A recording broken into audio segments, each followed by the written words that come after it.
welcome to Sci-Fi Vision Presents The Wilderness Chose for May 22nd. I said what the date was earlier. I still don't remember. Please welcome our special guests, Brady and Doug from CB Circle and Lori from Real Cinema Hello, Therapy. everybody. Good evening. Hello. Hello. And of course, my co-host, Scarlet. Hello. It's another one of our Yellowjackets special where I guess we're going to talk about season 3 and rank some stuff, and season 4 and what we are looking forward to, I guess, and just kind of a bunch of random stuff. Where were you all when you found out the good news? Online. I posted the press release as soon as I found out on my site. So that was, and then I told Scarlet. I wrote in Discord, they renewed it. That was it was good because I went into the bedroom because Brady was still sleeping. I was like, dude, hello. We just put out an episode the other day. Was it yesterday? I don't know. Yeah. And we've been kind of sitting on it because we had to drive up to San Francisco for a few days. So the editing of the episode we had already recorded a week before the announcement still hadn't really been like dug into it all. So I was like frantically trying to get that out. I'm just feeling so stupid that we were like talking about waiting for the renewal, and then there, of course, it is the morning that the episode dropped. But whatever, it's all good. It's okay. I mean, you got it. You never know. Yeah, at least we got the renewal news. That's what's important, right? What about you guys? Scarlet, Lori, one of you? I just saw it online. I was like, yes, great. I was very happy. I got a vision from the wilderness. Ooh, okay. In the wind. We do have some of that stuff going on in our yard from time to time. We actually carved the symbol in our tree, or maybe I did that. No, he carved the symbol in the tree when they were doing. There was some. I think it was season 1, right? Oh, it was like in between. It was leading up to season 2, and they were like looking for devoted fans or whatever. So I did that, and then as soon as I did that, we started noticing, no joke, dead animals in our yard. Yeah, we had a couple of really weird things. We had birds dropping out of the sky. We had baby crows. There's some crows in the tree, and I think what's going on is there's a hawk. Yeah. That's nearby, because I've seen like the hawk eat a pigeon once, which was like really horrific in the front yard. Like at first I thought it was a pigeon that maybe banged into the window and it was alive, and then I was like trying to call ASPCA. Anyway, it all made me rethink carving that in the tree. It's kind of scary like when that stuff starts happening. And then we just had another weird incident too, is a dead hummingbird was in the house, and I thought that was creepy. The cat brought that in. The cat brought that. I don't know. It was just weird. It was very weird. So you have a house and you don't live in an apartment, it was your tree. That's all I was thinking when you said that. I was going to ask either of you if you started speaking French all of a sudden. Well, he tries to pretend he can speak French. I tell you, I'm on Duolingo. I'm trying real hard because my DJ moniker is it's a French name, and so people often will just think that I speak French, or so I feel a little bit like cultural appropriation. This DJ name was like 25 years old at this point, so it's just tough. I try to like learn, but then I drop off, and then I come back to it. So the answer, no, I don't. I don't speak. And I speak franglais only. Yes. May I ask the name? Bijou Clochard. Bijou Clochard. My name is Bijou Clochard. So that's about all I do. I do the accent of my French friends who speak English. Like that's about as good as I do it. He is in a band. Actually, they're going to have their the reissue of their first albums coming out this year. It's finally coming out. Anyway, one of the band members is French. She's lovely. She's a very good friend of mine. Yeah, so I've been practicing franglais with her. I'm pretty sure you speak French to the album. Pretty sure. Oh, no, I do. I've sung French, but I have no idea what it is. Don't you have it? Haven't you recorded an entire song in French? Recorded a song in French, and then for a Japanese artist. Not entirely. Okay. But what I find out from the French people is when they hear what I've sung, they say, "Oh, it is so funny what you did," because they say it's just such a terrible accent. When you tried to. Okay, this is funny. We're so off topic already, but this is funny because he often talks about, we both are DJs, and so we have all the records, whatever. He often says, "Oh my gosh, I love hearing like Italio disco tracks where you know that the singer does not know English at all. They're just, they're just singing the words." And now I know why you like it. Because yeah, it's my favorite. It's like one of my favorite things when you know that they sing it in English, but you know that they don't really know. There's some great Italo disco videos out there. Yeah. Oh yeah. They're fabulous. For sure. Yeah. So anyway, enough of that. Yeah. Well, enough of butchering the French language. I was surprised it took so long for them to renew it. It seemed to take a very long time. Do you guys know why? Why it would take so long? Well, yeah, I think there are a couple things in the mix there.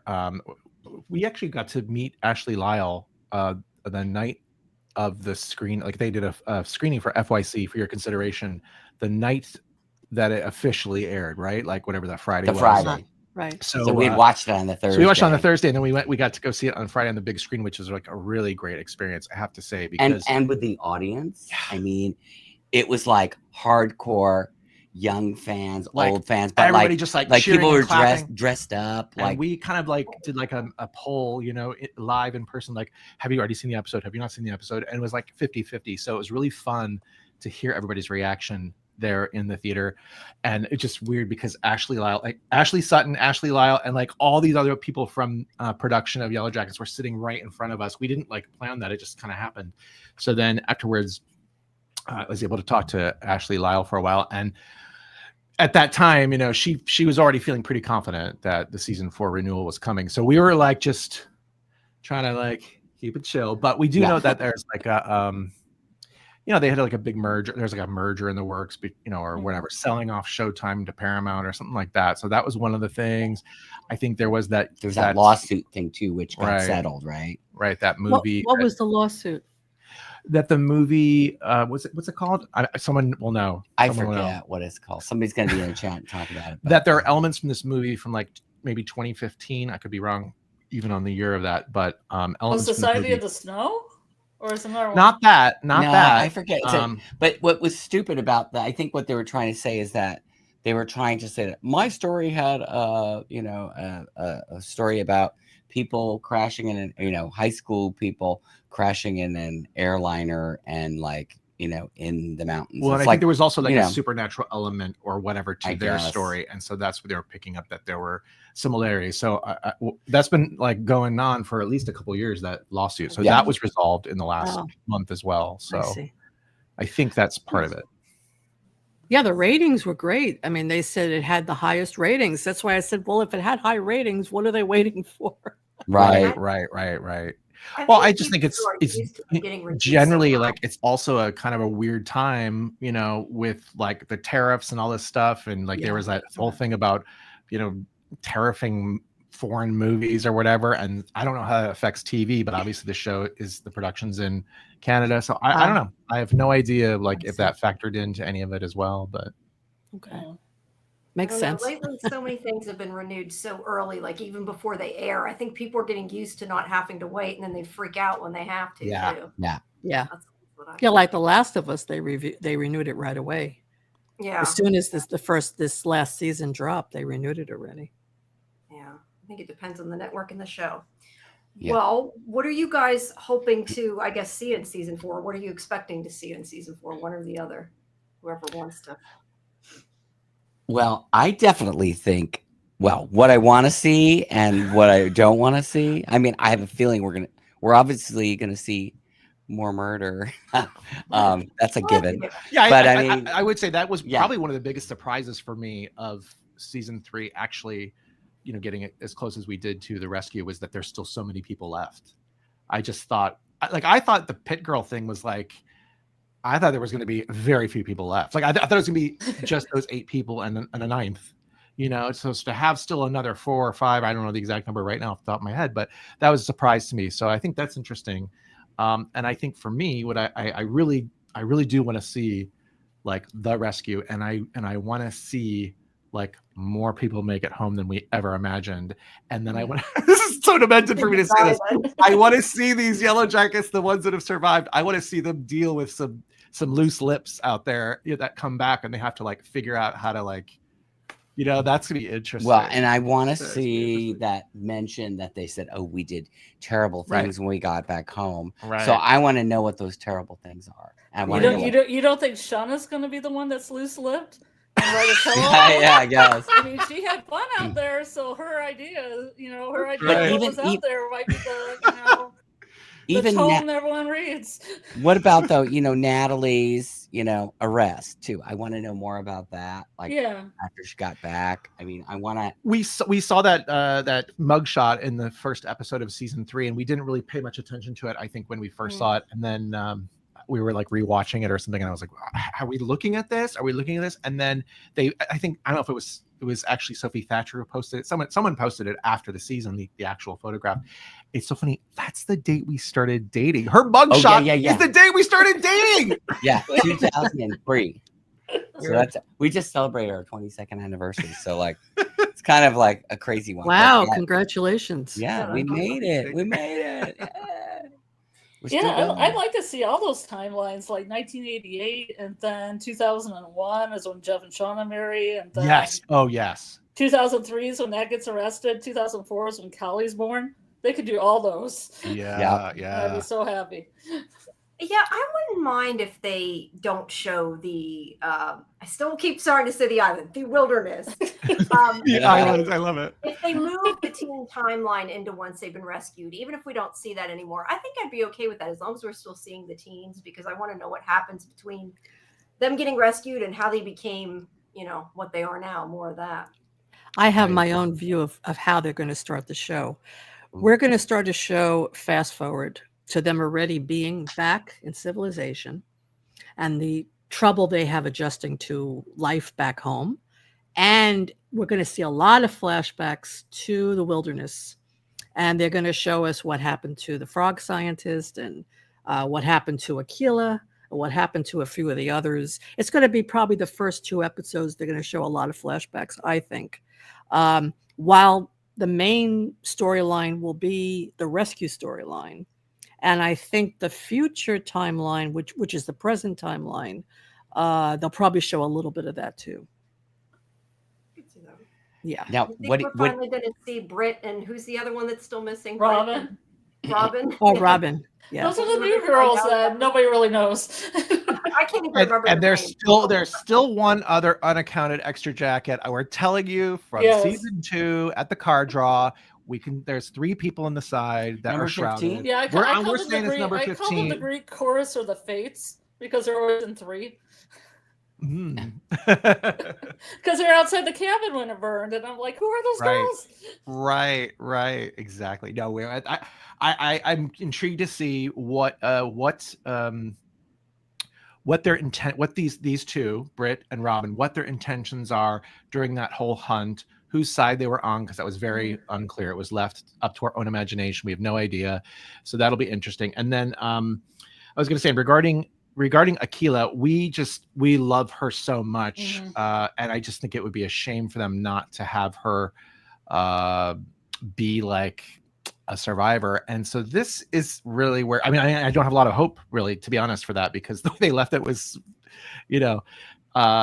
seems like Lottie would have killed her because Aquila had that rock and she was ready to do the same to her, but she just couldn't do it. Then again, Lottie could have just knocked her out. Maybe she didn't kill her. Right. Exactly. And so I think the thing that gave me a little bit more hope was this interview that I just saw the other day. I only saw a little clip of it, to be honest, of Melanie Linsky. And I don't know the date of the interview. So I can't, I don't have all the details here, but she did say something about how, something like, we don't know who was left behind. Like, I was like, what? Okay. Who was left behind? Like, are we now saying somebody is left behind? Oh. Well, you see, now that would be great, because if Aquila gets left behind, say she like disappears from the group and stays behind, wow, wouldn't it be great to just bring her on back in the present day? It'd be such a it'd be real cool plot line. It'd be real great. So yeah, we in the conversation that I had with Ashley Lyle, I did ask her about Aquila because we had just watched the episode the night before, and our eyes were just like, we watched it like several times. Yeah, we watched it over and over. Those last and we were like saying, scenes. Is Aquila there? Is Aquila there? And then like at the end, we were like, I don't think she's there. But that's what we did ask Ashley Lyle, and she did say Aquila was not there in that final scene. So then at that point, we're like, okay. And I thought it was very clever because the only other person of African descent, Britt, that is there, other than say like Thaisa maybe, but Britt has more similar coloring as Aquila. They actually dressed her in similar colored clothing. They both have turquoise sleeves. I don't know if there's a turquoise and purple somewhere in there, but Aquila's is much more a vibrant turquoise and purple. And then Britt's was a more pastel. And I'm like, they are trying to pull some games up in here. Like they're trying to trick us. So yeah, Ashley Lyle said, no, Aquila was not in those scenes. And then she mentioned just like in conversation, she's like, oh, I just had lunch with Nina Sondaya yesterday. I was like, about what? I was like, what? She didn't say anything. But didn't you say something else? This is something else that you told me the other day that you said, if they take you out to lunch, then that's not a good thing. That's what they've been saying. Oh yeah. That's what they've been saying. So that worries me. They call it the brunch. If you go to the brunch, it's not a good sign. So I don't know, but I just think it would be stupid not to have her back because I think she was kind of a fan favorite this season. Yeah. And you're really rooting for her. So I don't know if that means maybe that they just, I don't know, because if she was left behind and someone would have to find her and help her out of there, Yeah, but that would be like 25 years later, you mean, right? Well, that's the thing. Like when, or she could be a really good ghost. You know what I mean? It doesn't. We're hoping she's in there. We're hoping that matter. Javi's friend finds her. Javi's friend finds her. Who is? She hides out and bides her time, and she'll just show up all of a sudden in the present and try to kill them. Yeah, I feel like far they've been adding new characters we thought were dead. Like they added Melissa. We didn't know about Van, and I feel like they're going to do that again this season. Yeah, why wouldn't they? Right? They might. And this is the other thing that I think is kind of intriguing after hearing Melanie Linsky say that, where she says, okay, well, because they're kind of just vaguely asking what she knew about the direction of the show. And so she had said, oh, well, we don't know all the details about the rescue. We don't know who was left behind. Like it sounded like she did know, but she was not saying. And then I don't know if you saw, there were some interviews with Bart and Ashley during the promotion of this season. And they said, oh yeah, we're on track for what we intended for the 5 seasons. So if these little pieces are all intentional, that's interesting. And, I had mentioned how we were, I asked her as well about like, do you guys intentionally do this, everything's got to be either supernatural or have a in-world, science answer. And they're like, absolutely. Like we sit there with the board on the thing and we write down, everything has to have 2 explanations, whatever. So I said, listen, we want there to be some supernatural element to the show. And she said, great. But, and I admitted that I did love the Frogger reveal. I thought that was fantastic. And we did talk about some tarot too, but that's another story. Oh yeah, because I was talking about how I'm like following a bunch of tarot readers on YouTube and stuff that I'm fans of. But anyway, what she said was, she said that the whole Frogger reveal was, part of their original pitch. And so yeah, I've heard of that. Yeah, I heard that. That's what I think is so fascinating, is that if all this stuff is really part of this 5-year plan and they are quote unquote on track, well, then maybe whatever this Aquila in the cave thing is part of the bigger story. And maybe all these other things that have been left hanging are part of the bigger story. And that gets me so excited because all these little things that have been left behind, even in season 1, maybe they're all going to come back. Yeah. I hope so. And there's also Jen, don't forget. Yeah. Oh, yeah. What happens to Jen? Right. Does she stay with Aquila there, or does she come back and they kill her? Or maybe Shauna kills her before they even get on the plane to go back. No, not Jen. Well, if you remember in the one episode, they did say, the only people they did say was because when they were in the car or whatever, and they said, oh, Melissa and Jen are dead. So they did. But then Melissa wasn't dead though. So how reliable are they? Right. I know. My point is, they didn't say anything about the others, you know. But So it implies either they died before or they're still alive. We yeah, don't know. it's who knows. I mean, they could have died later too. They're just could maybe when they got back they killed them. We don't know.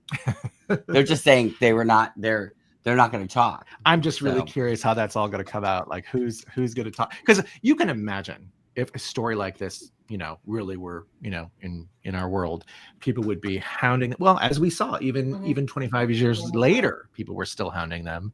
So that first couple months would be really intense. And speaking of hounding, the other one that is very exciting, the one plot line that I want to know is the Walter thing when, you know, he's listening to Slayer in the car was really intriguing. Us, I think he's somehow connected with the frog scientists. I think he wants revenge, and I think we're going to see him take revenge next season. I have my own thoughts about it. I think he's going to kill a few of the Yellowjackets. Oh, wow. Okay. And I think, and this is controversial, I mean, we know he really likes Misty, but I think Misty's going to piss him off, and I think he's going to end up killing Misty. That's what I think. So it's really going to be a Sherlock Moriarty. That really would be. Yeah, that would make sense. Though. I like the two of them. It's like Misty finally found somebody. And they're going to be over a waterfall fighting football in the waterfall. No. I also think that Jeff is going to die. I think that Callie is going to kill Jeff. Not premeditated, but in a moment of emotional outburst. A series of unfortunate accidents. And this is, you know, this was in the episode, right? This is in the pilot episode. That's what Shauna says. Shauna says, if you get me pregnant, this child will hunt you down and kill you. That's right. Oh, there you go. That's right. And then also that wasn't the child, though. Let's be honest. Right. Yeah. And so I think Shauna will cover it up and say she did it, and she'll take the rap, and she'll end up in jail. That's what I think. That's how I think it's going to end. Oh, yeah. Well, Shauna in jail, and she's going to be the antler queen in jail. She's going to like take over. That's a whole other show. That's a whole She's going to have a cobble and outfit together with stuff she found in prison. But she's going to be the only survivor. I think Melissa will die. I think Ty will die. Not Melissa, not Missy. I think they're all going to die. Only Shauna will be left, but she'll be in jail. That's my prediction. Very dark view of it. What do you all think of a discovery of Van's body? Yeah, what if they find her body? That's twisted. It's in twisted. the car. Or does everything in Melissa's house? Right. What about Melissa's family? What is going on over there? They're not even there to clean it up. Yeah, it's a hot mess over there. On the wall for some reason, and a bunch of different people's blood everywhere. You know, the other thing that there's another little loose end that I thought was interesting too, that we talked about, and I forget the actress's name, but she was there. She's friends with Ashley Sutton, the lady who's playing the game show host. No, the reality show. Desiree the divorcee. Okay. She was really cool. Divorcees. Yeah, she was really cool, and she was like, "Oh yeah, you know, like I don't know." I was chatting to her before like the thing started. I didn't recognize her because she, you know, in the reality show she looks all tweakers, and right. kind of plastic surgery. But then I was thinking, like, obviously that's going to be in there, right? At some point, probably maybe in season 4. So I don't know if I read it somewhere or we're talking about it, saying that like Jeff is going to go on that show, Divorcee. How much you want to? Okay, just as a side thing, it'll be really. I mean, that would be setting up some good comedic moments. I think Simone should also be on there. Simone and Jeff. Yeah, exactly. Okay, now let's talk about that for a moment because I feel like that is another little sector of this show that is sort of untapped, which was that Sammy. And you know, I don't know, the whole first like 3 or 4 episodes, maybe even up to episode 5 or 6 even of the first season, focused on some of that Sammy stuff that was really interesting, and I feel they just kind of dropped that. So I would love to see that, and also see like ultimately what really is this man with no eyes thing. Like, have we like, you know, they kind of like somewhat explain it, but it wasn't enough. It wasn't satisfying. And then all of a sudden, the man with no eyes shows up in that cave, the cave dream, and that wasn't Thaisa's dream, right? Am I right? It was right. It was Akila, No, you're right. It was Shauna, Akila and Van. So why was the man with no eyes in that shared dream or whatever that was? Weird. I feel like he just represents death. Yeah. I feel like there's going to be some kind of showdown between the Man with No Eyes, Death, and Antler Queen Wilderness. Like Okay. Supernatural showdown. All right. Because like Ty was really staring down Shauna, and I thought, ooh, it's kind of like Death staring down the wilderness. Like even though the wilderness has power, she's like, I'm the ultimate power. Yeah, that was a powerful moment. We were talking about how we feel we need to see Thaisa as the Antler Queen at some point before the end of this. Like all the core people have sort of been that person. So she could be I kind of would like to see Thaisa doing that as well. Just takes it. But now I'm shipping Jeff and Simone for some reason. That's gonna be hot. That's hot. Both coming off the divorces. So, do you guys want to try to do this ranking? We should. Let's we do should it. Already. Why don't we maybe? I don't know. What if we don't go in order and we just go by sort of what we've talked about? Because some of them we've already mentioned. Okay. If I can get this to share, right? Hopefully. If we already mentioned it, it'll probably be easy to put on the chart. That's what I mean, because we've already talked about it. Some of them. Now I know it looks really okay. I think that was bigger than this. It's a little janky, kids. But it covers the logo, but all right. Oh well. Okay. Yeah, I can read it. I read it. I don't know. I have to try to read it. You want me to read it to you, Brady? No. Yeah. So these are categories that Scarlet came up with. She's much better. Knows more about Yellowjackets than I do. That's for sure.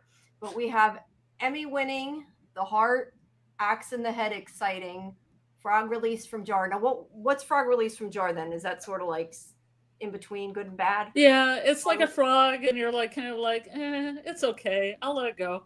Okay. It's like letting it go if it's not so great. Okay, confusing, but let it bleed. Didn't stick Shauna's knife in Kodiak's eyes. I'm assuming that's not good. And messed up like Lottie's visions or nothing burgers. So she picked the categories. But there you go. All right. So we have talked about, I'm trying to see which ones of these we mentioned. How about the Man with No Eyes? So where do we want to put? Now, I don't know if we're going to go by, are we going by, do we like it? Or do we like the storyline? Or how are we? This was what you wanted to do, Scarlet. You explain what you want, how you want to rank these. Basically, like the storyline, the Man with No Eyes. Did you like him in the Vision? Did you like him at Ozzy's? Did you like the fact that he's kind of like other ties? You know, I shouldn't say better half because that's Van, but you know, and his whole plot line. I mean, it was better than season 2. Right off the bat, we're going over here with Team Seaview Circle. We're saying confusing, but let it bleed. Let it bleed. Give me more. Show me more. Give us more. Yeah, because they didn't explain it, so I think that's I'll agree with that. What do you think, Scarlet? Lori? Okay, what about you, Lori? I'm sorry. How do we play this game? Red's the best, blue's the worst, Lori. All the hues in between there. Oh, what's the worst storyline? No, like we're ranking them best to not best to worst. But if they're okay. Hold on one second, because I can't see it well here. Let me just. Tiny. It's tiny. I'm gonna put Bill says Man with No Eyes should be didn't stick Shauna's knife in Kodiak's eye. So Bill doesn't like him as much, I guess. At least that's my understanding of this. I'm still trying to understand how to do the tier thing, but there you go. Did you like it or not? Is it good or bad? I don't know. I don't really have a comment about that one. Okay, well, I think maybe confusing. So we'll put it right in the middle. There we go. Oh, okay. Now I could see it better. Okay, let's see. There you go. You know what I really think that is, if you want my viewpoint on it, I think the Man with No Eyes, is a manifestation of Ty's trauma from when her grandmother died, because they were watching it on the TV. There was a commercial and her grandmother started screaming, "Oh, he's here, he's here." And then Ty screamed. So somehow she relates her grandmother's death to that image. And I think, Scarlet, you're right. I think it represents death. Mhm. And whenever she sees that image, she sees death. So Mhm. it's confusing. Yes, I agree. But let's find out more about it. Yeah. So it's her own personal boogeyman kind of Yes. thing. Exactly. And I think it's Yeah, intriguing. he seems to get around though. He gets around. Other He people's gets business. around. He gets around. And I Yeah. guess the thing is, you have to like. We were thinking of doing this thing about Cabin Daddy's jacket. Unrelated. Sorry for the moment. Let me just give it this. So, when in season 2, when everybody's wearing Cabin Daddy's jacket, like it seems like it passes almost through every cast member.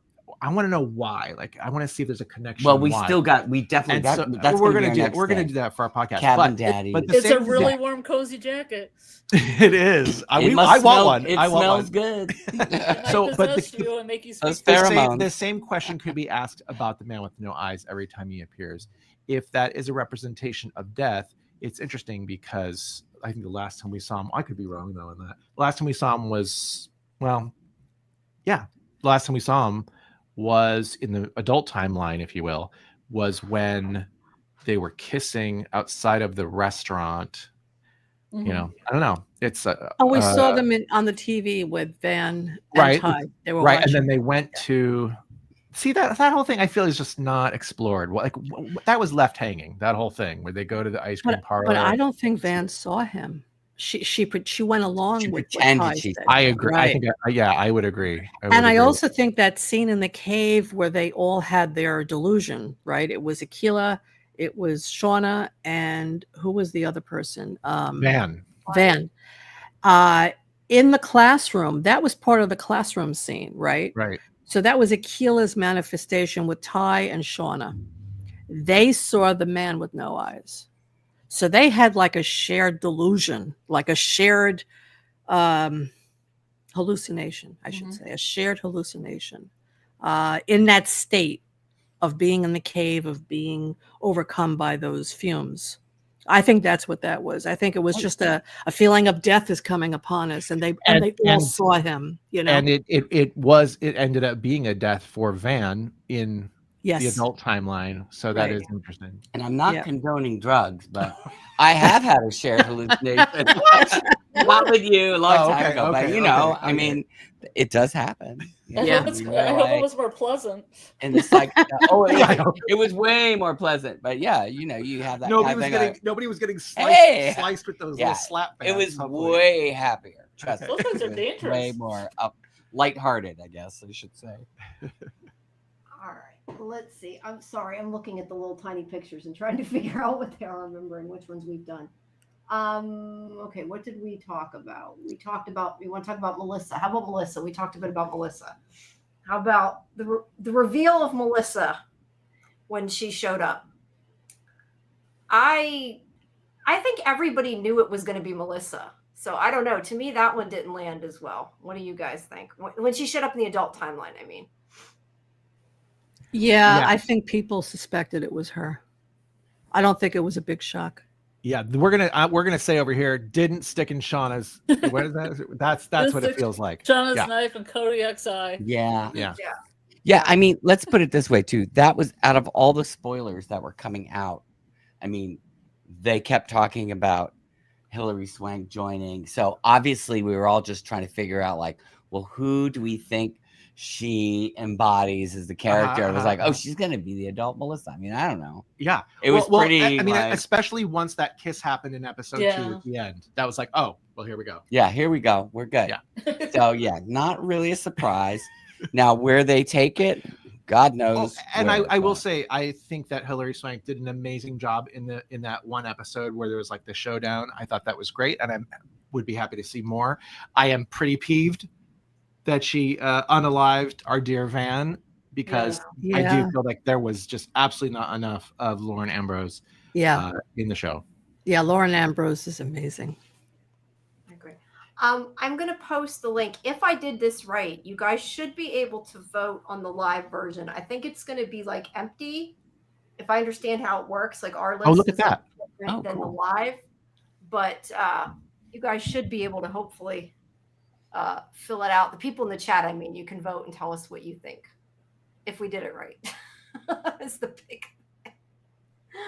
All right. So Melissa, we're going with didn't stick Shauna's knife in Kodiak's eye. I got to keep rereading it. Okay, we'll put her there. All right. I don't know. Bill Chill has us backwards. Yeah, I know. He thinks he thought different about the two. I don't know if we've talked about any of the others specifically. We talked a bit about the visions. Why don't we talk about the cave visions? We were talking about the cave visions. So what do we think about that? I mean, I think they were confusing, but I enjoyed that part, seeing all that crazy shit going on, even if it didn't make a lot of sense. Well, I'll put it in the heart. That's the heart of the show, is the hallucination. Yeah. I like the fact that for me, I feel like it took it to a completely different level where we hadn't been there yet. Like, I mean, that whole, when they started getting the visions, I was like, oh, here's where we're going. Okay. I mean, it was really like, I know that there were some people out there who were like, oh, it's Jump the Shark or whatever. But it's like, I'm going with it, baby. I'm taking the ride. Yeah. And I think it was great. Yeah. I have nothing negative to say. Let's be honest. If you're going to have a show go on for 1, 2, 3, 4, 5 seasons, you got to make some waves and some changes. Like, it can't just be all the same like tone the entire time. So I was in for it as well. I thought it was a really nice homage to a lot of different films. I thought that was cool. Now, could you say that maybe it's like a filler moment, if you will, in a 10 episode season, maybe, but not when it's so interesting. I mean, like the visuals were great. And I also love that, like, remember that when we had the Kodiak bear and it was like, looked like the stuff that you'd see, like Land of the Lost, HR Pup, like Sid and Marty Krofft claymation. Yeah, like, do you have one of those too, Jamie, for that? Yeah, for yeah. Visions? The Kodiak bear was great. I like that. It was really fun. Okay, well, we have the cave visions first. Let's put that one up there. And then we have Akila's visions. Akila's visions, which I represented with, what was it with Coach or something? Or the llama? Yeah, with Coach. So do we agree those are just as good, or do we think those visions weren't as good or better, or? Well, I think they were just as good. Yeah. Personally, I really loved the Ben as a bridge situation. That was crazy. I would never expected that. No, and I think that we had this question a lot on our podcast was Ben the bridge, like was Akila's vision true? Because it seemed like a lot of aside from the Kodiak, which also was true, right? The Kodiak bear, the Kodiak she kind of like was downgrading a lot of her other visions after that or whatever. She wasn't really like into it all of a sudden. That's why, whatever. But I do think that Ben as a bridge is really interesting because yes, he's the bridge to the rescue, but I also feel he's like the bridge to like their complete descent into madness, because as we were saying, sort of like the order in which the people that were out there died, they all sort of represented something of virtue that was lost. And without those virtues there to sort of guide everybody, then the rest of them just kind of descend. And I think that moment when you first see it's Shauna and Misty and Van, and they're first wearing some of the remnants of these costumes, or the first time you see these costumes, that's Descent into Madness when they're force feeding them. That's some crazy. So to me, that was what he kind of represented. He was a bridge to both things. Yes, the rescue, because without them going down this path and then having him as this feast, they wouldn't have attracted the attention of the Froggers. So and no sat phone. Yeah. So that was cool. Yeah. All right. Now I lost where it was. Okay, so are we putting that in the heart too? Is that what? Yeah, stick it in the same. Do you think? Okay. What do the people think in the chat? Yeah, what does everybody think? Bill thinks that one should be frog release from jar. He liked the other visions better. The cave visions better. Okay. So I'm kind of trying to average. Are people voting on the other one? Yeah, you guys got to vote on the live one. Bill, make sure you vote on the live one. Bill, make your thoughts known, Bill. Well, if he votes on the live one, what happens at the end? We can see them both, right? We can. I'll replace the pin. Well, it's set to go for a week, I guess. I don't know. This is the live one. Nobody's voted yet. I'll refresh it and see. I don't think anybody's filled it out yet. I don't know. I just, put the pictures in and tried to figure out how to do it. Yeah. Going by what Scarlet told me. Hey, listen, I enjoy watching a tier list, but I've certainly never put one together myself, so I have no idea how you're doing this, and it's great.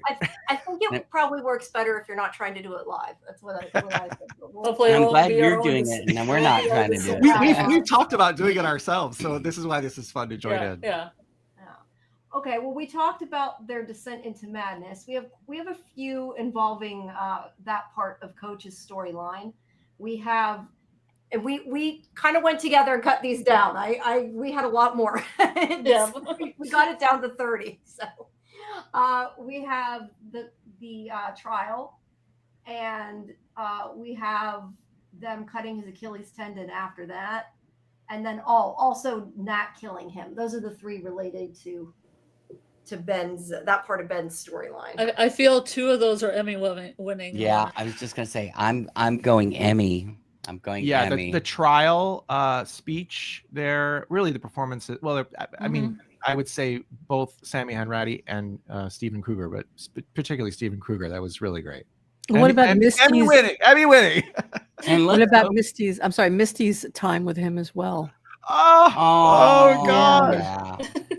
Come on, let's give it to her. Come on.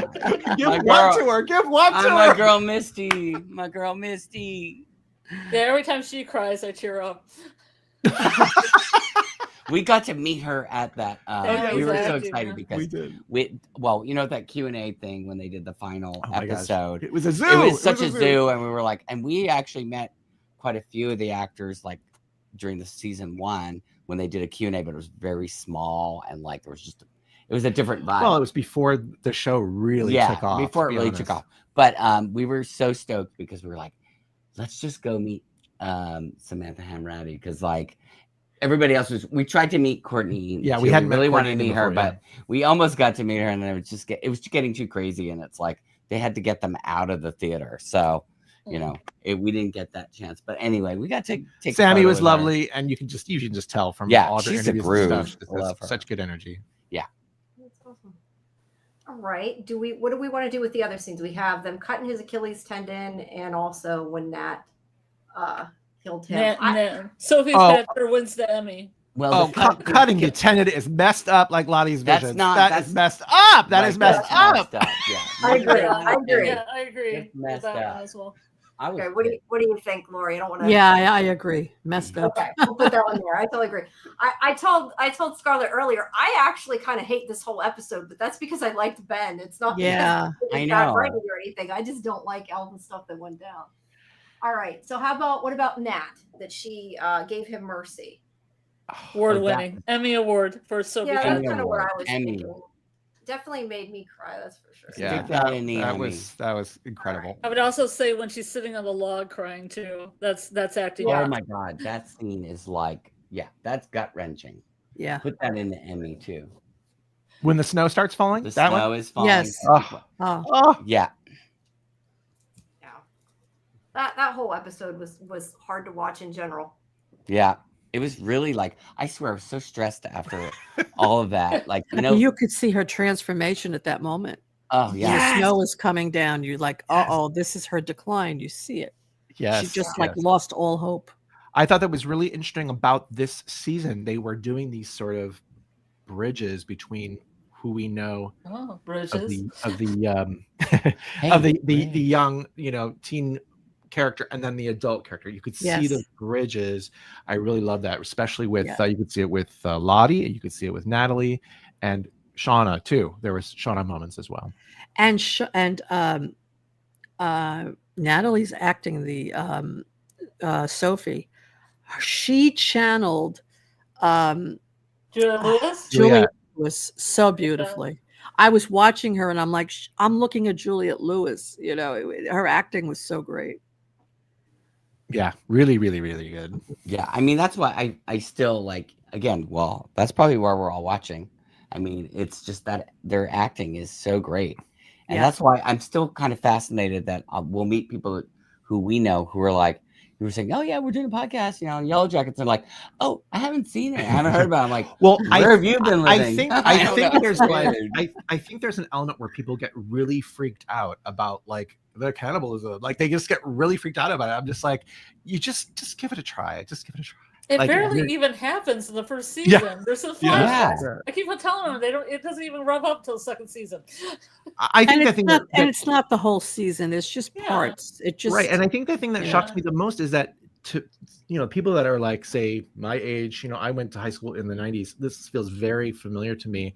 And so a lot of my friends who are my age, I'm like, you would totally be into this. Like, just get with it. But I will say this, there's so much good TV out, right? As you know, there's so many shows that you're covering on this channel. It is really hard to stay on top of things. We actually DJ a lot of like parties for TV shows, and so we often have to sort of devote time to watching those to like prepare for the gigs or whatever. And so a lot, like, we haven't seen Last of Us season 2 yet. Like, we have not been able to get to it. We haven't seen White Lotus season 3 yet. Yeah, because oh my god, I haven't seen any of White Lotus except the very beginning. So we just haven't had time. We're gonna get to it. We're gonna get to it. Yeah, it's like we literally had. Well, we've got like we've got the HBO Max is off, but we have to be like, we're doing these gigs in the next couple of weeks, so we had to start watching Dying for Sex. So we're like watching that, which is really good, but it's like, it's more like we're watching it because we're doing the party for it, right? So we kind of want to know, what is this about? And we're doing a party for Mid-Century Modern, which we've seen a few of those, and we already did one party for them, but that we don't have to really watch. As well. We're doing a party for Handmaid's Tale next week, which we're super excited about because we've always watched that show. Yeah, so now it's gonna be fun. Here's the challenge: uplifting music. No, it's music about freedom and fighting and rebellion. And we can do that. We can do that. I heard the penultimate episode was phenomenal of Handmaid's Tale. It was amazing. Yeah, phenomenal.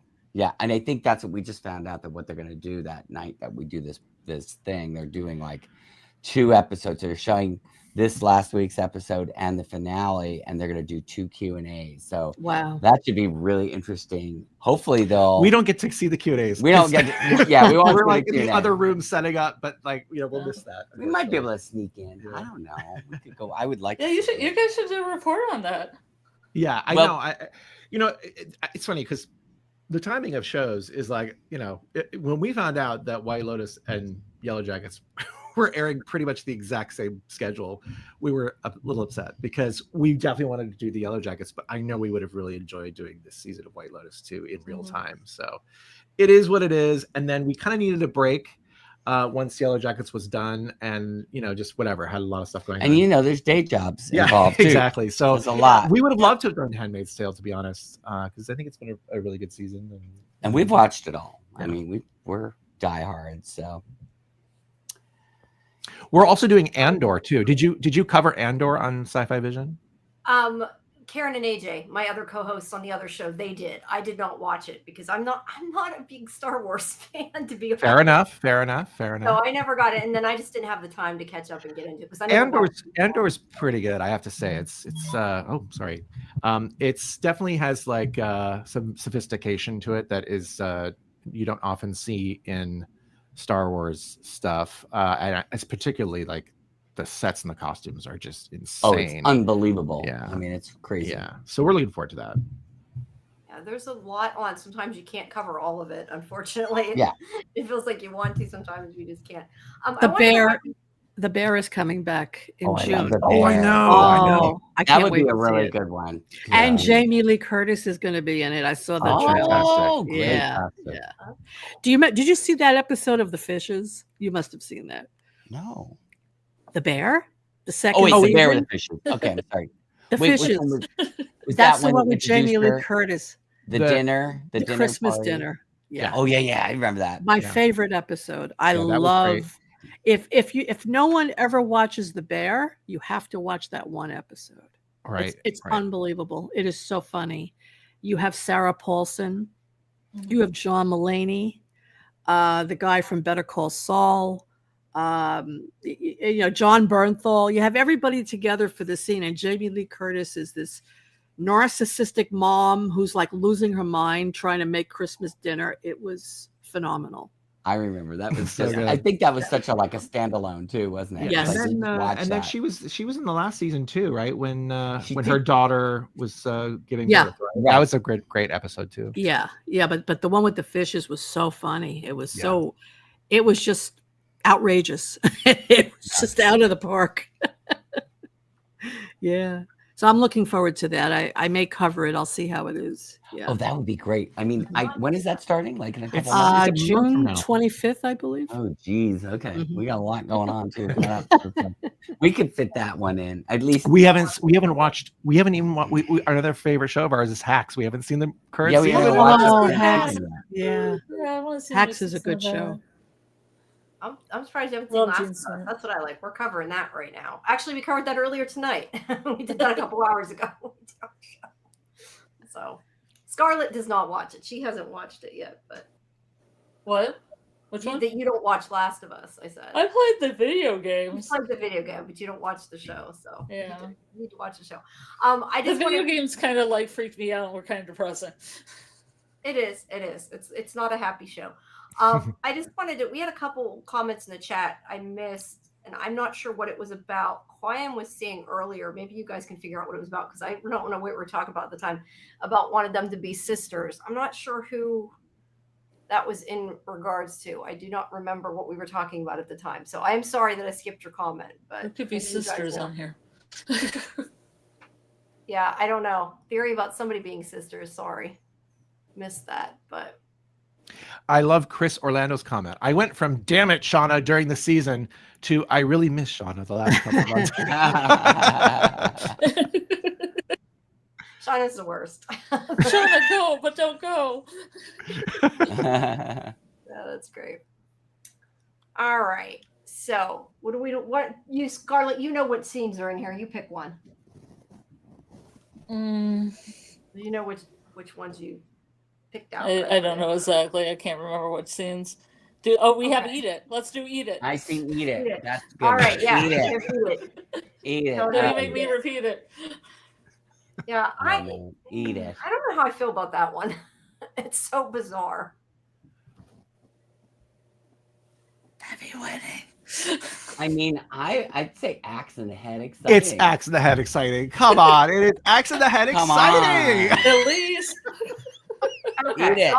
I'll get down with that one. What do you Scary. Okay. Yeah, I'll agree with What do you that. think? Okay. Yeah, I agree. think about that one? Eat Okay. it. All right. Yeah, I don't know. That scene to me was so bizarre. Not necessarily in a bad way. Just it was. Well, I mean, she tried to know Amari as a teen. Yeah. Right? A taste of it. A little nibble on Jackie's ear. That's right. Kind of food for, That is true. Jackie's ear. Jackie jerky, as we called it before. Yeah. Those are Little like Jackie little jerky. love kisses, and Shauna's made. Yeah. A little nibble. All right. Let's see. How about, since we're talking about Shauna and Melissa, how about the scene where they're making out back in the wilderness? Oh. that- okay. I don't know if that was a shock. I think at least I saw it coming towards the end when they were talking, but I don't know that I saw it before that coming. Would that be frog released from a jar? I think it's Yeah, Robert. I was just going to say that. It's Yeah. kind of, Yeah. yeah. Okay. Yeah. All right. Yeah. They're letting it all hang out. And if anybody has anything to add to any of them, please jump in. It's a hard to with 4 different or 5 different. I guess 5 people. There's 2 of you there. I can't even count. With 5 people to make sure I get everybody. All right. How about? Well, might as well go in order. We have Natalie's funeral. Oh, Natalie's funeral. That's at the very beginning. I'm going to add the aftermath too, because we don't have that, like Natalie's funeral and then Misty putting on Nat's leather jacket and going to the bar, because we don't have that. Right. Setting dicks on fire. Yeah. Yeah. Well, that line maybe breaks it a little bit for Yeah, we me. have a picture of dicks on fire, right, Jamie? Okay, Bill says the heart. I don't know. What do you guys think? I feel like I was expecting more from the funeral, but maybe only that's From the mom? because it was like the first promo photo that I saw. I did think the mom, that whole section was really funny. Yeah, I mean, what do you think, Doug?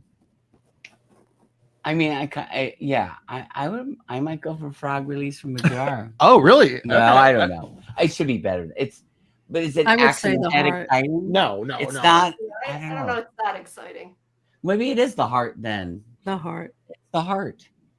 The heart. That's what we're going with. Okay. Yeah.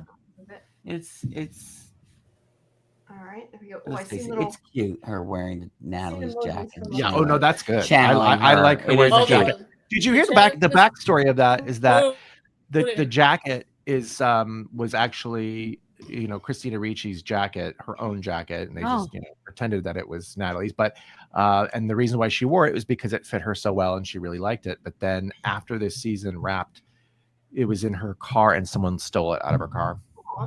Oh. Isn't that crazy? It's a bummer. Terrible. They probably sold it or will sell it once they can get away with it. I wouldn't be surprised. Yeah. That stinks. All right. What's next? Okay, if we go in order, the next one, and I apologize, Scarlett, this has taken less time than I thought it would. I thought, because when we started out, we had like 50. That's what I was saying, Jamie. I got her to cut it down. That's I figure we talk about each one for 5 minutes. We had but about it was, 45 3 hours. So. All right. So the next one we have is Maury falling in the pit the first time with Coach when she falls in. Oh, the first pit. Oh, this is axe. This is axe in the head exciting. This is axe in the head exciting. Yeah, because it made us think that she was going to be pit girl, and she was. So. Well, it was great because she was pit girl in that moment already, which can lead you both ways because it can say it can make you think, oh well, she will never be pit girl. Yeah, but she is still the pit girl technically here, but she won't be later. So then it's like another trick later that she is. No one would ever but expect you just to also she did. Just also the that Ben is there to find her, and like that relationship, which has never really been fully like examined, like how are they going to get along, and still where is Ben, like what is going on? We didn't get to see any of that really. So I was super excited when this happened. I remember just being like, yes.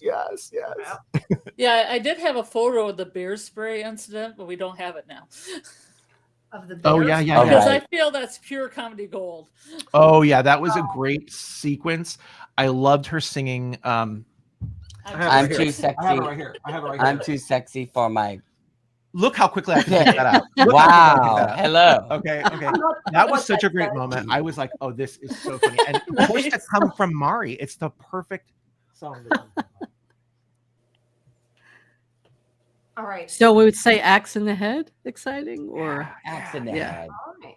Give it I can move up as well. I ended up, the only reason I switched the picture was because the other one was so dark you couldn't see anything, was after they had sprayed each other. But we have that's the best I could do. It's high action, Jamie. Well, that's why I changed it. But I have a picture of them in the cave together. But it still represents their scene in the pit. So do we look at that in the same place? Yes. No. What? I'm sorry. What is that picture again? Of Maury and Coach when they're in the pit. Oh, I said kind of connected. I didn't think. Well, there was another really great section there. I mean, there's so many things that happened. Kind of that was like maybe episode 2, right, where they were having those conversations. I can't remember. But there was the moment where. I mean, there was a moment where like Mari was trying to come on to him, which was like really creepy. But then there was the moment where she was telling a story about her own life, which we rarely get to see really from anyone, to be honest, but especially from her. And then there was the counterpoint, which was when Ben said something like, and I don't remember it all, to be honest, but he said something like, is this really my life now? Like, is this really my reality? Yeah. And he was like, I'm a nice guy. Like, how could this be happening to me? And that was a really poignant. Yeah, that's right. Because he was talking about all So, I mean, I don't know exactly what that photo is, but it could be the heart. Yeah. Or it could be, you know what I mean? There's different parts of those cave sequences. I think it could be frog released from the jar also, because they were like really getting to know each other and explore parts of themselves they've never really talked about. I agree. And he does release her eventually. So, and that was such a wild kind of decision to make, right? And they were definitely playing with the editing there because he had the knife, and then of course she was tied up, but like you didn't know what he was going to do with that because he had that opportunity at that point to, and in hindsight, he should have just got rid of her. Anyway, what are you gonna do? He should have left her in the pit. Yeah. Oh, geez. He'd be alive. I think it's the heart, because I feel like it was like, it's almost Hemingway to me. And I'm glad they shared. They had a little heart to heart. And wasn't it nice that even though Mari sort of turned on him in a way when they got back to camp, she still showed that she did care for him. Maybe she didn't want to really reveal that to everybody because maybe she was embarrassed, but there's that moment even at the feast when they're all eating and whatever. And then she says to Natalie something like, I don't know, she kind of says it backwards. She says, oh, that wasn't the right thing to do or whatever. She kind of acknowledges that Nat did the right thing. It was the right thing to do, you know? Yeah, I forgot about the thing. All right, well, we've got some heart, some frog released in jar, and some axe and head exciting. So what do you want me to put it under? So we had to put an axe in the head exciting because that rounds those two? I think that rounds. Yeah, when you do that. For all over the place. And I see Bill thought it was frog released from jar. So there, we got it in between all those. All right. So the next one we have is the Dat tape storyline. I kind of could take that or leave it because Nothing burger. Nothing burger. Yeah, it was kind of weird. I thought there was going to be way more. The note was so confusing. Oh, I thought there'd be more on the deck. Let's talk about the note also. It's kind of okay. But first of all, I was going to say, did you all see someone did a sort of like a Blair Witch style edit of that tape? It's really spooky. It's really spooky. Basically, what they did is they pretended as though they had the whole tape recording. So they took what we saw on the tape and then they extended it with the scene of everything we've seen. And somehow they were able to, like, if there was any music, they took the music out somehow.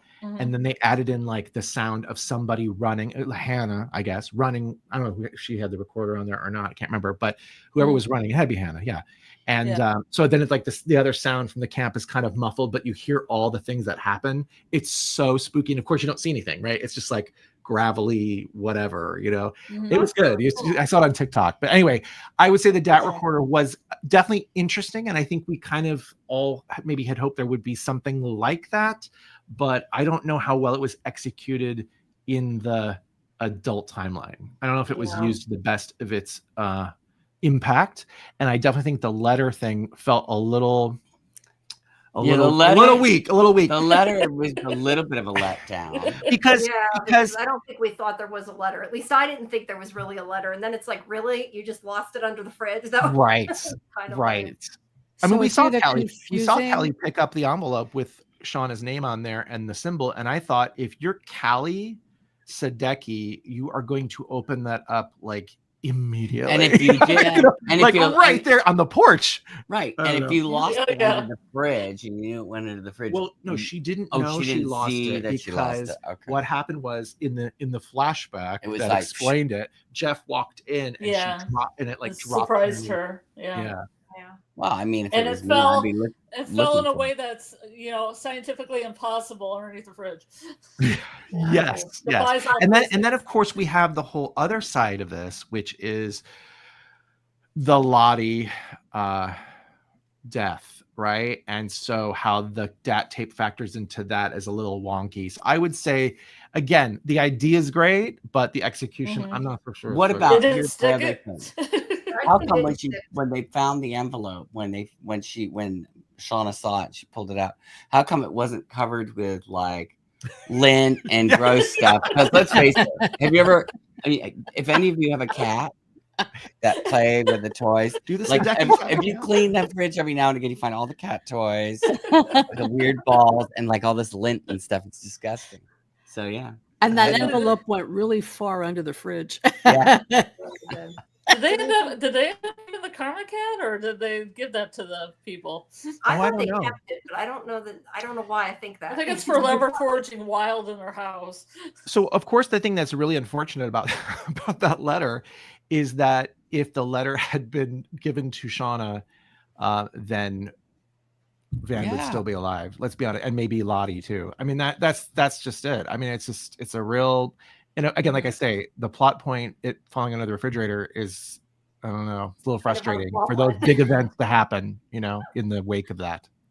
All right. So what do you think? Didn't stick Shauna's knife in Codex side? Kind of near the bottom, but maybe not the worst. All right. Yeah. Now I lost it. Where to go? That tape. All right. We'll put that up there. Okay, so now we have, because we wanted to at least add one scene with them, we have Jeff and the Joels. Oh, I love that. That was fun. We're talking when he goes back to them at the end, or just one? I guess in general, right? Or in general. Just the whole.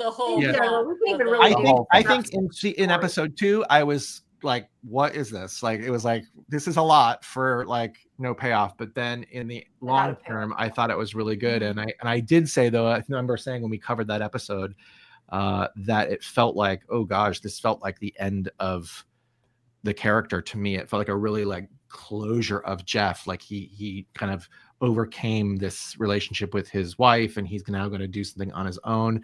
And so I was a little worried there that this was like okay, let's give him a happy ending situation. So I'm just happy that season 4 renewal came, because it felt like a sort of, like they pushed that a little bit. So where I would say frog release from the jar. Yeah, because I don't know that it's axe in the head exciting, but it was good. Yeah. Okay. Jeff, I can Jeff go with is that. not the heart of the show.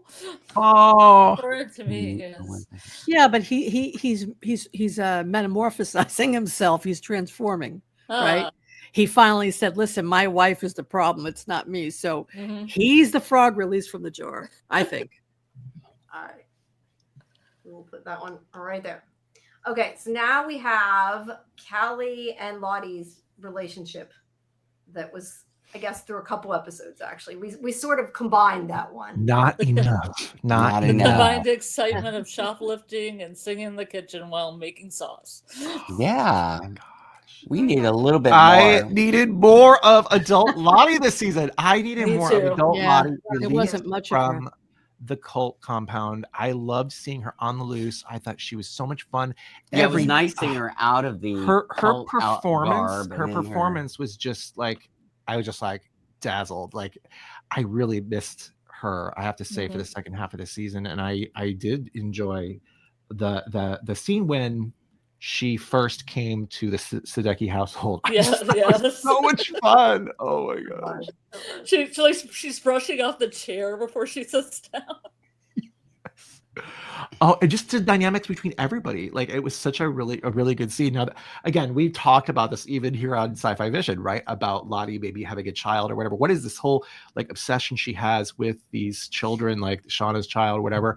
And there was talk Travis's like child, which is maybe Callie is her child. Like, they were just taking care of her because she was in Switzerland. Who knows? I mean, who knows? I might still find out something. Well, can we just at least have some more Simone Kessel back at some point? I don't think it's gonna happen, but I don't think she's coming back. Anyway, I don't know what category to say. I love seeing them together, and I love seeing her.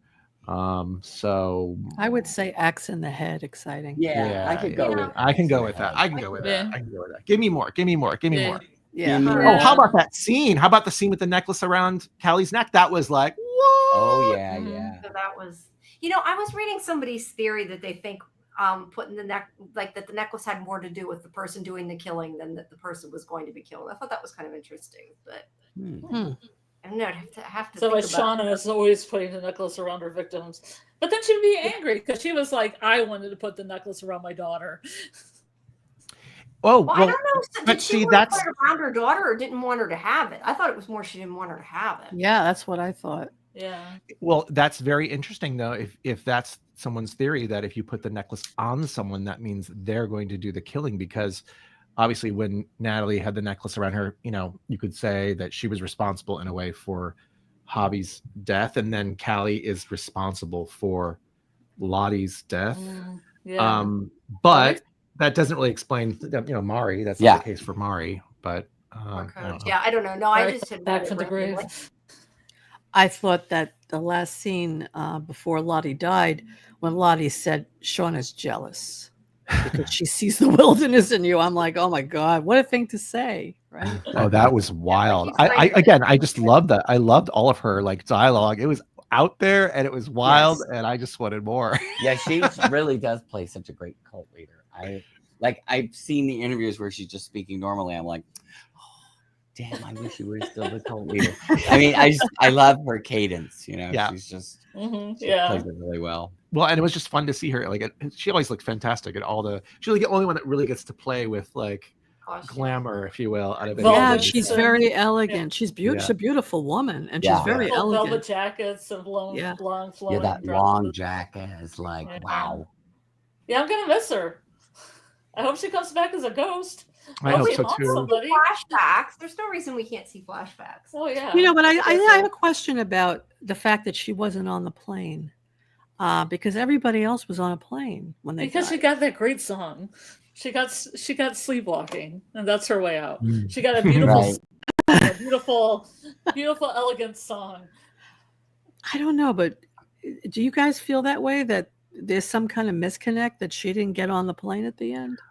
I think that this is another sort of realm that could be mined further in season 4. We've talked about this on our podcast about this sort of like purgatory. You know, that whole scene with Van and younger Van on the plane, I think was really interesting. Where you know, she says, you know, I did everything I was supposed to do.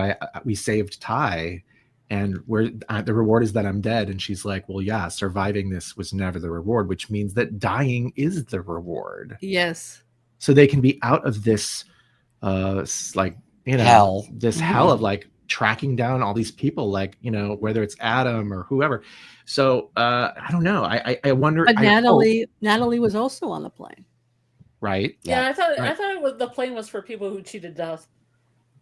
Yeah, I mean, I think that's a good thing. And so maybe the thing is this, maybe Lottie didn't cheat death in the same way. I don't know. Because I think she wanted death. I think Lottie had a death wish. And she wanted the wilderness to come to her and be that death. Oh, she definitely wanted the wilderness Like to come Callie to her was again. the pure wilderness to her when Callie pushed her. Right. Like I feel Well, the and power she of the also wilderness. was sort of you know, She was at peace educating- with it. Yeah, maybe that's what it is. She was educating Travis as well, you know, leading up to his meeting of the end. Travis didn't get on the plane, right? I don't think we've seen. Well, They there did- wasn't enough adult Travis, that's for sure. That is for sure. That is for. I don't Maybe- think we knew at the time how this was all going to go. We didn't see that. At the time we just saw that as a plot point for season 1 for Natalie. We didn't really see it as a larger arc of how these adults are all dying, you know, and what they mean. So it would be interesting to show a little bit more of that. And don't get me started on the Travis thing again. Remember I was talking about this last time, where I was like, so why weren't there more wilderness babies? Because, you know, Well, after it's the wilderness doom babies. coming. Lisa's a wilderness baby. I'll die on that. Yeah, I mean, Yeah. probably, but it's still just like, maybe, don't you think that maybe they would have fooled around a little bit more? I don't know. You also have to have a willing partner as well. Everybody's going through a lot out there. I guess. But I mean, it's got to be so boring. Including him. Yeah. He lost Yeah. both his father and his brother. He's had Right. more loss out there than any of them. But he was He drunk had to a lot on eat that the hooch. heart of Hobby and then eat Harvey. Hobby. Not Harvey. Well, he's on that berry hooch all the time. Come on. You don't tell me that something might have happened. I don't know. Anyway, we'll never know that unless they throw it in. It was season funny 4. because I was pulling slides for our last podcast where we were talking about this as one of the theories or whatever. It came across the images from the Doom coming, and I thought, oh wow, Alexa Barajas and Kevin Alvis are kind of having a little moment there. Maybe that's where they fell in love there. Maybe. The Doom coming. they're supposedly dating. So. I Oh thought yeah, that that's was right. Yeah, so it's cute. Oh, That will be Yellowjackets the love. wilderness baby in the real life. That's in real life. Oh, Yeah, yeah. it's true. It's Yeah, true. because Christina Ricci had a baby when it was going on, and she Yep. says her baby like commands her around and calls her Christina. Oh that's my God, funny. that's funny. That's funny. She's like, Christina, could you get me some water? I'm like, she's definitely a wilderness child. She's got to be like more like could you make me a little martini? Well, he keeps trying to ask. She keeps trying to coach the cat how to make a cocktail. I've been trying for I don't years. think it's gonna happen. I thought, just don't think earn it's your keep. Can you at least learn how to make a cocktail or something? They don't do it. They don't do anything. No. But they're cute. So I'm just wondering if we should jump ahead to some of these. We're already talking about it. We're just waiting to get to them.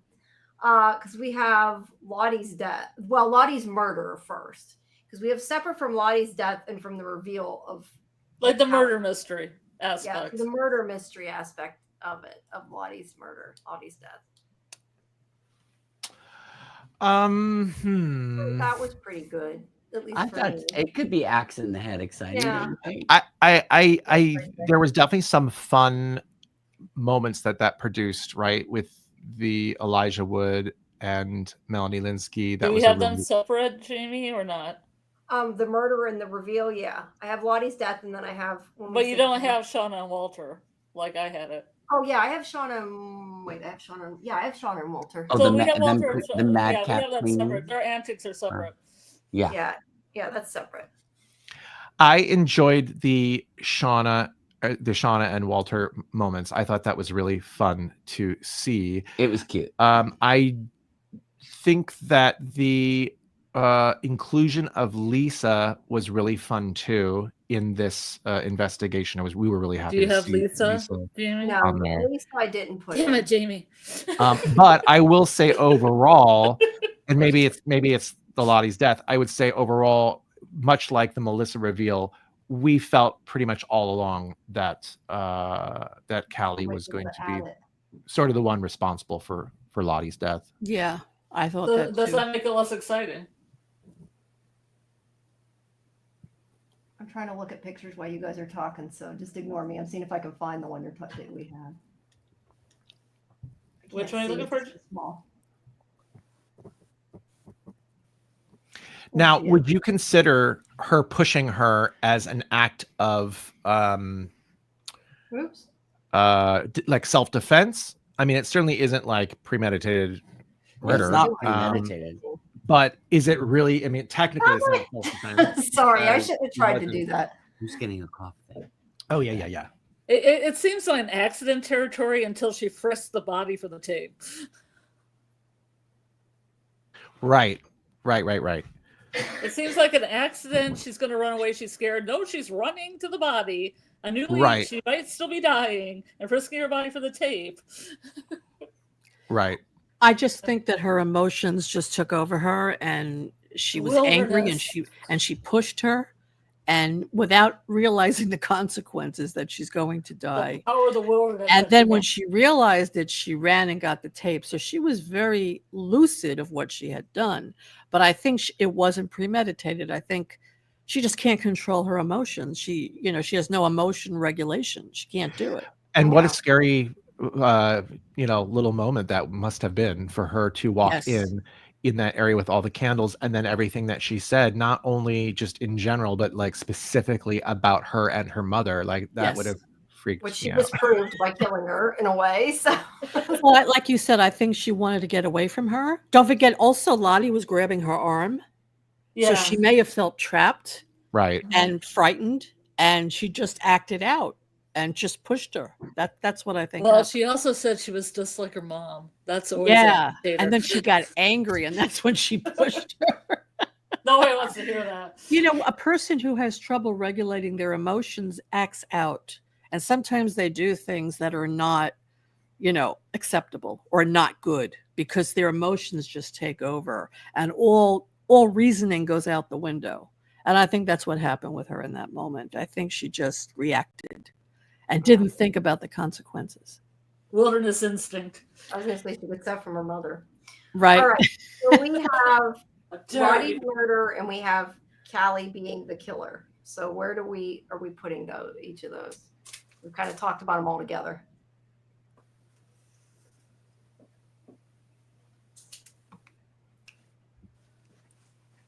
It got quiet. Which ones are we talking about, Jamie? I said we got Lottie's murder, and then we also have the reveal that Callie is the killer. We have those as two separate ones. So where are we gonna? Well, you know what? I could say that her death was probably axe in the head exciting for me because, for one, I didn't even know it happened. I had to rewind it, and I thought, "Oh my God, what just happened in the last 5 seconds of this episode?"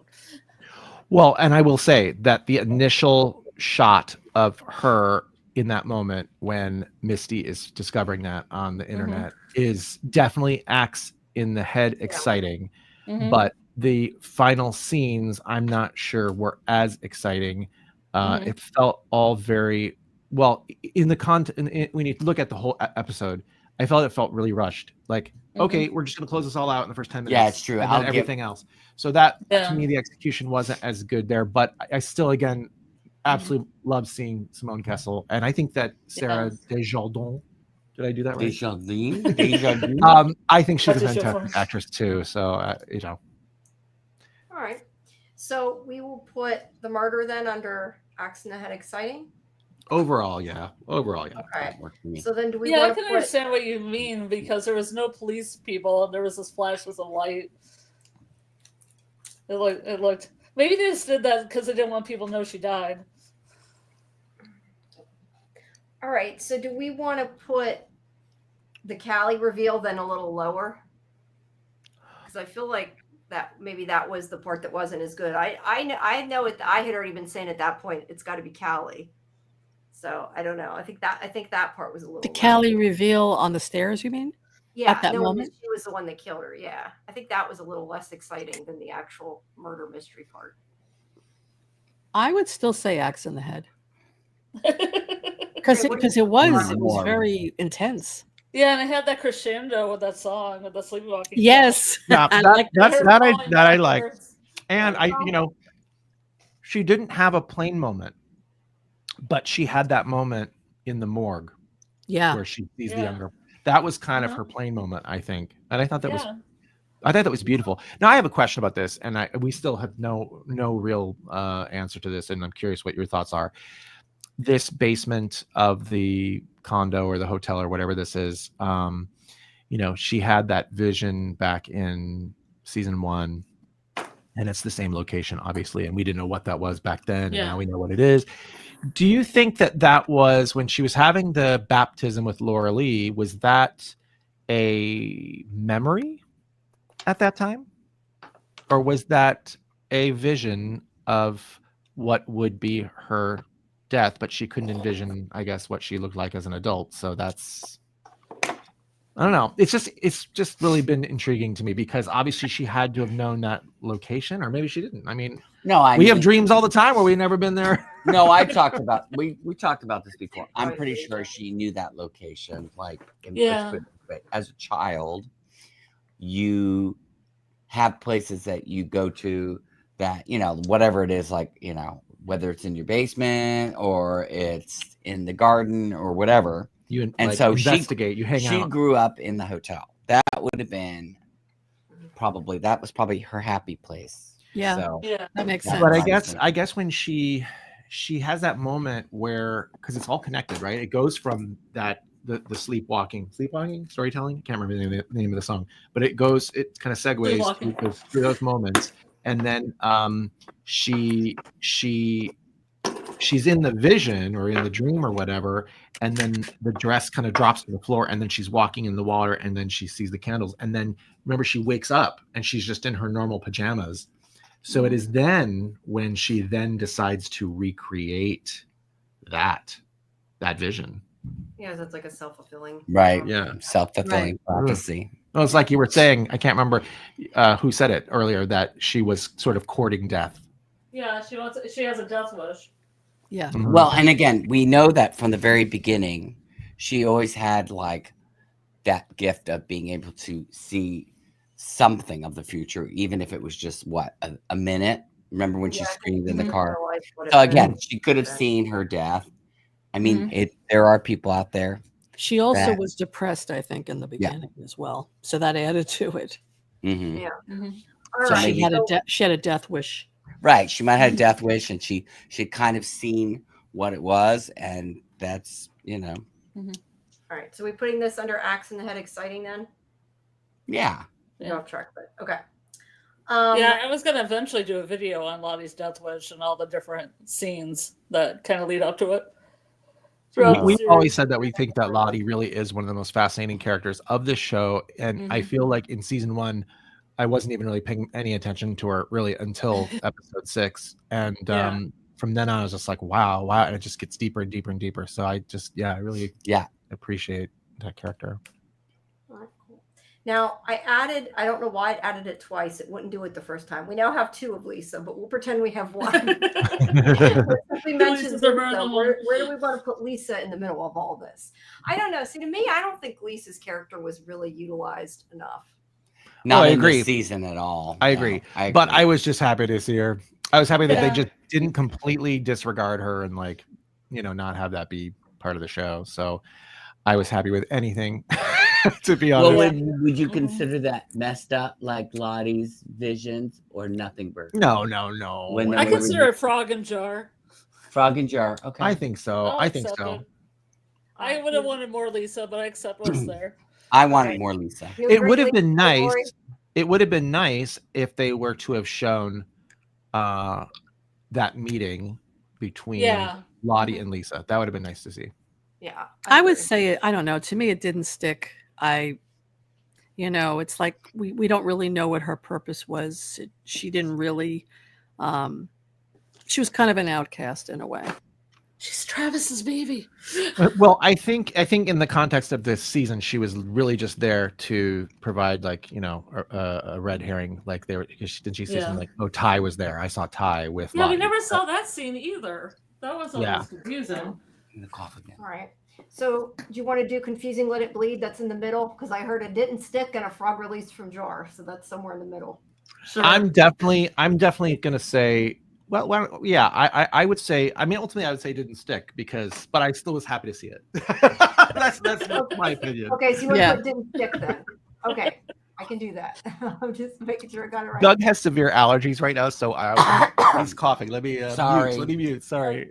You're- Me- All right, so we got off track. Okay, so we'll ignore the other one. Okay, so the next one we had in order was Shauna's descent, which is to do with her blaming Misty for everything and her seeing Jackie. That's just kind of whole.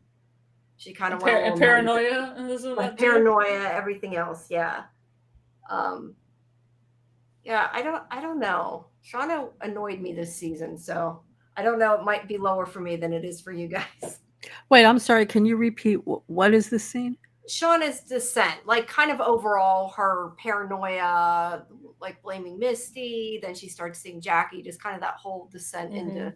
Then she thought everything was fun at the end. Yeah, just her track She throughout that season. ate part of Melissa's arm. That's why I said that isn't exactly one specific scene. We're gonna say confusing, but let it bleed. I don't know. I feel like yeah, it's kind of somewhere in the middle, definitely. Yeah. I appreciated some of that intrigue for sure. We really thought it was funny when Misty revealed that she was the one that closed the freezer door. Oh, I thought that was fun because again, I I did like seeing the paranoia because I felt like, and I didn't know it at the time, but as the season progressed and you could see the younger Shauna so paranoid all the time, that I saw that as that kind of connection between the older and the younger. So I appreciated it in the end. However, I would say it was a bit of a struggle to get through in those first couple episodes. All right, so confusing, let it bleed. That's Bill, where I'm at. I don't know about the rest of you. Yeah. Yeah. I'll say Confusing. fine with Let that. it bleed. Okay, I see. Bill would have put it one above, but he's also going by one scene. I think going by the picture, we kind of were going by all of that. Okay, so next we have Shauna and Walter. I like that. I loved it. yeah, it was I loved fun. That was really fun interactions. I would say not enough Elijah Wood in general this season, but Yeah. but I when he agree. was on the screen, he was really fun to watch. Yeah, I And he's agree. cute as a button. Yeah. Yes. Just as he's- Those He's got beautiful eyes. His oh, those blue eyes are like Oh. unbelievable. Yeah. Yeah. So where do we want to put that? The heart, Emmy, axe the head, somewhere up there. Axe in the head, exciting maybe. I don't I know. The heart, Can we put it in the heart? Just 'cause Yeah, it's the cool heart. I We think a can see little, them. yeah. because Yeah. Elijah Wood is in all our hearts. Yeah. Well, it was Until also a next- reunion for the actors too, and Well, they that's right. they had never been able to be in a scene, I guess, in the season 2. So I know that the Yeah. actors are excited to reunite together. Were they both in Lilo and Stitch? No. Okay, I just wasn't sure. I know that Melanie Linsky's doing. Is she in that? She's doing a voice in it. Oh, really? Yeah. Oh, I didn't know that. Melanie Who's Linsky, doing I a didn't voice know now? Melanie Linsky, I think. Oh, yeah? I think I that looks thought so so. cute. I kind of want to see it. It's I kind of just weird. but seen kinda her on the red carpet with her daughter. They just did this whole thing. People It's are like- saying it's the best live action adaptation of the Disney films. I don't have any. I don't know. I'm No, not that correction. person who's gonna go see it. The last time I saw a live action Disney adaptation was The Jungle Book, and I have to say, I was really stoned, and it was a trip. Oh my God. I think that's I was the like only- pulled onto my seat. I Like, think that's the whoa! only way I'm gonna be able to do one of those. I'm just gonna have to That's eat, how we eat a watched. gummy and That's how we bye. watched Cats. That's how we watched. Oh, Cats, Cats. too. We Oh, saw That's Cats. the only Never way to watch seen Cats.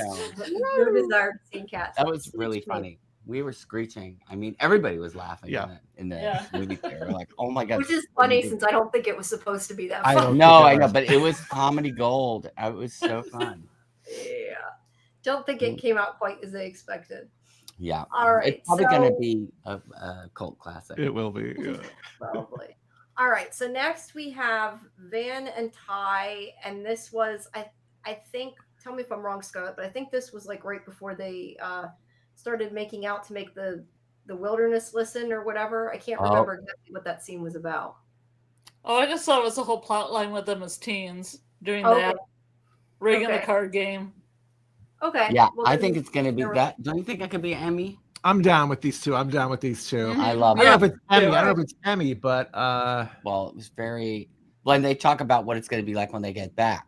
Isn't that what we're talking well, about? that was a great scene too. Oh, that was a great You scene. know, when they said they were going to go, what will it be like when we're back? Right. You know, about being in a gay relationship. Right. That was good. That So was good. that was tugging at the heartstrings. I was mad at them but- for not for selling Coach Ben down the river during the trial. But Ben did not say that he was gay to them. He had admitted it to Mari, and of course Natalie knew. But No. I think that there's a possibility, right? We were saying that maybe Van or Ty is the one who actually set the cabin fire, which is why they would be fine with selling sending him down the river. So I don't know. You could say heart. I could say heart for that overall. There was some good funny moments. There was good poignant moments. I like them working together with the cards. Yeah, I'm down. I like it. I like it. Okay. Yeah, You have- heart. I'd say Heart? heart. All right. Good with that, Scarlett? Yeah, I'm a little bit between that and Emmy, but I can go hard. Well, I'm trying Hard to Emmy. average them between whatever it says. All right. Now we have the scene. Well, I put where- it in Emmy just because, Yeah, we could do it. Let's put it in Emmy. Let's just do it. Let's just do We it. need some more Because the Emmys story like that. came to an end, so I just feel like, oh, they're just, Oh my God, that's fine. All right. So next we have Shauna and Lottie's father and that whole vision / thing. I don't know. I really whatever- like that scene Oh, because that's another it one. showed that Shauna has this compassion in her Yeah, for she Lottie's has no father. heart somewhere. Yeah, which Yeah. because she's very narcissistic, but at that moment she did have a lot of compassion for him. So Yeah. I think that's either the heart or Emmy winning, maybe. I'm with you. I agree. can go with that. I think that one of the other aspects I really like as well is that it showed a little bit of Lottie too, right? You see Mhm. her bedroom and you see Yeah. through all of this. She still had some of the photos of the teammates there. Right, I thought that's that right. was cool, Yeah. including an extra jacket that Yeah. Well, the extra jacket in that photo is who I say is Proto Crystal. That's the Proto Crystal. Oh, Proto Crystal. Just vibe wise. yeah. But anyway, yeah. I Sounds just thought like it a was band cool. from the 90s. Proto Crystal. Yeah. I Proto like that. All right. You said the heart or enemy winning. What about you, Scarlett? You break the tie. So if they were showing clips of people who were nominated on Emmy Awards, I think they would show this for Melanie Linsky. So I'm going to put in Emmy. Okay. All right. All right. Yeah. We'll go Emmys. Emmy. I think in my Emmy, head Emmy. clips that These are people the Emmy claim that moments. they're I can see nominated it. I for. can Yeah. see it. Now, the next one, this is the one I told her we could combine because originally I had it for the scene when we're first revealed, like the Edwin and Kodiak and Hannah pop up, I think. But also, it kind of runs into Lottie axing him in the head. I don't know. This is still, I think, one of my favorite scenes of the whole season. So Mm-hmm. just because it was so shocking, even though you have an axe in the head exciting category. I think it's right above that. Well, that category was created for this image. No, I know. I don't know. To me, it's above that. What do you guys think? Yeah, axe in the head. I think excited. it's action in the head. I mean, this was the moment. This was so good. I don't know. We were speechless. We were screeching. We were speechless. We were just like, definitely- oh my god. He We says, started- I said we were speechless. He says we were screeching. It could be both. No, we were screaming. We were screaming. We were like, we were watching. Okay. Like, oh. Okay, shit. so we're gonna put it in Emmy winning. Emmy winning. Yeah, Emmy I winning. think For we got Edwin. winning on that. Yeah, that Yeah, sequence. that's what I That think. I think sequence that was is a great scene. I So love that. clever. They Such really a- got it. Yeah, That was the I could biggest see that in Yeah. the Emmy nominations for the show, like showing Yes. them all dancing and then stopping, and Yeah, then it the was first just come so in. good. Yeah. All the looks on I their wish we could see faces, the- and then As when an Van, ensemble cast. yeah, Yes. like the ensemble cast, and then Ven saying "We're going home," you know, all that Those in one reactions. shot. My gosh. It really Yeah, pushed and it. then Misty. What does Misty say about his head? He was already dead, or He something. was already dead. No, yes. He was totally found him. He died of natural causes. He was delicious. No, he wasn't. Natural causes. That was it. That was it. All right. Now we have. I left in for you, Scarlet. Kodiak's Zeus story of the frogs. Oh, the frogs yeah. and the log and the heron and all that story. Emmy-winning guest nomination for Yeah. Yeah. I Now, wanted more Cody. I have to say that this is something that feels a little rushed.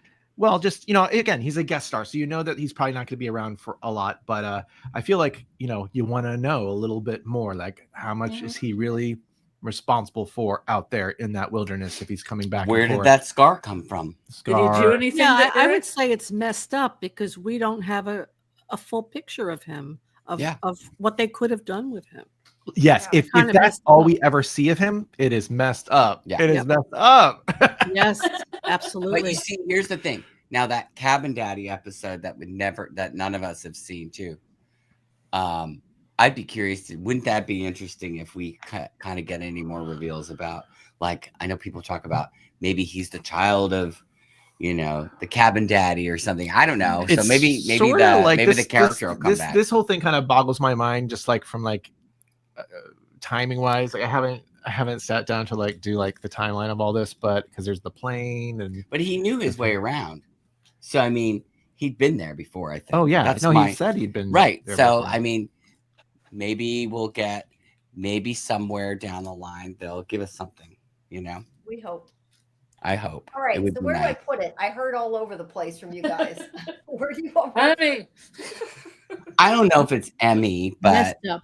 I say it's messed up Everywhere myself. yeah, but- it's messed up. It is only messed up. because it's it feels like a little bit like a stunt casting, you know what I mean? Which is fine, but you still got to make it make sense in the context of the whole show. So let us know Well, see, the beginning part was great. That 15 minutes was just their story, but it almost Yeah. felt like there were other writers all of a sudden, or they were doing improv in the other scenes. It did. No, I have to tell you that first segment is so good. It's so good. That whole Yeah. episode is fantastic. But I guess I'm gonna need to know a little bit more about where this and maybe we'll see it because maybe they'll have to explain what happened to this gentleman. But for now, we do need another one sitting in that category anyway, and it's perfect. So let's do it. Okay, let's go with it with just It's well. lonely by itself. It's lonely. But Lonely poor and messy. Achilles heel is Poor lonely. Achilles heel is so lonely. That doesn't necessarily mean we hate it. How's that? Yeah. Yeah, All but right. that's supposed to be the worst category. Like, right, No, lots of no, those it- words. Really? I don't think it's the worst. I think it means that they just didn't. That's how I set it up. Right was the best. No. of the Yeah, but I mean, Oh, I On would the Bill think- tier list, McHale. it's set up. It's the I lowest. think Right, the but- Aaron's Best best was Bill spokesman, McHale on Bill the bottom. McHale is the loser spot. I just see it How as dare you. I don't see it as a character flaw. I see it as a writing flaw. Maybe I'm Yeah. looking at it differently than you. It's true. I think the writers dropped the ball with him. Yeah. Yeah. Yeah.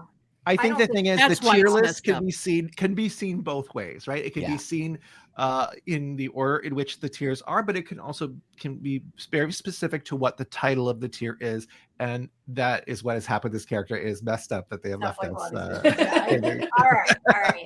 Fine. Point taken.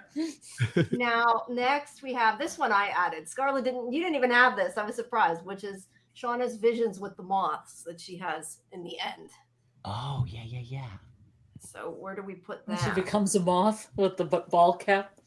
Frog released from the jar because it shows us It gives us insight into her psyche and the way she sees things. I would say frog released from the jar. Somewhere in the middle. Hannibal Lecterness. Yeah, that she has these visions. I mean, what the moths represent for her. And, it's just about her trauma, basically. Because Jackie's in the dream. It's her guilt and her trauma. So I see it as frog released from the jar because it's giving us an insight into who she is, how she became the way she is. We also know that moths mean death too, so I don't know if that means anything there, but you've been watching The Last of Us. Isn't that specific moth though also known to enter hives and kill the queen bee? Oh, I believe so. That's why we kind of thought it was also sort of like a symbol of things to come. Of like, like maybe the Froggers, or more specifically Hannah. By the time you get to the end there, she has foiled Shauna's plans there. Right, working with Natalie. I don't know. Yeah, it could be foreshadowing of things to come, death, her feeling trapped in her life, right? She is just Jeff's wife and Callie's mom to her. She said that. So she feels very trapped the way the moth is trapped. Right. And her dead-end job. And her dead-end job at the supermarket. Right. So I just think it's like a purview into her character, into her psyche. But, what do you guys think? Where do you think it should go? I'm fine with the middle. I'm fine with frog release from jar. I would say that I would maybe be intrigued to see this carried further into season 4 in some way as well. Oh yeah, definitely. All right, let's put that one there then. Okay, now we have, what is this? Oh, Hannah stabbing Kodiak. To me, oh wow, yeah, that one's got to be up there, I think. Yeah, I think it didn't stick. I'll tell you why. It was not realistic. No, it wasn't realistic. I mean, first of all, he's like 6 feet and she's very tiny. And how is she going to reach his eye to stab him in the eye? Number one, the logistics of it don't make sense. I think she had to stand on a crate, didn't it? She had to stand on something in order to do that. And second of all, for somebody who's a scientist who supposedly is a good person, to kill somebody that easily and stab them in the eye, there's something wrong there. I mean, there's a writing issue there. Is she going to be a serial killer going forward? Is she going to be a killer? We need to see that. Yeah, if they don't show us that she's a killer, then that scene makes no sense at all. She changed very quickly from, being the frog scientist to, I always said, Patty Hearst. Yes. But there wasn't, I don't think she was in captivity long enough to make her change that quick. It was literally next day, boom. We could say that as a scientist, she is, intelligent, and she is able to perceive things, see things as they are, in real time. And so I think there is an element where she's seen what they've already done to her friends, or her friend Edwin, whatever.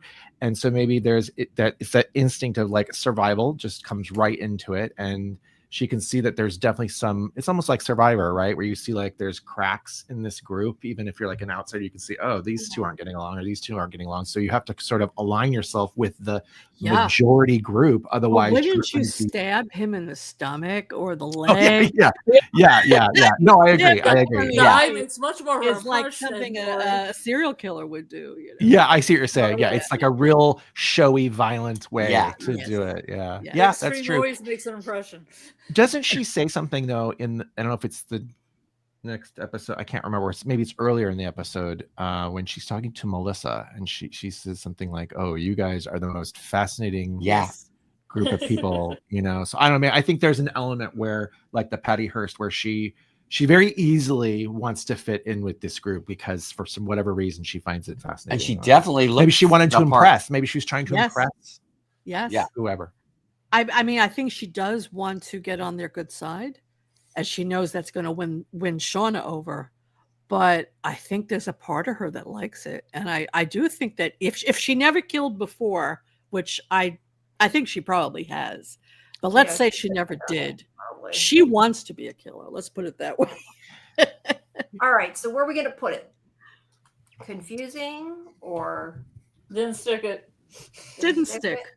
Didn't stick it. All All right. right, I'm good with that. Didn't stick. Even I'm though okay with she that did without more context of who this Yeah. I person liked is. it Could've because done it a was little bit more. shocking, but I do agree with all the things you guys said. It did have problem. I did have. I mean, we problems. could say confusing, but let it bleed. Let's see if something more comes out of it. We could say that. It's either one of them is fine. I will Okay, say you that guys at the can all screening think of that it.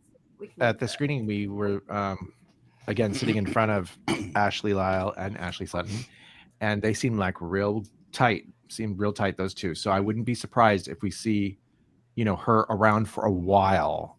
It would seem very I don't know how they would write this, that she would come back with I don't know how they would allow her to survive into the rescue, but yeah, I don't know. Well, I at think they least like we her. got- I think they yeah, like Ashley. I They think like they Ashley liked her Sutton too.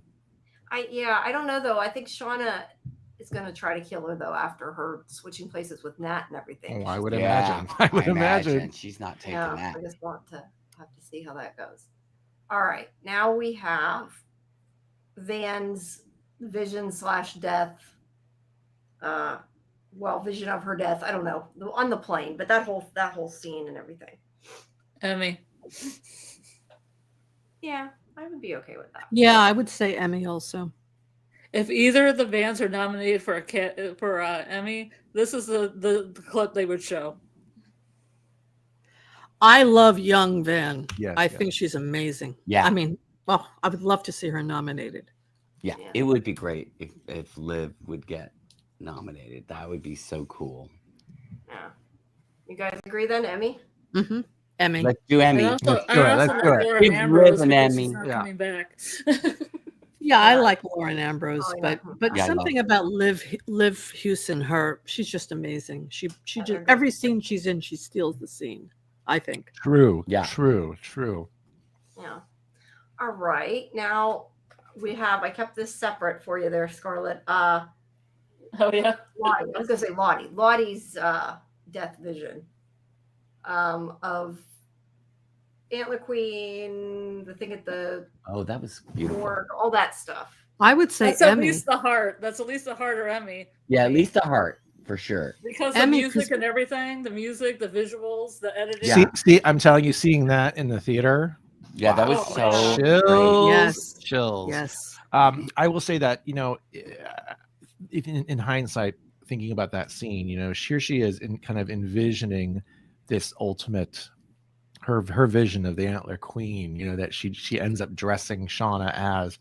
It's beautiful because in season 1, the team all sort of put her in that position because of the bear, what happened to the bear and all that stuff. And she obviously knew she couldn't hack it.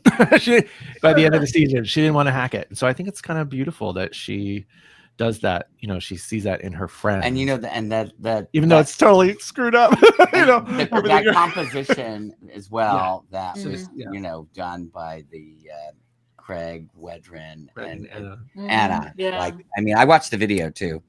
I was checking that out, and because they Mhm. did their own video and released. Oh, they did. Yeah, it's on YouTube. check So it they out. did like a separate video for it, which is kind of interesting because that was one of the things that they were telling us when we saw the showing. They're like, "Yeah, it's dropping tomorrow, so go check it out." So I was like, Yeah, "Oh, okay, cool." I love all the Bloodhive soundtracks. I wish they released all those on vinyl. I would definitely. Oh, it'd be Same, so great. Same. Please let me at least Probably colored have- vinyl too, like maybe a yellow and blue one, Splatter. maybe a Splatter, red blood one. I splatter. like blood splatter. Yeah, All right. So we go marketing Emmy. opportunity. That is an absolute opportunity. That is an absolute opportunity.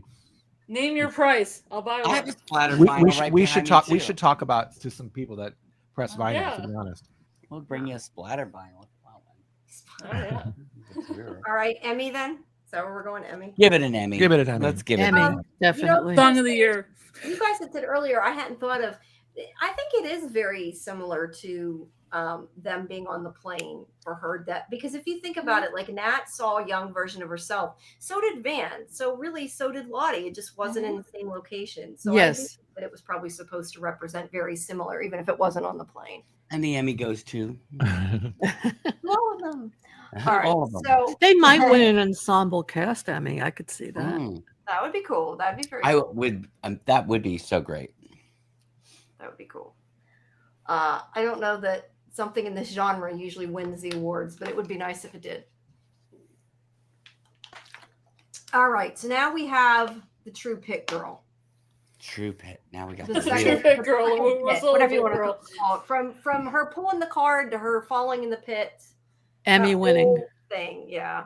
Call me Pit Girl. I thought they did a great job. I thought they did a great job matching up those scenes. Yeah, there was Yeah. so. Oh yeah. I mean, when you definitely. consider that it wasn't shot all at the same time, and it's just literally looks identical. Yeah, I mean, I was pretty blown away when we saw that coming again too. I think we were screaming, going, "Oh my god, I can't believe it! Well, It's happening." when she pulled the card, I still wasn't convinced. Yeah. I still It's wasn't convinced. when she started taking off her clothing, I'm like, That's oh, when no, you yeah, knew. when you Laura, saw the no. nightgown, you and that knew. was when I was That's like, when "Oh you boy!" knew. And you're and the like, shoes. no! It was very clever that they Yeah. They they made you like Maury after you, because at first you didn't really like Maury much, but they made you this season, I think. So then you Absolutely. felt worse. well, Absolutely. and you know what I really appreciated about that scene, as well as the fact that, like, yeah, we're talking not just in the same season, but come on, 3 seasons, and you've put that together. Like, I mean, it's a slow burn, but it's definitely really well worth it. You know what I mean? To wait that long for that. So I'm it going to was say cool. my only critique. This is so nitpicky. Oh my gosh. Okay. So I'm a huge fan of the costume situation of this sequence. I love all those looks. I love seeing him in the final feast, and I just love all that, matching it all up and everything. Mhm. But I will say that Van's little balaclava that's made out of that sweater, which we've seen, since season 1 in the pilot, and this is the same thing for Misty too. The Misty sequence, they kind of did like they did a redo of the Misty sequence. I felt like in the pilot, everything felt just a little bit more weathered, a little bit more how I'd expect it to look. And in this episode, it was like they didn't quite weather it enough. That ski mask looked like it was brand new. That's true. And I will agree on and that the one. And Misty's outfit didn't quite match up either. Yeah, she It's a in the little different pilot she had brown. like full on like frostbitten lips, and here she didn't. I seem to kept have that. saying, I know when I saw those outfits, I was like, oh, it's good that Jean-Paul Gaultier is hiding behind the huts, like who knitting are these things who that are look the like seamstresses I out mean, here? the workmanship is like unbelievable. You're like, I don't think they're I gonna think be though, able to for a pull that different off. director recreating it, it was pretty. Oh, I'm good. sure. Yeah, If no, it was it's a got to cool be. director, then it would have been. It's got to be but- so challenging to match that. Like, it just has to. But be. And there's when you're doing a pilot, you don't know like if it's going to be picked up or whatever. So who knows? Those pieces. So they might have like, changed their mind. But too. yeah. the only thing I'm gonna say about that stuff though still is that I can embrace the fantasy Yeah, of all of it. Yes. So that's why I wouldn't say we shouldn't get too Yeah, nitpicky about absolutely that. not. I would not. I just like to embrace Yes. all of the fact that like Yeah. this has all been created, and God, they've done such a great job Yeah.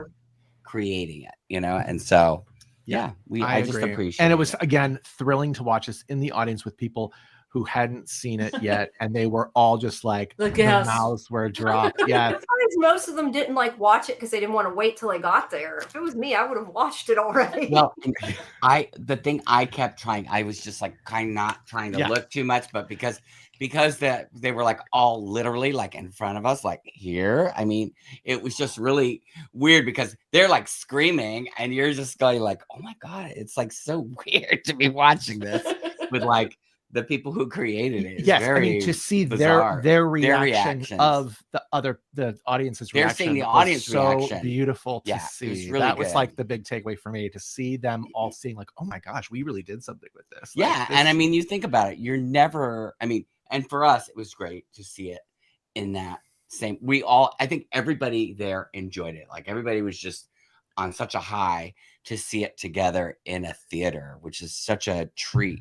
And I just kept thinking, God, don't you wish that they would and different do from this like, more so often? like we saw the probably the season 1 finale, I'm guessing, in a theater as well, but it was like with industry people or whatever, like because this is just total like SAG. It was like a SAG event or whatever, so it's just a different reaction from the audience. It's just more quiet. It's more like respectful of the product, where when you have just a real audience with just people, like it's so super much fans. more. Yeah, super fans. It's great. It was really great. fun. Really it was great. fun. They only do that kind of stuff over there where you're at in California. They don't. Well, I think that's the thing. Even this kind of a thing that they did is pretty rare. I'd say most of the time, because this was at it's a place called Yeah. Vidiots, which is like a well, it used to be just a It was a video store. video rental Yeah. store for many years. it was like while you're streaming. Yeah, that's exactly what. But it was exactly a little what bit it bigger is. than that. It was actually not that far from where we used to live Yeah. in Santa Monica. That's We right. lived there for a while, and then what they did is they opened up. They bought I guess they were losing their space because they were like, whatever. Our Santa Monica has just been completely redeveloped. So they bought this old theater up in Eagle Rock. Yeah. So they have the theater, And to now do they have like a screenings, space to have like parties, and they have a actually store. two theaters. And they two have the theaters store. and the store. So it's yeah. super cool. Like They have a lot of events there. So we'll Yeah. have to.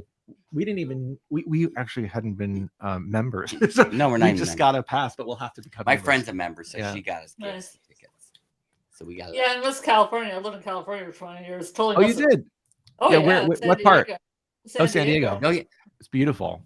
so Went up pretty. to LA a lot and San Francisco a lot. Yeah, I mean it's all there. It's all accessible. I mean, maybe. Well, I saw I'm David sure- Lynch speak in LA. Okay. Oh, it's great. Yeah, I mean, I went to a lot of those preview things back in the day, like 10 years ago. But Yeah. It's true, there is so much. I mean, let me put it this way too. When you live here, let's put it this way: if that's all you were focused on, oh my God, you could go out Yeah. every night. You if could, wanted you to. could, You you really could. could. But I mean, it's just like, the reality is that you've got to still work and do stuff. So, you Yeah. can kind of like pick and choose, and it's good, especially if you get some of these things that show up that are like, because Brady's got SAG Yeah, membership. I so, would like, say he'll that get the that SAG actually, stuff and unfortunately, stuff for a free. lot of the Yellowjackets like industry stuff they don't do here. They do in New York, and so we haven't been yeah. we haven't been to one of those Right. since season 1. Right. So we were always hoping that like maybe we can like DJ the party. That would be amazing. Hello, could we DJ at your party? We're available. check our Instagram. Whatever. I'm not gonna. All right. So where are we putting that? After that whole discussion, we got sidetracked. Well, Emmy, Hart. Emmy. Emmy. All right. Whoops. Okay. It expanded. I was going to say we're out of room. It expanded. All right. So next we have from the finale, Shauna becoming Antler Queen.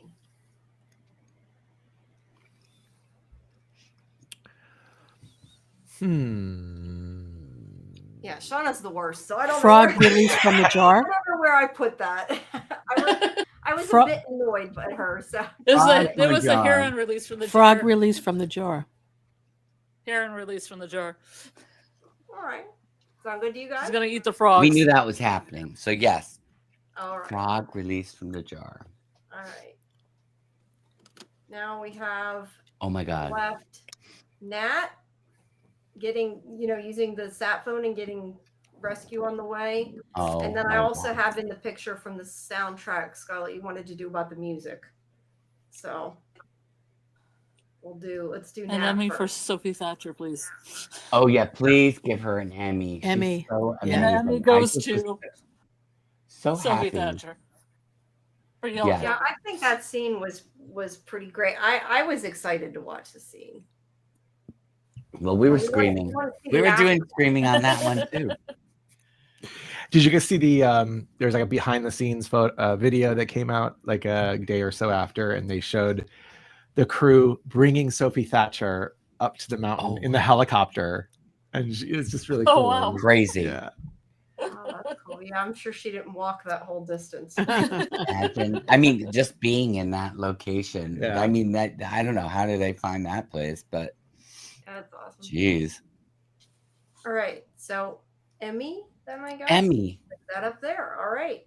Now, what did you want to do for the music one, Scarlett? I don't know what exactly your plan with that was, or if that was for Emmy. specific music. Or, no, Oh, mean, just about the music. Just the When music you in guys general. read the Or? music, both the Ooh, 90s. you know what Oh. I loved? Okay. That really I cool loved, song. Yeah. Well, okay. There was a cool song earlier in the season. They played it a couple times. This was during the investigation, usually with Misty, I think. A really good kind of percussion track that we liked.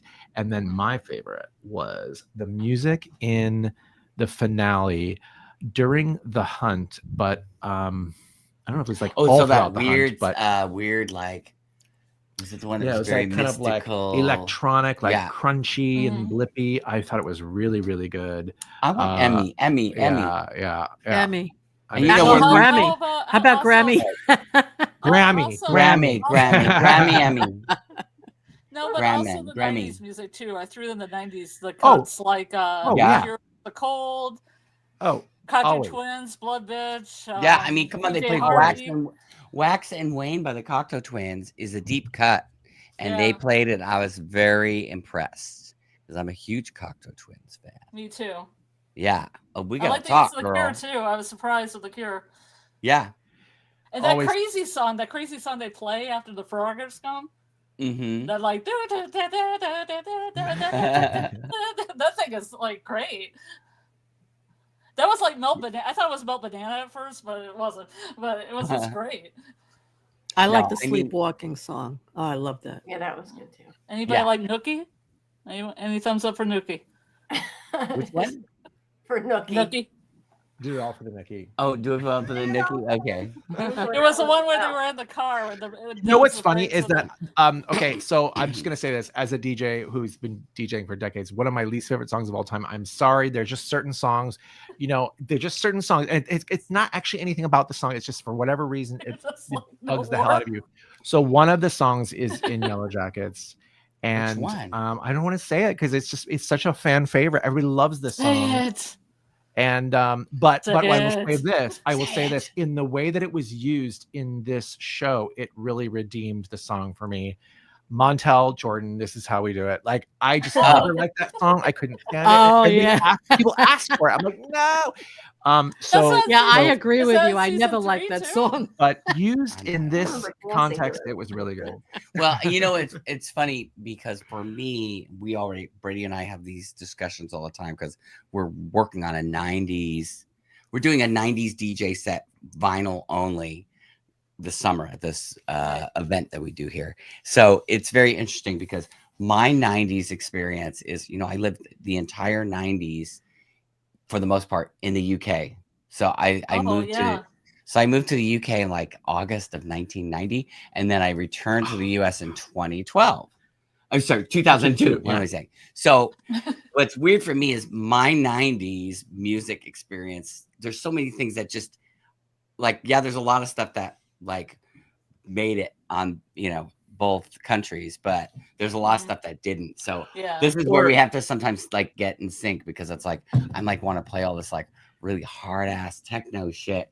Yeah, Brady's the like, rave which is like- parties which was were like really pop big in music England there. at that And time. like, It was pop Rave music. party, Yeah, like, I like can't. give me the rave vibe, but we yeah. also have to remember like this particular party is like it's a wine tasting at a, Right. a But bar then the at other thing is that like 5 o'clock in the afternoon. but the grunge So- thing too, you know, like I mean, some Yeah. of those things were kind of like big-ish, but certainly not on the level. I mean, I was aware of it, but it just wasn't as big. So I sometimes when I hear a lot of the songs in Yellowjackets, I might not know all of it yeah. because I Yeah, was yeah. truly into something else, you know? Yeah, you and I have that in common because I spent part of the 90s in Scotland and Oh, part right. of So, the 90s yeah. in Germany and Croatia.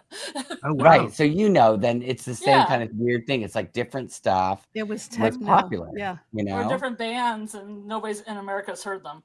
Exactly. Oh, we're gonna have to do a little sideline deep dive. We should do a little party here in the. We've been wanting to do like a Yellowjackets themed little because we haven't done it in a long time, but we do an online show, DJ show as well on Twitch. And so we're thinking of doing like a Yellowjackets. Well, we wanted to do vibe. that for the finale. Yeah. That was the idea. We were gonna do music from the wilderness, but Just then the ran problem out was. of time. But then we found out that finale thing was on, and then Yeah, we were like, we got to that's right. record the episode, and it all got too much. Plus It's just- working.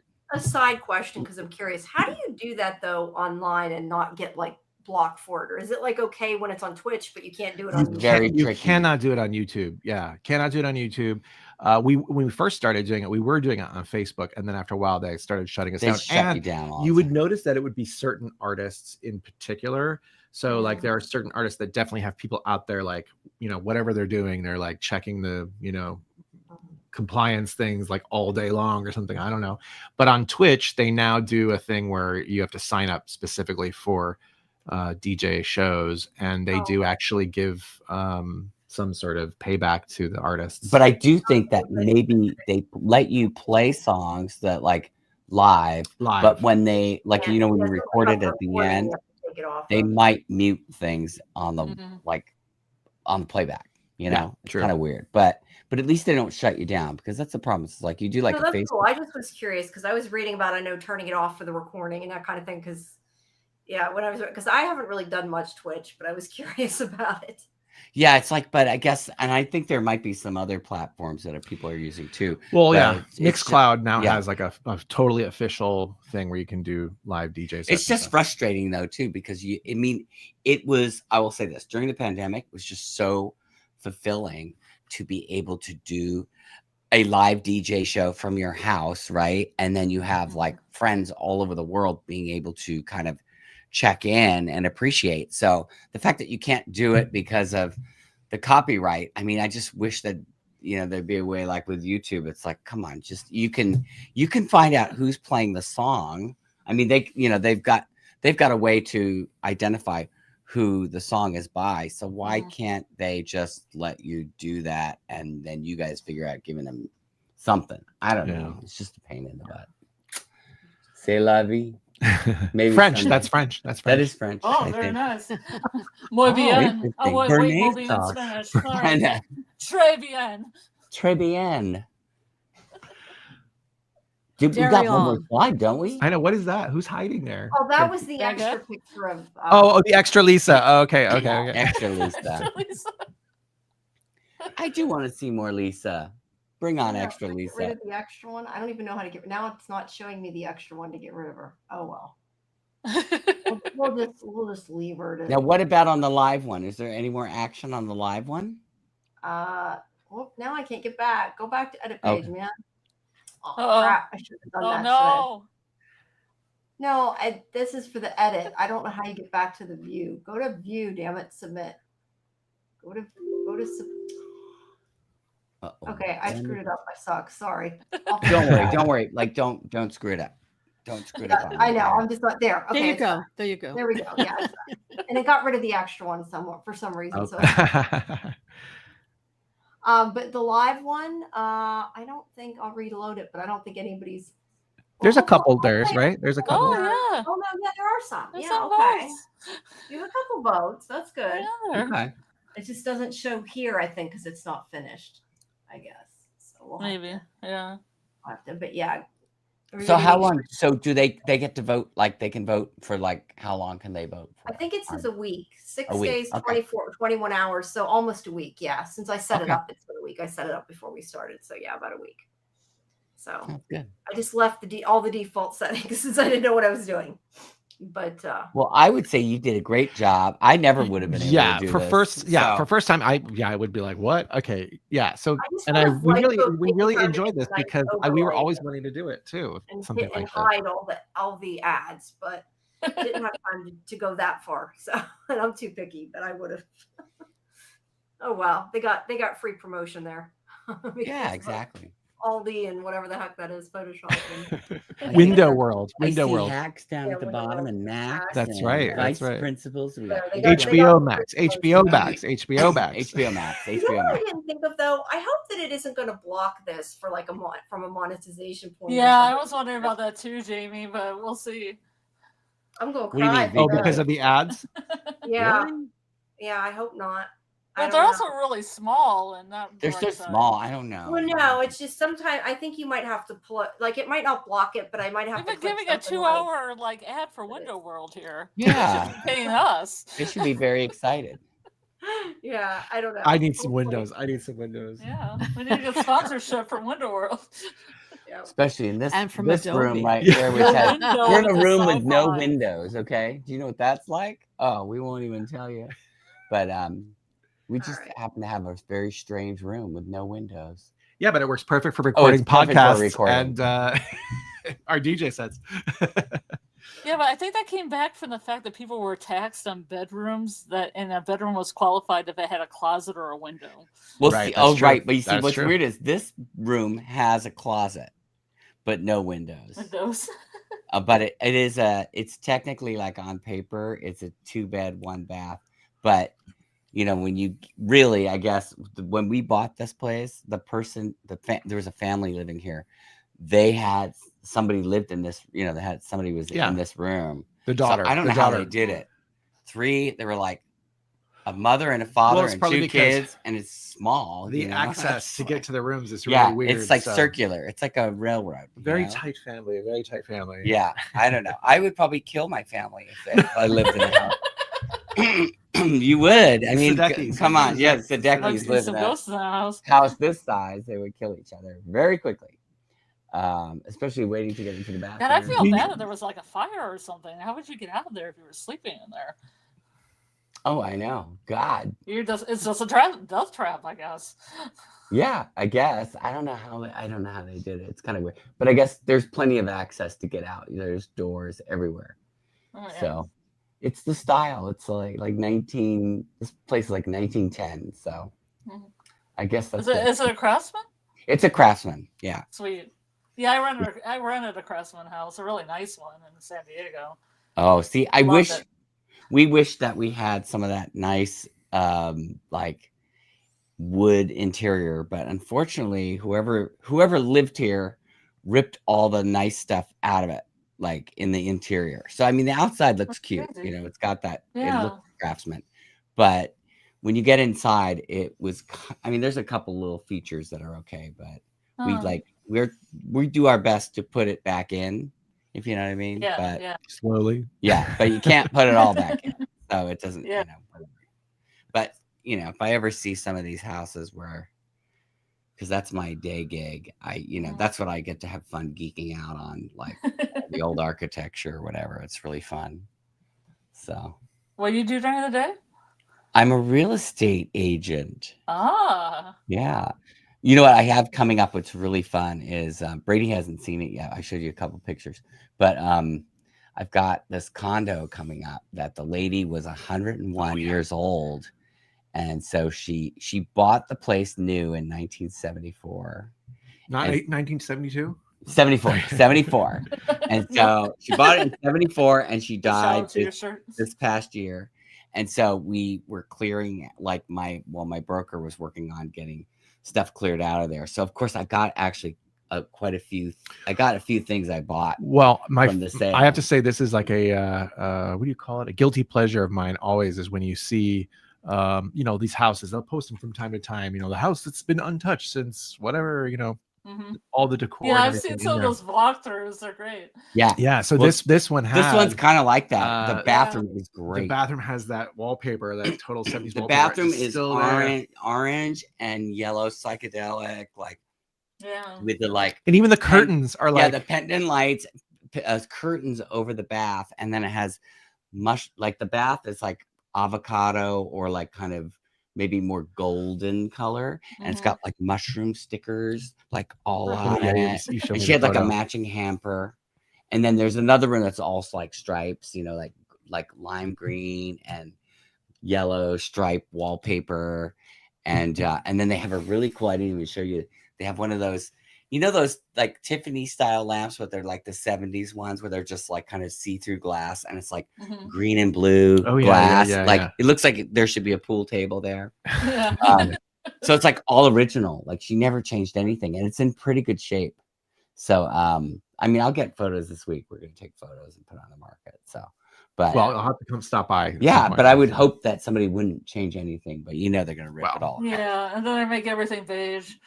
Right, they're gonna make it real boring. They're gonna put like those plastic floors in it. You know, those ugly gray laminate floors that they can buy real cheap at Home Depot, and that'll be it. You know, so that's what people want: mediocrity. Oh no.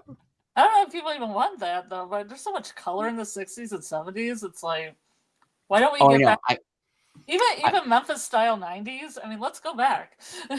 Oh, totally. I love all that kind of stuff. I remember in any of these, like when Brady and I first started going out, I lived in this apartment that had a really great avocado refrigerator from the 70s, like huge. And I think it had like all the matching, like the I might have had a dishwasher in there too. I remember that's what's so weird to me. I was like, did you have dishwasher? Formica counters. I Yeah. can't remember. I think it was I think Formica. you did, It was yeah. so cool. Counters, It was yeah. like a great. I actually I love that kind of preferred the bathroom, which was like mauve tiles. It had Yeah. like brass fixtures. It was I'm kind of not- I don't sexy. like I'm not into the brass. Yeah. But the other thing I'm not the pink into bathrooms is of the 50s. well, it was 70s. That felt that was a real 70s. 70s Yeah, one. yeah. Then it's like some of these cheesy ones that are terrible. Like I had a place one time that was like in a very hoity-toity neighborhood, and it was never had been updated since. Like it had been built in the 80s, and it was funny because they had black, like black toilets and black sinks and lots of gold. But what was really funny is they had a his and hers toilets in there, like water closets, right? And then they had this big, like real hideous, like jacuzzi tub, but like with all the gold fixtures and like a big skylight above it. And I remember because we weren't going to change anything on it before we put it on the market. But my idea was, I kept saying, it's like, we need a drag queen. I want a drag queen. Was this Rebecca's? Yeah, Rebecca's. Okay. I was like, I want to hire a drag queen. I want to stick her in the bathtub and like with bubbles while I did over some the top. champagne. Maybe No, but we can't really get away I forgot with to it. tell you this because he's talked about this. I've heard this concept before, but I actually did see somewhere. I don't know. Probably in Beverly Hills. There is actually officially some drag queen real estate agents in Texas. That's perfect. I've been wondering. That's what I've been waiting for somebody to do drag real estate. I was always like waiting. I want drag realtors and I want to have like drag queen realtors. Let's see. Okay. I'm just going to say this. I know how difficult it is for you to be a real estate agent. Like how much goes into this, how much energy back and forth with these. Oh, it's a lot. Can you imagine having to get up and drag before you do that? It's terrible. What? It's a lot of work. I've only done it a few times and it ain't pretty. Wait, drag or real estate? Drag. It's well, I was Brady's muse, but I don't know if I go that far. Well, I know. No, I'm joking.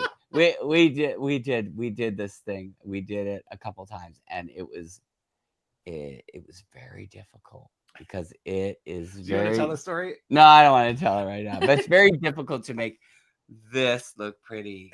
It's just not happening, and especially now, like older, the skin is just like you want to be like you got to tape it all back because it just you put makeup on it and it's like no, we have to tell the one story at least because it's which funny. one Okay. About the video? No. Okay, so the first time that this character was introduced to the world, the world didn't ask for it. I'll tell you what it is. But the character was, her name is Taint La Bianca.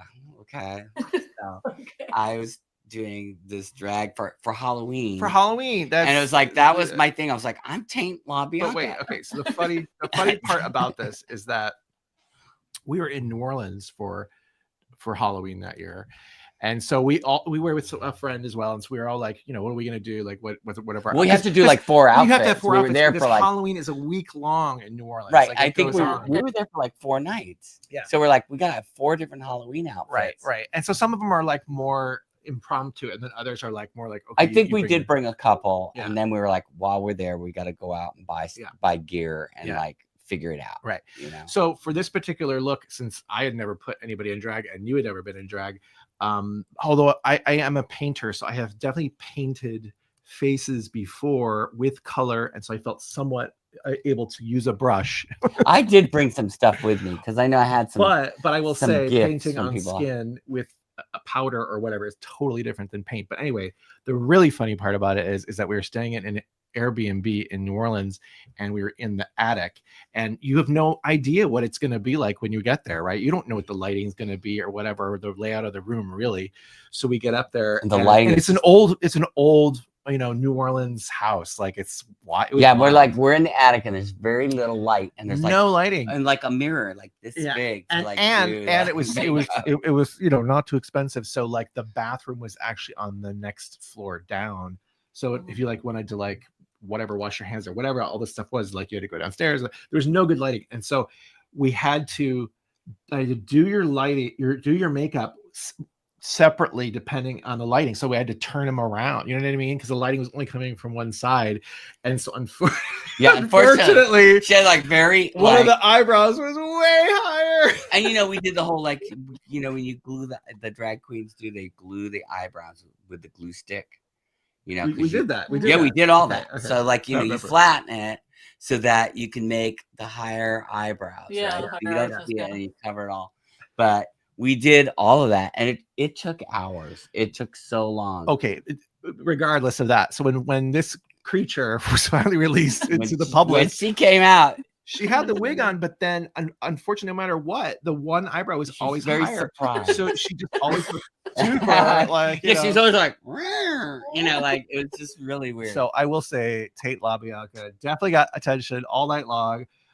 You know, you were a good time girl. She had a great time. She met a lot of people. I kept thinking like, what fun was had that night. Had so many conversations with people like for hours, and we did so much stuff. We were like at the voodoo ceremony, all these crazy things. And then, but then I thought about it later. I'm like, oh, nobody would even know who I am. No one's gonna know who I am tomorrow. It's like very weird to be like in this incognito.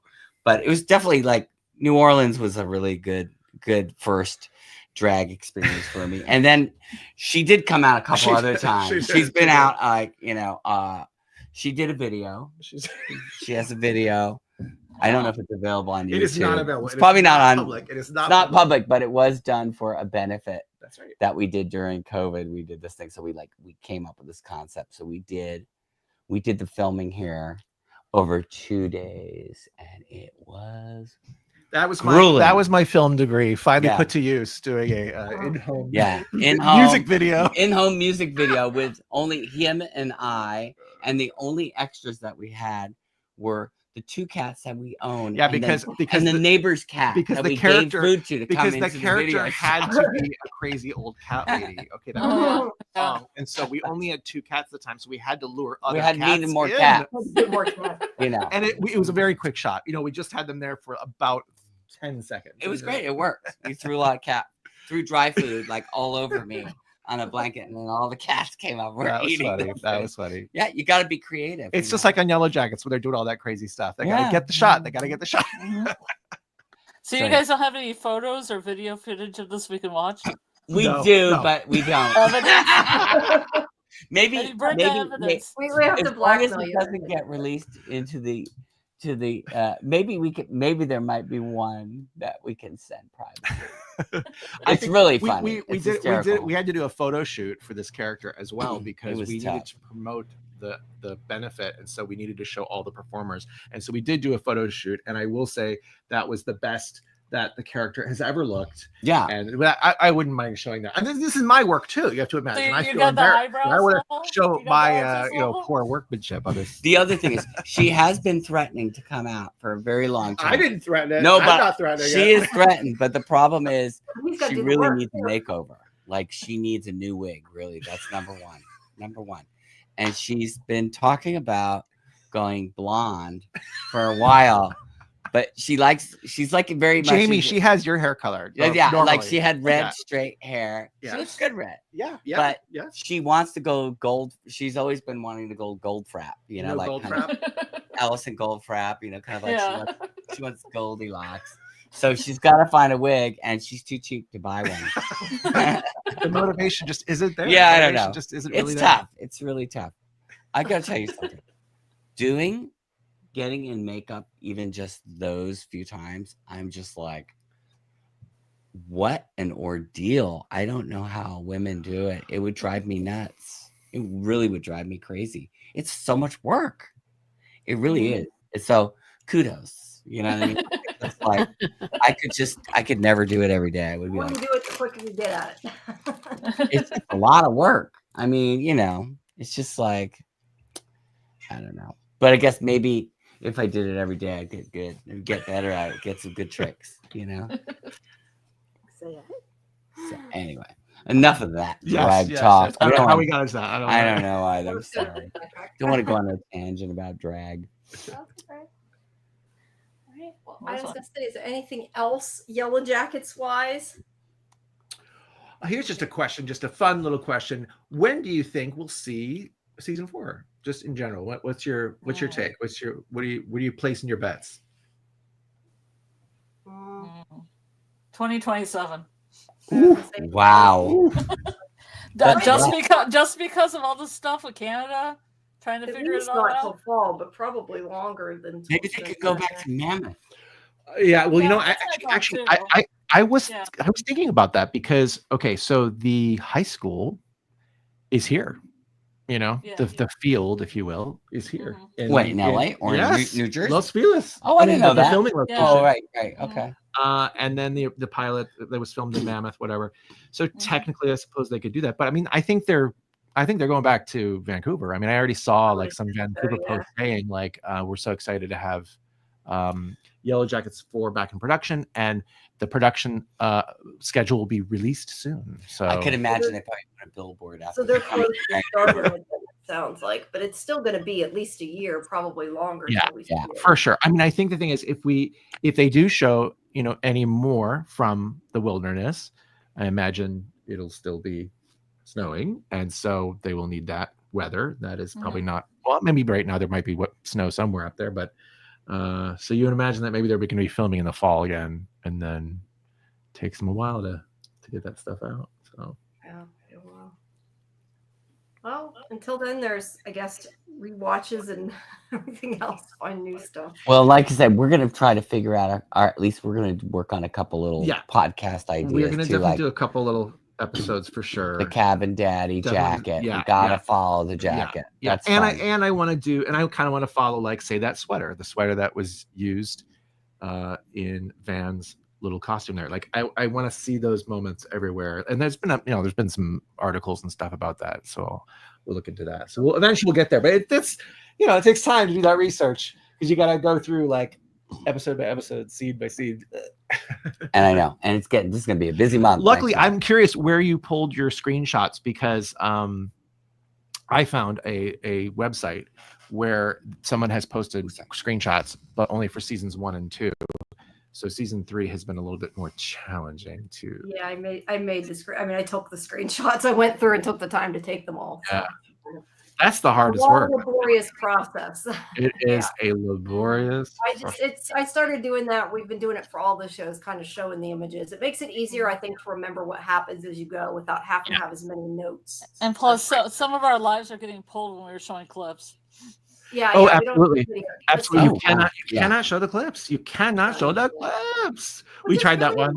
Because we're giving them free promotion, I know. Be okay with it, but Oh, we even did a watch along thing on one thing, and we didn't really show it.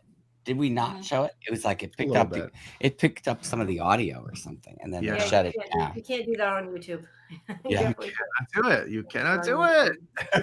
YouTube, you devil. So what are your predictions for season 4? What do you guys think is going to happen? I mean, I think for sure we are going to see the rescue, and we are going to see some integration back into life. I mean, they have to be moving in that direction by season 4. We have to see that. Well, because there's just not that much time left out there. There's not enough time. According to that timeline, there's only a few more months that they would be in the snow.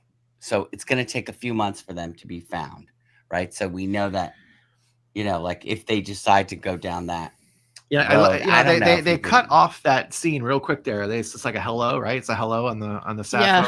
Yeah. You don't know what the conversation is. Right. Could go anyway, right? So that was smart of them, because they could still slow down the process a little bit. Could slow it down, or you could jump right back into a completely different timeline. Yeah. Be like, okay, here we go. And the other thing I think we're going to see last season. I'm sorry. I just said I do hope that we get the 5th season and they don't like have a cliffhanger, and then, because that would be just as bad not see the. Well, ending. I hope they get 5 seasons as for their vision. Completed That's vision. what I mean. I think usually if they're doing really good and they got the 4th, I couldn't see them not doing the last one. That seems like. Yeah, but they kind of did that for Westworld, because Westworld's supposed to have 5 seasons. Wasn't Westworld? We had this discussion earlier. Wasn't Westworld like officially renewed and then canceled? I believe so. I believe so. Okay, because AJ was arguing with me earlier. I thought so. Yeah, what happened? Was that because? Why did that happen? something with HBO. And HBO they started merger. pulling things Just kind of Oh, like the Paramount Showtime merger. I'll be So- frank. I was Some very people like confused. to come in and clean house. So do you think season 4 is going to be mostly the wilderness and the rescue timeline with very little present timeline?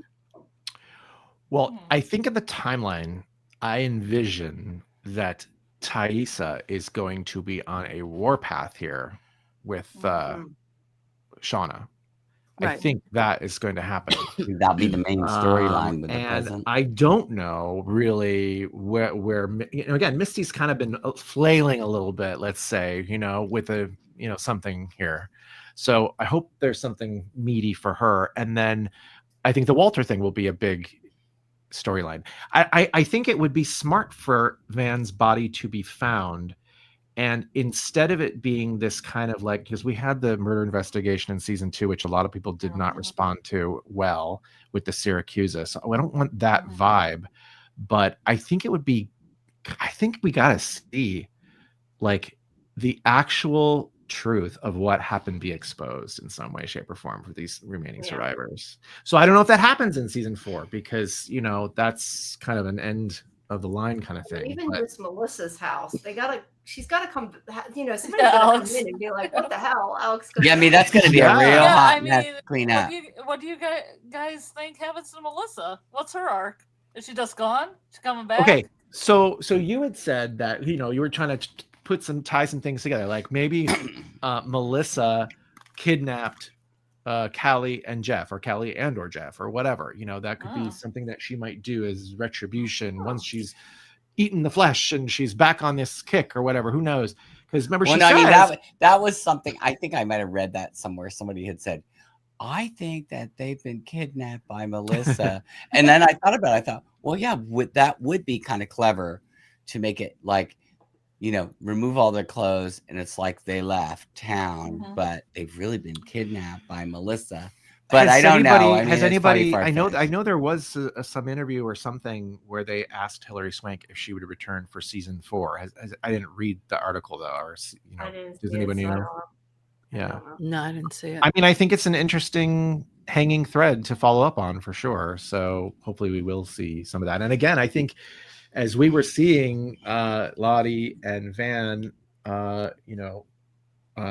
killed off in the season, we're like, well, who's going to be left in this adult timeline? Like, are they just going to end the adult timeline? Like, yeah, that was one. There's not enough people to like almost be scenes. Like, just end the one. You could end one timeline or the other. I don't know. It's weird. But I just don't think that that's the whole plan. I think I think we see this arc of both timelines. That's why I could see Aquila showing up and not surprising us the way they did the other seasons. And so that means there will be 3 timelines.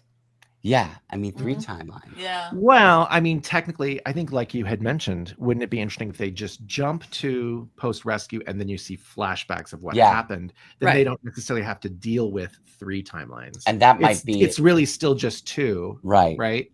But it's the... No, it's still 3, I think. It's just in flashbacks. Yeah. Right. Yeah. But I mean, that probably would make a lot of sense as far as I think a writing standpoint. Unless they just feel like they have to get rid of more of this cast that is still left out in the wilderness. I think the really intriguing thing here is this Britt and Robin, because they're who they are has just never been explored at all. They're like redcoats, really. Yeah. And they made a big deal there about was that when one they were... really funny thing I noticed, and we didn't talk about it in our last episode. We were talking about like these full circle moments, right? From either the pilot to the finale, or from the first episode of season 3 to the last episode. And there was a moment with Robin that was this full circle moment, because in episode 1, I only know this because, like you, I was pulling screenshots for the podcast and I'm like trying to find a good decent image of Robin or whatever. So there's this season 3. So there's a shot of Robin like this, it's during when Van's doing the summer solstice talk, and there's this shot of Robin. She's just kind of like bored or whatever, and she's like this.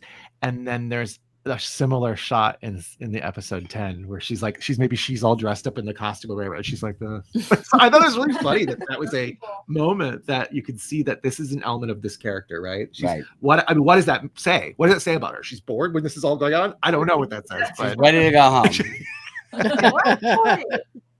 Yeah, that's funny. Your character's bored.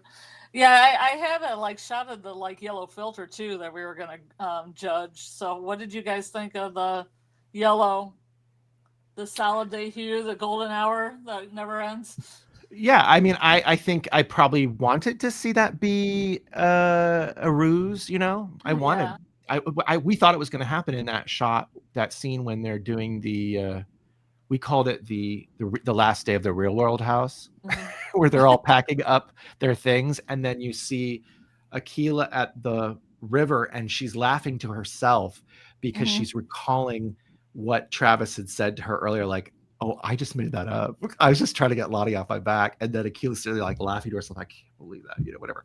And so I thought at that moment when she then comes back to the camp and she That sees everything would be all the animals are dead, I thought that was going to be the moment. It's all going to be revealed here that this was all this, you know, whatever this is. This kind other... of like a Nugget situation where she had the yes, kind of like the Nugget thing, yeah. And that didn't happen. So, you know, I remember I talked to Ashley Lyle about this. And she didn't seem to have any inkling that that was the case at all. That was just what the cinematographer had chosen. Right. And they wanted to have a different look for each season. Right. It was just about. See, that's what I loved about it. I love the Cat Stevens song and the whole like yes. Jen with the rifle and the pheasant and Ty Coleman Van's hair. Yes, that shot is in particular really sold playing telephone with Travis. I loved all that. I did too. But I mean, in a way, I guess that's showing like a sort of comfort at this point, because you have to build to the point where, you know, some of them see no problem with staying. Like, this has been so crazy. So I guess you have to show that they are having fun in some way, some of these characters, because otherwise, why would they want to stay out there? You know, I what do you think about that whole moment, that Shauna moment where she has that little soliloquy she writes in her journal? I love that. Well, be like, get me the fuck out. Be like, I'll kill all of you. Just let me leave. No, she was like the realist though, because could you imagine not having a coffee for that long? I'd go nuts. There's no coffee. I'd be real cranky. I didn't know why Murray didn't stay with Coach, because they had that supply of hot chocolate. Yeah, I mean the hot chocolate. Some kind of macaroni in that bag in those rations. Yeah, I guess this is something I mentioned. I can't remember to who or to where, but one thing I would like to see, maybe it's too late for that at this point. But, and I guess they did kind of do that to a certain extent. But like, just like a day in the life out there where nothing super dramatic is going on, because I think we saw a little bit more of that in season 1, which was nice. That acclimation to everything that's going on. And I think it would have been nice to also have some of those moments in this season 2, and again, like even just showing me how they're making some of these costumes, because it is that is a lot of work, I tell you. Yeah, and they're also sort of like they all have their own personality, but they're also, again, like you say, part of the same Jean-Paul Gaultier collection at the same time. So whereas with the shoulders, I like the pointed shoulders. Yeah. Nice. Yeah. Misty had that thing on with the leather seat. We called that the Ewok look. That was the Ewok look. Yeah, the little head, super cute. Yeah, they kind of have like this kind of salad days in the spring and summer, and then like Wendigo winter, where like you know, all the animals go away and the Wendigo comes and makes them all cannibals, and then the spring comes and they don't have to be cannibals for a while. Yeah, they got a break from cannibalism. Yeah. So. I mean, I like that because, like, the show From does that too. Because you see a sign when they've gone 96 days without incident. You have to have those things in there so it isn't just like a hellscape every day, or you just want them to just, you know, die peacefully because it's such a bad place to be all the time. You just gotta not do it so much that it gets boring. You gotta pepper them in there and not. Yeah, and also it's only if it's only 8 episodes. It's like, not really anymore. Did they eat Kodiak? No, I mean they buried him. No, they buried Edwin. Oh, they buried Edwin. So did they eat Kodiak? I think they so, did because They did. I Yeah. think they did. Because Okay. Hannah. Oh yeah, referenced that. Hannah mentions it, right? Okay. I Yeah. eat Oh, he's human right But I flesh. mean, maybe did they really need to eat that much meat all in one go? I mean, they No, had that's just why it's eaten. surprising though that they actually buried Edwin, but I guess it was maybe in, I don't know, in deference to her at the beginning. I wasn't Yeah. sure because that was kind of interesting. Yeah, because they had in the first in season 2, they had the kind of like the meat locker, if you will, during the winter. They Right. could have set something up like that again and saved some of this, Yeah. for the Or again, or they could have smoked him. Yeah. Like I said, with Maybe some jerky. jerky. Kodiak jerky. My Jackie jerky. But see, in a way, it's like there is this element, and we have to admit that there's an element that some of these people are really getting their rocks off on all this stuff. I mean, especially I think one of the most telling moments was during the card draw. It wasn't just Shauna who was loving this. I mean, Lottie was really into it. Oh, Like, Lottie on her loved face. it. When she's We're doing just the She was counting in her and everything. glory. Yeah. Right. I mean, that's She the was thing. excited when she picked her own card. Right. Yeah. They I like, think oh, she maybe wanted it's to be me. the queen. That's the why I said she has a excitement double is list. addicting. She's like, damn, you see her draw, and she's so excited, and she looks at it, and she's almost like, aw, I didn't get it. Maybe next time. Yeah, that was wild. And all the counting, she's counting, and The But I counting. Yes, she's counting. She's so excited. Oh my gosh, that was wild. But I think most of them did not enjoy it. But it's interesting because when they heard the howling, you see Van running and you see Ty running, like all of a sudden they're excited, their adrenaline picks up. So even though they don't like it, there's a part of them that does like it in a way. It's like a hive mind of the chase. Like they all because they were a soccer team, they all get hyped up. And Yeah. Yeah. oh. That's an interesting point. That is an interesting kind of parallel. Yes. Like that same thing. They're, it's like winning the game. Hello. Yeah, and you could say that in that moment, even the people who have no personality, designated at this time, that when they're running, they're also feeling that as well. So Yeah. The adrenaline. Yeah. Yeah, it was a game. Exactly, Scarlett. I agree. It's a game. It was a game. I to them. guess that Because was I one of think if they actually came upon her, I don't think they could kill her. It was just a game to find her, to chase her, I guess. well, and I think I'm that's curious what would have happened if she hadn't fallen. That I almost want to see that to know if they really would have killed her. I question that too. Yeah, because they haven't killed anybody outright. You don't think Shauna Shauna would have killed her? Shauna might have, but I don't know if they would have let her get away with it. I don't know. I just question like if she went to that they wouldn't have tried to stop her at that point, but I don't know. Yeah, that's a good point. That's a good point because obviously they were all trying to foil Shauna's plans or break up she and Lottie. At that time, they all had their individual plans, and so if push had come to shove, no pun intended, would they have absolutely stopped her? In that moment, it's interesting. Yeah, see, I wanted to picture the hunt too. That was the ones that was edited out because I would definitely put that in confusing, like all those separate plans that everybody had. Oh, that was confusing while watching what it. Plan? That was confusing it was hard to figure out what for was going sure. on. But I think What like all the We got through doing it faster than I thought we something? would. What about the part with Lottie when she tries to warn Mari? When she says, Mari, you've been here before, remember? So I'm thinking, well, what is she doing? Because she knows that Mari's the target. Is she trying to save her? What was she doing in that fighting chance? I don't know. Or is that part of the game? Or she was going to go and hit Aquila in the head with a rock if Mari lived? Like, because somebody has to die? Ooh, yeah, maybe. Oh, that's good. Oh, right. yeah. Maybe Maybe Aquila was dead already. Aquila should have already been Yes, because she was in the That's cave with her good. first. Right. Mm-hmm. So maybe that was her way of saying you can avoid this, and then they Wow. wouldn't have to kill her. That's a good one. That's a good one. I hope Akila's not dead though. Yeah. Me too.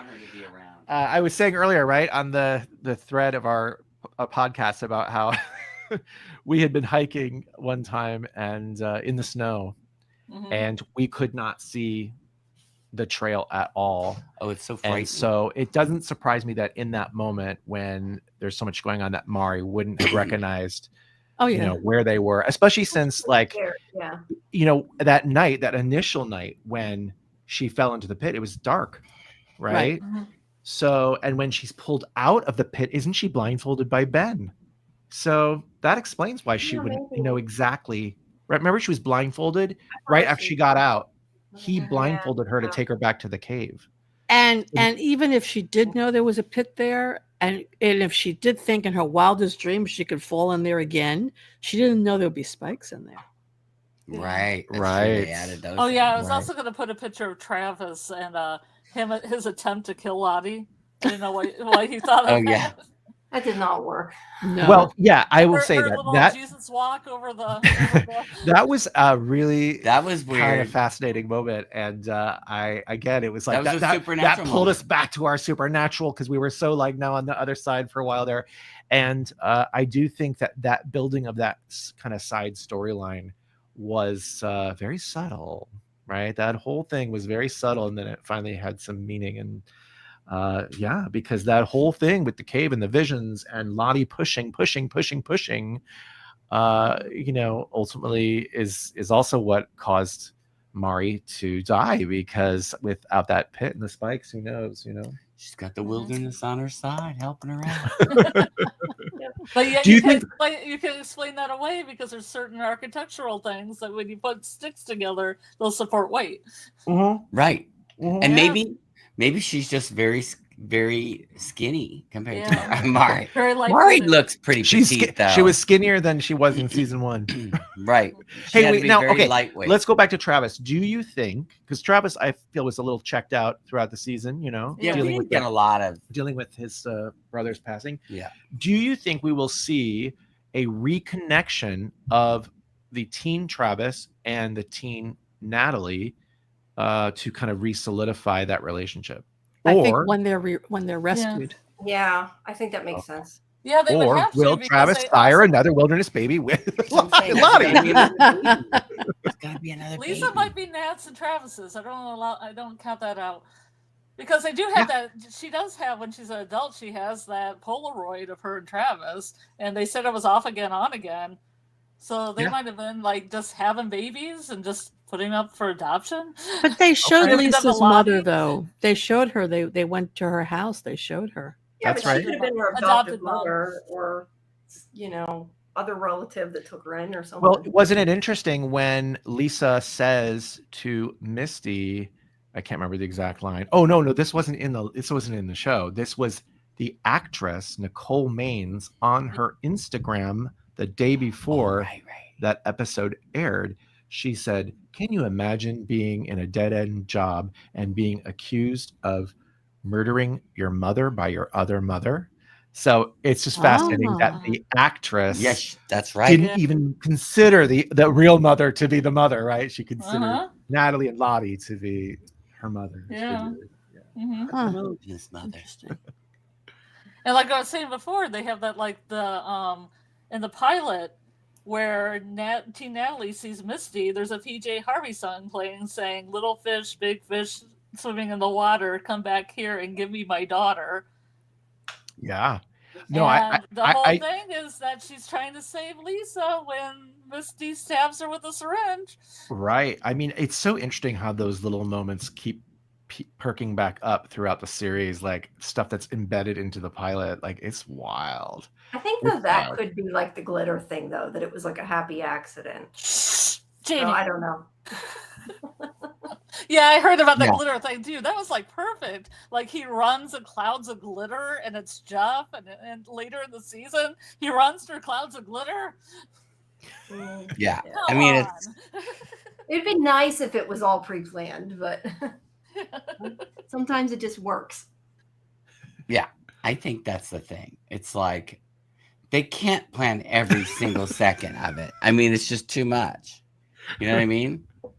They can lie though and pretend that they want. Yeah, they can lie. That's geniuses.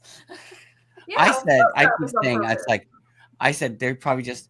What if they don't have any ideas for the ending, but they just keep They looking just at keep all the looking at Reddit. They just keep going on Reddit and picking up more theories. Oh, that's a good one.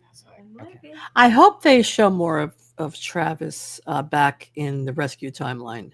Yeah, because we didn't get enough of him, and I don't know about you, but I still think his death was very strange. The way Lottie spoke about it, and we're hearing it from Lottie. We don't even know if it's true. Yeah, she's not trustworthy. That is not a reliable witness at all. I keep moving around. My neck's hurting. No. Twitchy. So I'm wondering if we're going to see what. I have a feeling something else really happened to Travis, but I don't know. I'll tell you, that Martinez family is going to be real pissed when they come back. You know. Yes. Oh yeah. Real pissed. Well, and remember, I hope I didn't mention this before in the last time we spoke, but somebody I know had mentioned again about the Martinez family. Remember when the first season occurred that they were talking about the father, and that the father was having problems, marital problems, right? Yeah. So like his wife refused to kiss him in the pilot. Right. So then there's somebody had mentioned like, oh, well, maybe he sired a child with somebody else, which would have been Adam. Maybe that's going to be the connection. Martin without the EZ. Right? Adam Martin without the EZ. I don't know. Martinez. No, it's Martin Martinez. Because there's those the tattoos on the back. Tattoos. Yeah. In honor of his half brother Javi. Right. Drawings that were brought back by Travis. Well, you know, Adam, it was going to be Javi, right? Okay, is this true? Is that true? They really were going to do that? Yeah, they were going to in the beginning. Wow. Oh, wow. Okay. That's why he has the tattoos that are like Javi's drawings, but I do like where you guys are coming from. Well, what did we see something? We saw that actor the other day in something else. We were watching something. The one who plays Adam Martin. And we were like, he's in 9 Bodies in a Mexican Morgue. Oh, okay. For a half sec. Is that what we saw? No, I don't remember. Was it something new coming out? Maybe it's something new. Yeah, I don't know. We just saw him. We're like, no, I know. We were seeing a film preview. Oh, yeah. We saw he's in some movie coming up because we just went to go see the Bjork movie. Was that then? Yeah, they did the trailers. So I don't know. It's a new movie coming up soon. This is like what Bjork movie? The Cornucopia. It's like the concert. Okay. Concert film. Yeah, it's really good. I mean, we went to the concert twice. But it was different. So seeing the movie is really like, I mean, it's incredible. So they're showing it around the country and all. Well, I think it was limited engagement. Oh, really? Limited engagement. Okay. That is, I think, over at this point. I'm not sure. Maybe it's probably going to be available. Yeah, I'm sure. And I also was wondering about Juliette Lewis. Do you think she'll come back on the 4th season or the 5th season to wind up the show? Maybe. I mean, I would absolutely love to see that. I definitely think that she's like probably my favorite thing about season 1. And I think she's just fantastic. I think she has bad vibes with the show. I think it'd be awesome if she did, but I think she's done. Yeah. You said something about she didn't like she didn't portrayal. She didn't like the sort of like pathetic portrayal of what she believed her character's arc in season 1, like how she was just like following this dude. Yeah. She was obsessed with Travis, yeah. Yeah, but I think obsessed with a boy, I think I read in the interview. Yeah, I think the thing is like, I guess for her as an actress, it's hard to see like the bigger picture of what the entire show is. And maybe if she were able to see it, maybe she would have had a different thought about it. We actually saw her because we did go to the premiere of season 2 somehow. Wow. And they did a Q&A there. You guys get around. We got around. I don't know how we did that. I don't know. No, you got it from the SAG thing. I don't remember. No, it wasn't SAG. I don't know how we got into that one. But anyway, so what it was a crazy Q&A because they had like everybody was there. Like it was like 25 chairs up on that stage. I don't know how they did it. But anyway, this would have probably been already, obviously at the time, Juliette Lewis would have known that her character dies by the end of season 2. None of us knew. But none of us knew. And she got such a huge audience reaction, like of love. She Yeah. just broke down crying. She just, you know that she was like, oh my gosh, like, wow, I didn't realize how impactful. Hopefully this she show didn't was. say, "Oh boy, I fucked up." But no, I think the thing is, I don't think she's the type of actor that wants to be tied down to a series for 5 years No. or anything. Also, I had read that she had a former drug problem, and playing this character was just too close to home for her. Yeah, no, and I can imagine. I think that they really like hit that hard with that character too. Mhm. So I can see how that would be challenging, and then in season 2 as well, they showed some like flashbacks and stuff. I do know that Bart Nickerson was asked in an interview, I don't know if it was the beginning of season 3 or at the end, if we would see Juliette Lewis back, and he did say it wasn't in the cards for this season, but we would love to do that. Mhm. But Yeah, well, maybe they can convince her to do something. You never know. Yeah, people might get, because I think again, if the kind of end game of this adult timeline is that they're all going to die, or maybe there'll be one survivor, then it would kind of be really powerful to see all of them back for some sort of like purgatory moment or whatever this is. These planes, when they're all gone, that they all meet up in purgatory somewhere. Yes. That's Lost, though. That's a little bit. Yeah, I was just gonna say, it reminds me of Lost. Yeah, I don't know. And plus, then you'd have to cast adult versions of all the other ones. Well, no, you wouldn't, because they wouldn't have gone to adulthood. Okay. Yeah, you don't need. You just would have to bring back Lauren Ambrose. Yes. Right. And Simone. Yeah, Simone. And Simone. Well, we're gonna have that Jeff and Simone plot line. I'm gonna will it in existence. Oh, I like that. That's hot. Yes, the divorcees action. Yeah. Divorcees. That's hot. They're gonna meet a repo divorcees. I mean, that's some comedy gold right there for sure. Hey, what do you think about we didn't mention this character at all. We didn't mention this character at all in 3 hours. What? You ready? Okay. So this was a question that people were wondering. Waiter. No, well, we mentioned Crystal at least once. Okay. Caligula. Okay. Caligula. Because people were saying in the last episode that the way she's been in the cage, it kind of she took the name off. She took the name off, right? Yeah. Because Walter gave her the nameplate. Yeah. Okay. But then I think and then the other thing is people said that if you have a bird, you know that you do not keep the bird in the cage while you're cleaning it. So she was cleaning the cage. So she has 2 cages. Right. There's another cage. She was exercising the gift aspect of, that's what it was. The gift from Walter. So who's in the doghouse. Yeah. He's in the doghouse. I hope Caligula's still with us, but I guess we won't know for a while. We sure hope so. I think he is, because she would have been devastated. She would have said devastated. She would have said it to Jonah. He died. She would have been hysterical. Right. Yeah. I wish I had talking scenes with him. Oh yeah. I don't know. I didn't like that dream sequence. You didn't like that? But Caligula, I thought the actual bird, though, Lori. Not no, I know. I know, but I'm referring to that particular scene. I don't. It freaked me out. I don't know. Caligula freaked me out.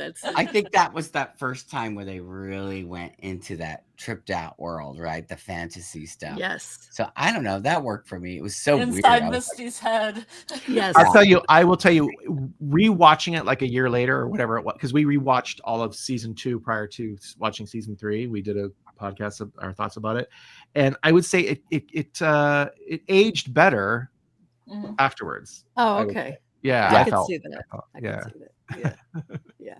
Well, I like that part when Shauna had to carry the goat. Yeah. She says, you're going to make me kill this goat. And she's like, no. She wanted Shauna to know that she could love something and not harm it. Mm-hmm. I thought that was brilliant. It's a kid, so you have that kid right, that was definitely poignant. Yes. And I think it also shows so much of who Lottie is and what she's trying to strive for. Lottie knew what people needed. Oh my gosh! Oh my god! I love it. The goat. Lottie knew what everybody needed, and when she let Shauna beat her, She knew Shauna needed to Oh, do that in order my to survive. gosh. I mean, Oh. that was hard. I mean, that was really hard to watch it. But it also shows how self-sacrificing Lottie was and her Yeah, and she has understanding a of death Shauna. wish. She has a death wish. Yeah, well, yeah, that too. She was Yeah. telling Misty, when I die, eat my body. Yeah. That's but right. Yeah. I Well, don't think she wanted to die at that moment, though. I No, think but I mean, she was like, cool. She was chill. she well, was and- chill. Want to eat And I her? mean, in that Eat me, moment, eat me. she knew what Shauna needed, and she was really, she was saving Misty from that, because that's where Shauna was going first, Yes.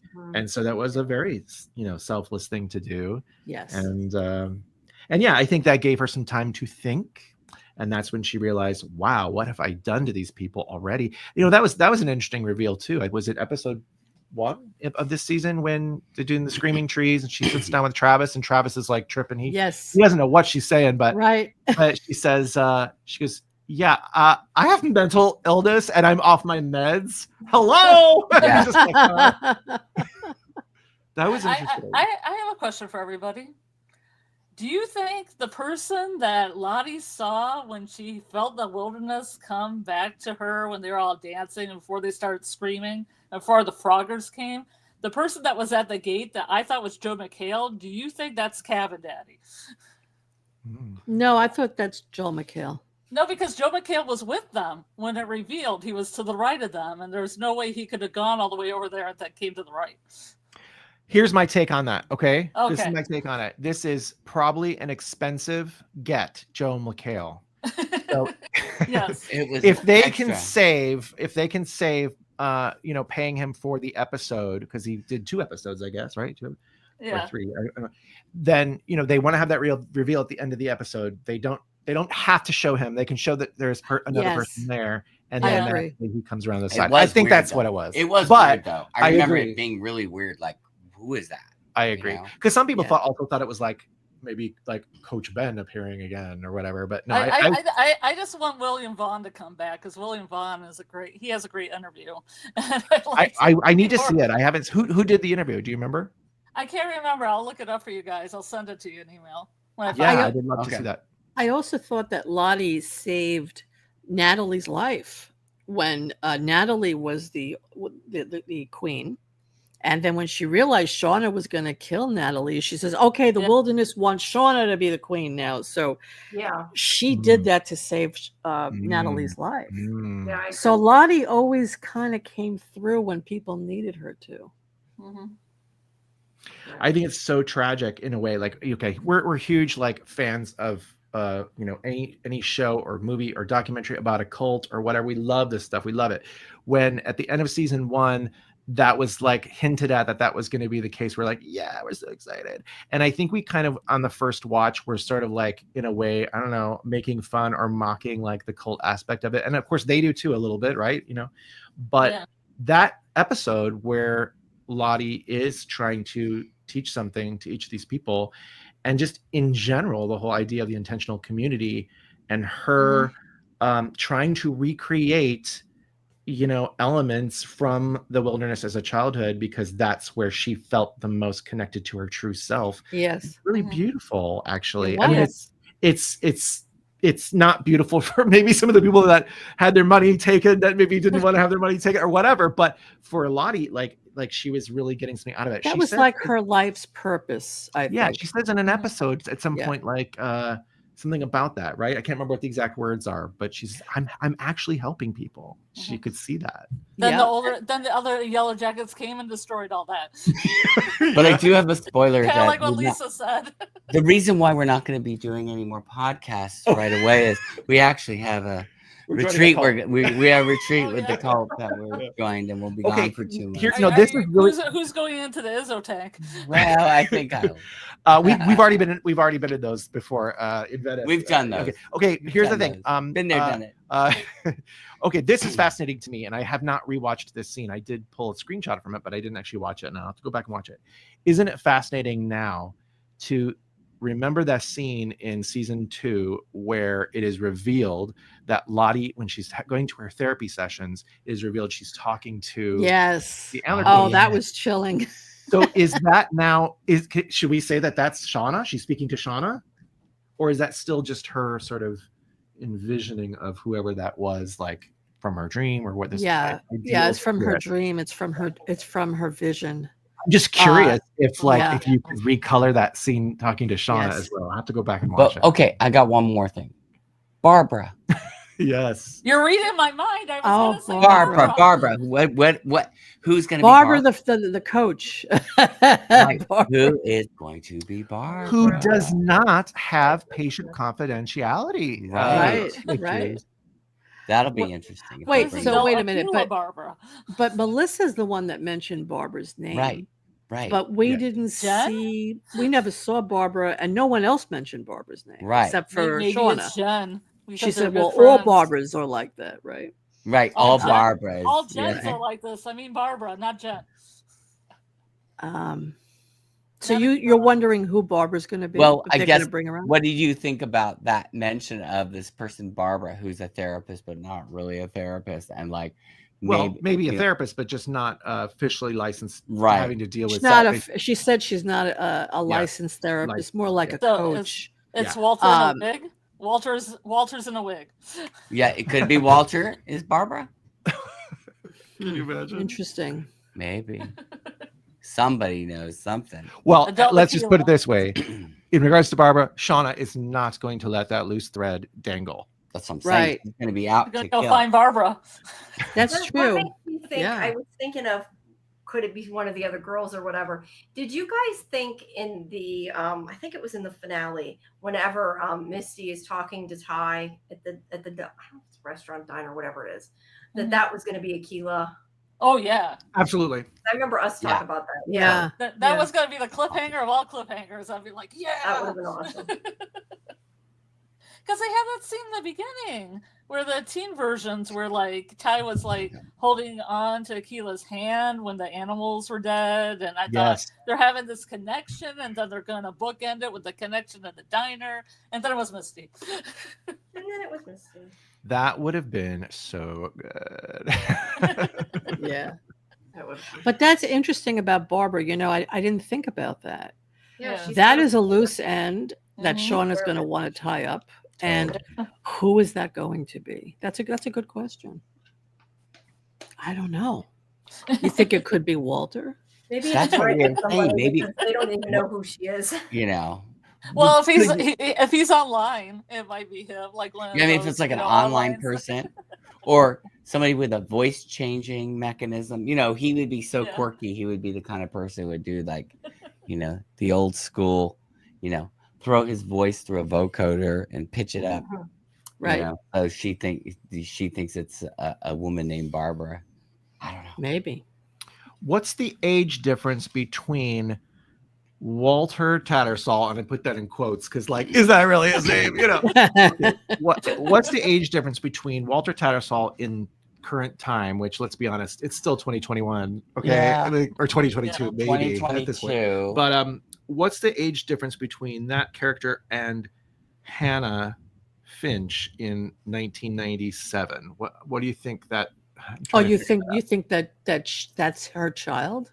Well, relation of some kind, brother. I don't know. I'm just trying to figure out who he could be connected with. It Oh, could I think be he's connected to the guy that died, her boyfriend. Kodiak. or Not Edwin. Kodiak, the other one. Oh, Edwin. Edwin. Edwin. Because Edwin is such Okay. a nerd, right? He's Yeah. a nerd. Kinda good. He's a Yes. nerd. That would totally make sense. Edwin. Yeah, he's related to Edwin. That's Kodiak I probably heard probably an be hipper. interview with Ashley Sutton when she said that she envisioned like their whole relationship with Edwin. Like she was trying to dissect a frog but couldn't, but he helped her and he took her hand and the scalpel and he showed her how to do it. I mean, I love listening to those interviews where they like have this whole world where they're in this world together and had a little bit of a romance over Yeah, no, frogs. I thought that was great. I thought it was great, and I would say that when that first happened, we didn't know because remember at first we thought there were birders. Remember that was 'cause Right. We were led on Yeah. by what Van had said. It about was like night birds because I thought it was like screaming night birds or bats or something. So during that episode, that was the one where we had the blackout. You remember? Yeah. We thought, okay, so yeah, we thought maybe Walter was the progeny of that couple, so he could still be. Why couldn't he still be that? With that, but is that timing right? See, is the timing right? Ooh. Well, yeah, I could see Edwin being his father, but not Hannah. Hannah had her daughter. Right. They were dating. So old at that point. I don't know how old. No, I could see. It could make sense because Walter could be a teen at the time as well. And I think Edwin was older than Hannah too. Yeah. That was my impression.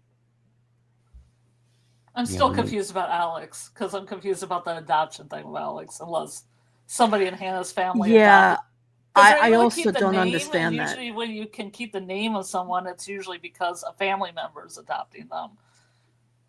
You know? Well, wait a minute. Did they say that she was adopted? Yeah, I thought she just said that she was the product of a teen pregnancy. She was, but I think she wasn't raising her. The obituary or whatever. Doesn't mention. The obituary. Okay. Yeah. Oh, that's right. There was that whole thing where, but wasn't that just explained away because it was a small town and they didn't want to? That's what I thought. I don't know. Yeah. I guess I didn't get the impression that she didn't raise her. They didn't really say it, but you're right. They just said that there was something about they wouldn't want people to know that she had a baby as a teen. So right. So she didn't raise her, so she probably was adopted or somewhere. Or they have the mother or somebody took care of her. Yeah, maybe raised by a family member. That older sister that was married, because they have different last names, so it makes sense if it was an older sister that was married that took her in. Maybe have a different last name or a cousin or somebody. Confusing. Yeah, but what I find really screwed up, and Shauna said it, and Shauna's right. That's really screwed up what Melissa did. I mean, Melissa marries Alex, doesn't tell her anything, pretends that she doesn't know anything, right? I just thought that was so messed up. It is so messed up. It is so messed up. And I remember us thinking, like, how high and mighty one must be to, right? Like to cast all this shade on Shauna when she's done this. I mean, I don't know. It's hard to know what the intricacies of that particular relationship are because we only saw them for like 10 seconds together. I mean, Hannah said, please reach out to my daughter, give her the tape, let her know how I felt about her. Right. And she doesn't give her the tape, but doesn't even own up to knowing her mother at all. So I put myself in Alex's place and I said, if this was me, I would want nothing to do with her. I would get away as far away as I could from her. I'd get a restraining order against Perhaps it's Alex who should date Simone. Yeah. That's true. I'll have to put that down under I want Simone to have a good ending. I do too. Simone deserves better. Who? Simone. Oh, wait, I thought you meant, never mind. Wait, who is Simone? You may have forgotten about her because Ty's been with Van all the time. Oh, Ty's ex-wife. Yeah. Okay, yeah. We want a nice ending for her. I keep thinking you mean Mom. She's had a lot of drama to deal with. Yeah. But really, Alex must be... I'm sure they're going to bring her character in more next season. We're going to see more of her. Yeah, that should be interesting. Now, who's going to play her? You could just see they could go straight back to Melissa running back to that house and they'd be like, what the hell is going on? I mean, that would be, I don't know. Talk about betrayal, right? Oh, it's crazy. You marry someone and then you find out that they knew your mother even. I mean, they knew everything. They lied to you about everything. Oh, wow. Well, and then just think about everything that happened in that particular day. I mean, she killed somebody in their home. Like, it's like, what? Like, it's a real 180, you know? Yeah. Like I said, that's got to take a lot of hydrogen peroxide. Get all that blood out. I got to get that bleach. Yeah. The luminol. Yeah, you're right. She and Simone should get together. Here's another question we didn't discuss. Do you think that, again, this was sort of obtuse, if you will, the moment when they are all under the effect of the carbon monoxide, right? And Ty is in the cave all of a sudden. There's that. What's with the phone? That whole thing is wild. The crazy okay, phone thing, yeah. So do you think that Van really did cure Ty of this other Ty? Really? I don't know. I don't know. I hope so, because I kind of. I hope so too. I hope so too, because I think it has gone on a little long. Well, And plus she sacrificed herself, so it'll be a complete nothing burger of nothing. Right. You know, like I gave my life. Yeah. I'm a hero. No, Right. Well, that was really interesting, though, that whole phone thing. I guess it was, in a way, like a metaphor vehicle for the connection to have, asking for help. Right. But it felt supernatural to me. It felt very supernatural. Yeah, it felt like that Twilight Zone episode, one of those old ones where the kid's getting the call from the grandma. On the toy phone or whatever. Like a Twilight Zone episode. Yeah, it's very Twilight Zone. I remember when that scene was, right, when she's going through looking for the DAT player, and there's that phone, and it rings, and you're like, "What?" Yeah, I was what just like, is "What?" going on? And then she hears this like Ty thing, and then Ty walks in like right after her. It's just like, "You good?" or whatever. Yeah, she's you're like, "Oh, she goes, here's that box card you wanted." And she's like, "Oh, I got what I needed." or that other one where she was in the bed. Yeah. Sank down and then kind of sat up again. Yeah, she fell back asleep again and then woke back up. Yeah. She's just like crazy. And then I'm going to bed now. Ty is Ty. What happened, honey? If my boyfriend watched the show, I would have done that like trick when we were in bed, but I did not. I love Tawny Cypress so me much. too. We just listened to another little interview the other day. And what was that we were listening to? Oh, we were talking about the it was a totally Jay. Do you remember what the media outlet was that I don't know. Somebody did like an interview. Was it Deadline or was it Variety? Maybe Variety. Maybe Variety, but we were and it was a Q&A car. from probably I want to say right before the finale, I'm guessing. And it was really funny. And I think I was mentioning about the Cabin Daddy, how Tawny said, because they were asked about the Cabin Daddy episode by the mediator of the Q&A and moderator. And she said that the Cabin Daddy episode, she was able to read the script. She said it was her favorite script of the season and that it was really powerful. And that Jason Ritter's accent, French Canadian accent, was hilarious. I think they meant it was probably worse than yours or mine. Yeah, I think. Why haven't they shown that episode? What are they holding it back for?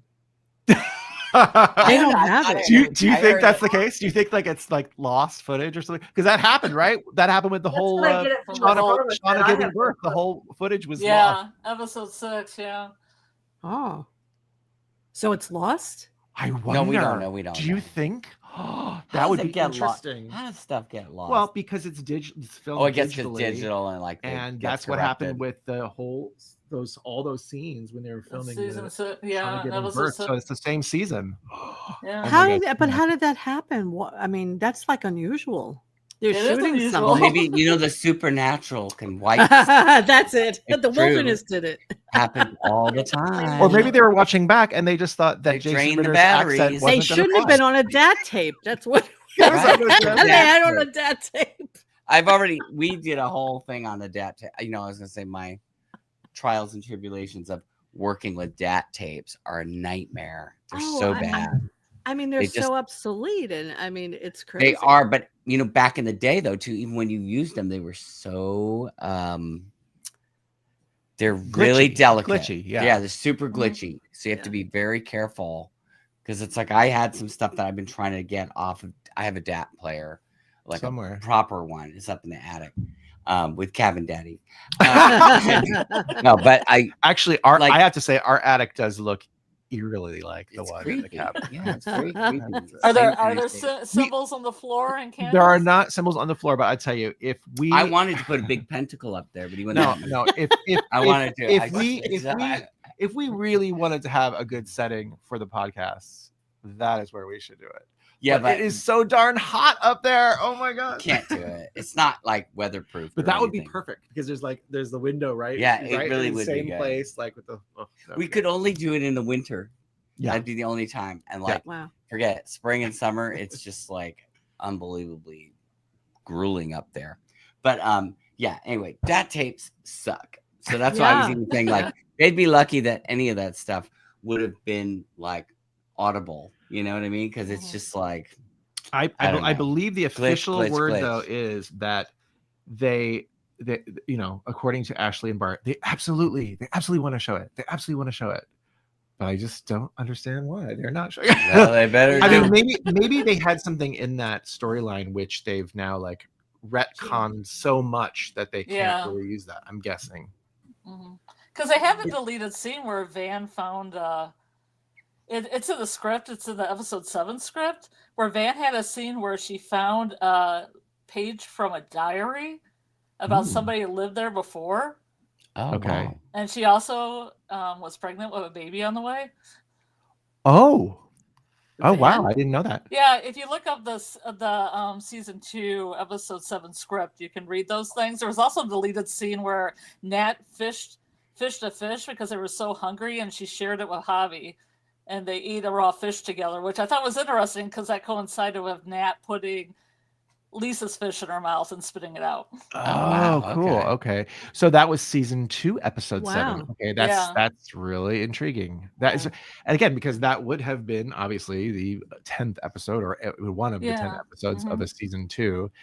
Really intriguing. God, wish they would do some of these like bonus. Yeah. things. Back in the day, you had your little, When you had your DVD, like really the deleted scenes. And, exactly. The first season actually has a few deleted scenes and a gag reel. Oh, okay. We have not seen this. I've seen screenshots. Where is this? Where can we see this? Where can we see this? Where can Is we it see on this? Paramount? Well, I have a DVD set. oh, It's on the DVD set. Go to your library and get the DVD set for season 1. Oh, okay, great. Oh, Okay. okay, cool. It should be there. Isn't there like a scene of like Shauna tying Adam up in bed or something?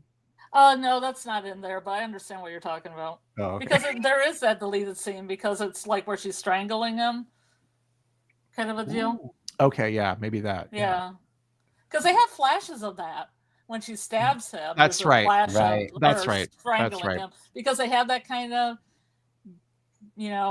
BDSM kind She's of kink. relationship going on. She's a kink. Yeah. A little kink, yeah. Well, that kind of stuff fascinates me. I hope we get to see some more of that, or at least You see the said script. that. I know you meant that's not what you No, meant. I meant the Cabin Daddy episode. But I'm like, you're fascinated? There hasn't been enough You want to kink this see that season. BDSM, I There know. was a little kink. There was a little kink last season when like Jeff and Shauna were having sex in front of all those paintings. Oh yeah. Oh yeah, Little bit more yeah, kinks. for sure. And I love the it was the Garbage playing at the time. It was a really good choice of a song because there were so many levels to what those lyrics are. I would die for you, because it could be Jeff to Shauna. It could be obviously Adam. It's really fascinating. That was good. Yeah. They didn't have much of that. They didn't have any like kinky. Well, I mean, I thought that maybe adult Melissa and Shauna would make out after. Oh yeah. We kind of had thought. Yeah, We kind of had thought that maybe that was going to happen. Like they were going to get together, like that. Jeff and Shauna were going to be on a little break, and that Shauna. But see, clearly Shauna was never really into this relationship. It was like something to like pass the time, as it were, or she just needed like an ally for her, whatever her agenda was. Well, She needed a number. She needed a number. That Melissa liked her. I'm sorry, I didn't catch it. She liked the fact that Melissa liked her. Yeah. She needed someone to like her. Yes. Yeah. She got it. And she kept telling Shauna she had the power to, like, oh, you have the power. This is what power feels like. Yeah. Like a little cheerleader, Yeah. Yeah, she was feeding Shauna's ego. Yeah. Yes. Yeah, you're right. I don't think Shauna cared. And plus, about she her was at kind of all. blonde like Jackie, so she could put like Jackie shirts on her and stuff. That's true. Okay, Yeah, that's kind of a yeah. kink. She's your Jackie dress up doll. Okay, how many of you caught that Jackie Shauna thing there in the episode 1? I mean, we were right away. We were like, Oh yeah. Oh, yeah. The way Yeah. they looked I at was each like- other when they were like when they ran into the gym and they looked at each other, or when yes, Yeah, there's the a look in lot the of gym. that. The look in the gym is Watching so Jackie. intense. Yeah. the way that Jackie's not having a great sex life with Jeff. Yeah. She didn't have sex with Jeff at all, Jackie. Right. Right. Well, she had some kind of hand She stuff. fooled and around, yeah. Then Yeah, I thought yeah. maybe she gave him a blowjob because she's like viciously brushing her teeth, and usually when that's in films, she just wants to get that taste out. So I think a little bit of oral, a little bit of touching, but not actual, Not any more than that. full. They should have had a menage a trois, the three of them. That's what they should have done. Yes, that would've solved yeah. That would solve everything. Probably Oh my did. god. That would have got it all out of their system. They never would have gotten married. Oh, I want to see that. I want to see that wedding. That is going to be chaotic. Yeah. That Oh, wedding yeah. is going to be Yes. chaotic. That'll be really Yes. fun. Mhm. And She's when already she finds out she's pregnant again, how she's going to Shotgun react. wedding. Yeah. I mean, And I the think wedding. that Well, her. well, we- And then we'll see Jackie's parents are invited to the gonna wedding. say, We'll no, see we're them gonna there. Oh, if only if Jackie was here to see this, And the New mother will be Jersey going wedding. nuts. Well, No, they but do. I'd like to see Shauna's parents. Will Shauna have parents? I hope so. Well, Jeff I'd has like her. to see that. I remember we thought that we were going to see Shauna's parents. Yeah. Well, with the some with the point. casting of season 3, I feel like there, and I guess I must have just been someone, presuming this to be the case, that Ashley Sutton and Joel McHale were going to be playing Shauna's parents, and that it was going to be the third timeline would have been introduced in season 3. That's what I had thought all along. That would have been So super cool. yeah, no, it would have been a good kind of pairing, and Yeah. it would make sense. Yeah, And it would have been good. Yes. so we'll see. I do think that I don't know. I think there's definitely got to be some darkness there at that Shipman home that we don't know about yet. Oh yeah, absolutely. Why she turned out the way she is. I mean, we need to see something that. had to make her that way. We have to see that. And it's weird because Callie no one talks about grandparents or anything. We don't see Jeff's parents either, right? Mhm. You must have taught her, Shauna. Maybe her dad was a butcher. Yeah. Taught her all the tricks. Is that why she was like, "I'll do it"? At the butcher shop. Yeah, I'll do it. Maybe that's what it Her was. father Maybe taught her how to do maybe it. the father worked at that supermarket, and she was that's it. Oh, That's a good behind the meat the counter. butcher, yeah. the deli counter, and the butcher. Well, I'm He's pretty slicing sure all though, the beef. because you asked this question when we were watching the episode where Shauna is teaching Natalie how to cut up Ben, but I'm pretty sure that it's Ben who told Shauna how to cut Yeah. up the deer. Oh, okay. in season Yes. 1. Yeah, because he had hunted with his uncles. See, but Yeah. now here's the real mystery. How did Hannah know how to do it? Jamie and I, we talked about that. Well, I mean, Right? she's probably good at dissecting frogs and Yeah, probably. but a human is not a Her frog. frog, I know, with cow's eyes. You know how they make you do all that weird stuff in biology? I We had to dissected do a all that frog gross in stuff. science Yeah. class for sure. And a worm. Yeah. but We they're did not a- like people. But they're We not did a- human. We did a cow eyeball. Cow eyeball. And That that was was disgusting. Cow eyeball. Ew. That was disgusting. Smell, Yeah, we gross. had that. I think ours was a sheep eyeball, not a cow Okay. eyeball. Ugh, but it was yeah, not we my had fun. that. I just remember that was the class that everybody spoke about. Like, oh my God, you're going to take biology. You have to dissect the frog. You have to dissect the eyeball. Get And ready. some people did like a baby calf or something. I don't know, it was just Oh. gross. Yeah, that's what Yeah, we honors. had fun with The that. honors science. I, class and is there in was high a school cat, did. I remember. Yeah. Yeah, I mean, I yeah, didn't do I it, heard but I that. saw the cat. I don't think I could do it. That's very traumatic for kids. That's super know? traumatic. It, Wait, tra- your it class, like, traumatized what? me, I could tell Cat. you. What? I saw a dead cat. Yeah. Ugh. I In saw the class? cat. Yeah. I mean, I didn't have to do it, but I did see a dead cat. But I had to do a frog and I had to do a Mhm. worm. Well, I know And that, it just freaked me out. I left. just couldn't do it. I yeah, couldn't I do it. couldn't. I don't think so. It's like I we have think a I had friend left who's a. when they did the eye in the middle of it. Did Johnny have to A lot of dissect? I was people totally did. into doing the eye. I Something played with a to do little lens on and the- everything. Oh, Scarlet. Oh. Well, you can flick it. Never mind. You can flick it. Okay, Scarlet. Now we know who's going to grow up. Yeah, right? Now, Did I mention it's World Goth Day? I'm sure though that in the meetings behind the scenes, okay, during the hunt, that they hatched this plan for Natalie and Hannah to swap the clothes or whatever, that Natalie would have said, okay, well, no, because how would she know that she would be She's gonna called to make do her, that? yeah. I don't know. Yeah, I know what you mean. I was I thinking feel like about that's that. just a plot hole you have to move on Yeah. from. Just go with Yeah. it. Just have to go with it.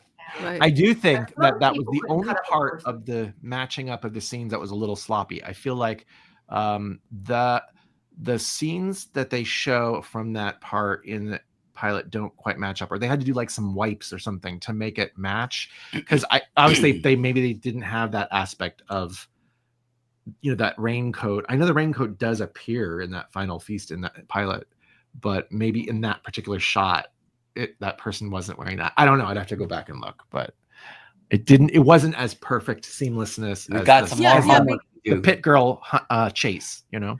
Yeah, because Natalie never would have changed her clothes if Hannah didn't follow her. She would have Right. just been wearing her clothes, and then, you know, Shauna would say, "Where's Natalie?" Right? So that wasn't planned. That just happened. Yeah. The other interesting thing about the two episodes, the pilot and Full Circle, is that obviously with the feast, there were more people, right? There's more Yeah. Yeah. So those Yeah. shots were not It's true. the same, but It's true. Well, Yeah, I they had do. They thought about throw extras in there when they need them. Well, they didn't know who they were going to, probably at that point, didn't know who they planned to kill and everything else. Between well, and that shot was then done up in now. Mammoth, right? I guess with all Yeah. those extras, and so it's interesting though, because they always would. There was that shot of, you know, it's pretty close up of just the Antler Queen, and then the Hannah character in Natalie's outfit, and then I can't remember who's on this side, maybe Van or whatever, but it's very close up in that pilot. And that person, you can tell, is not any of, you know, the Yellowjackets or whatever. So Yeah. it's interesting that ends up being Hannah, who is the sort of last person to arrive here. Yes. You know, interesting. Right. Yeah. Yeah, it's interesting.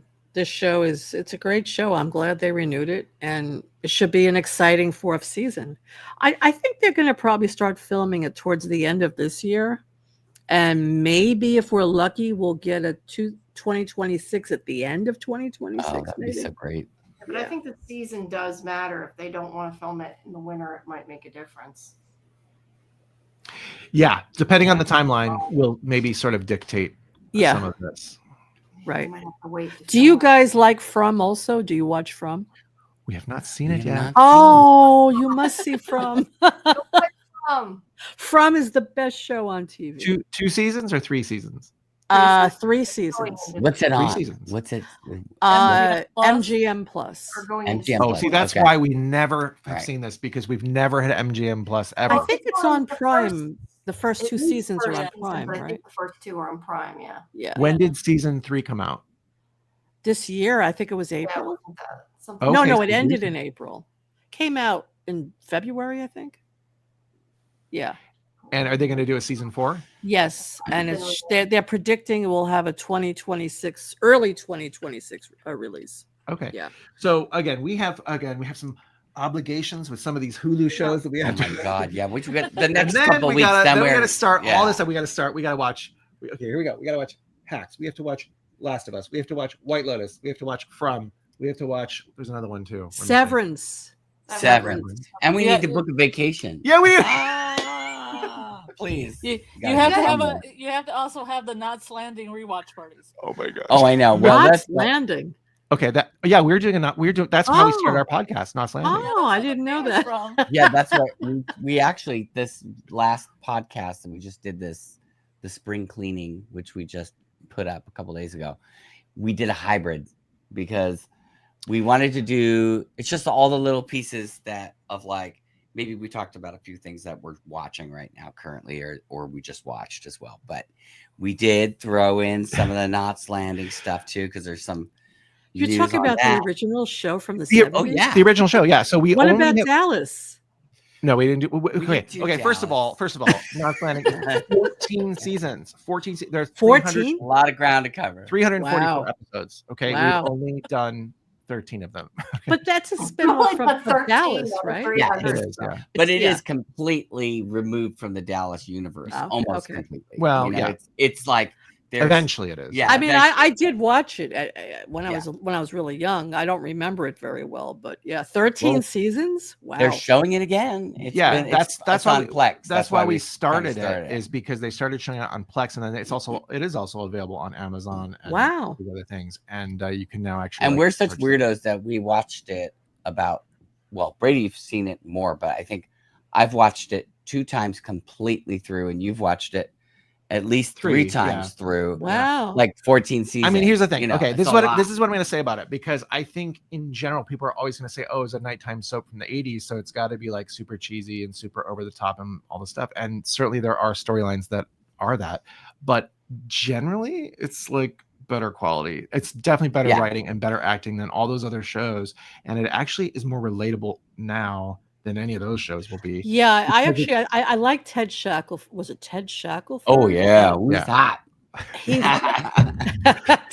We're just watching early seasons now when he was right now they keep he's basically shirtless every episode. Yeah, he's shirtless every episode, and then what they do is they film him on like bright yellow sheets, you know, with his top. That's wearing, funny. Like, little himbo shirts, and we're like, oh, okay. And his hair blends right in. Yeah, his hair. But here's the thing. Here's the thing. Okay, and I'm gonna say is I hope nobody's listening. None of our Not Sliding fans are watching this right now. Listen, okay.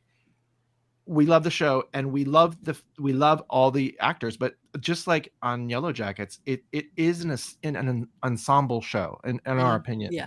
And I think what's come out of it in the years since is that people just focus on like the 3 main lead actresses. Right. And I think that is unfortunate, because there's so many other great talented people that worked on that show that don't get the same showcase. And so when we're doing our podcast, we try to like lift up all those people as much as possible, because to me they bring just as much as those lead actresses.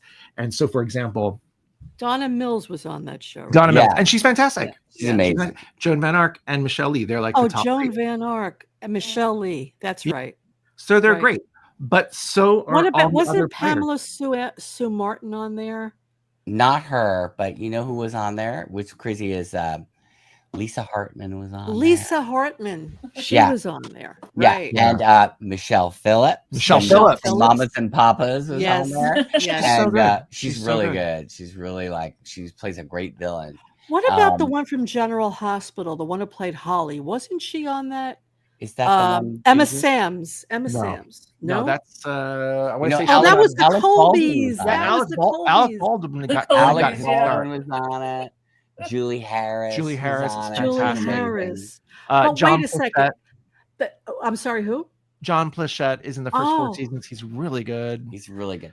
The Colbys were a spin-off of Dallas or Knots Landing? Dynasty, I think. Yeah. Dynasty, you're right. Yes. I'm confusing these shows.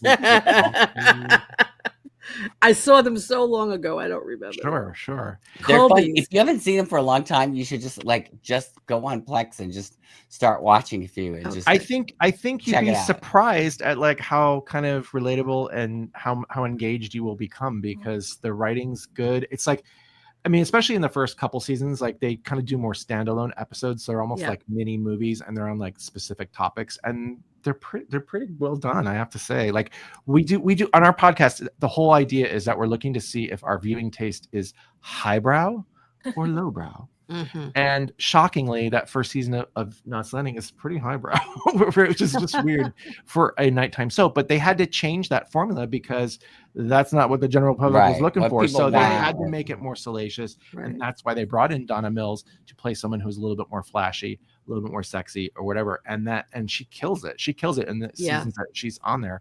Yeah. But I think that the heart of the show is pretty much retained throughout. It's Joan Van Ark is really the heart of the show. She and Ted Shackelford, right? Yeah, from what I remember. Like the couple you root for, you know. Right. And there's some real fun, stupid stuff that happens on there too, like, you know, kidnappings and like, you know, it gets really cheesy. There's some amnesia. They love the amnesia. You know, it's like a primetime soap opera in a way. But it was done well. I mean, you're right. I mean, I thought that Dallas was cheesy. Yeah. Dynasty was cheesy. Completely Dynasty. But you know what? Let me tell you something. I didn't watch them back in the day, but I have watched back some of these, like the Dynasty and the Dallas. And yeah, I really enjoyed that stuff. But I mean, it's like high camp. You know what I mean? It's like Yes. so over the top. I Whereas mean, this those isn't scenes with really Joan like that. Collins fighting with what's her name again? Derek. Oh, she's the married to Linda John Derek. Evans. Linda Evans. Oh, Linda Crystal? Evans, right? Yeah. Oh, And I those love were that. so they were like, cat fights. I mean, they were pulling each And other's they're hair. always fall in the pool. Yeah, they fall in the pool. Exactly. The other Scarlet. one the Yes. other show that we watched a lot of, but we had to kind of stop watching it because it starts getting really bad. Oh, Though, yeah. is Falcon Crest. Is really I fun to remember watch, too. Falcon Crest. You but know, again, it's set in a winery. Now, And see, it's just see, ridiculous. that's It's a so show. stupid. That's a show that, like, the first 3 or 4 seasons are really good. They're really Yeah. excellent, and then it just completely like Then it goes off the evaporates. rails. Gets It's really just, bad. It's terrible. it was funny. I remember I was in Yeah, Italy. yeah, But, they're but it's still watching- fun. It's still fun if you like terrible.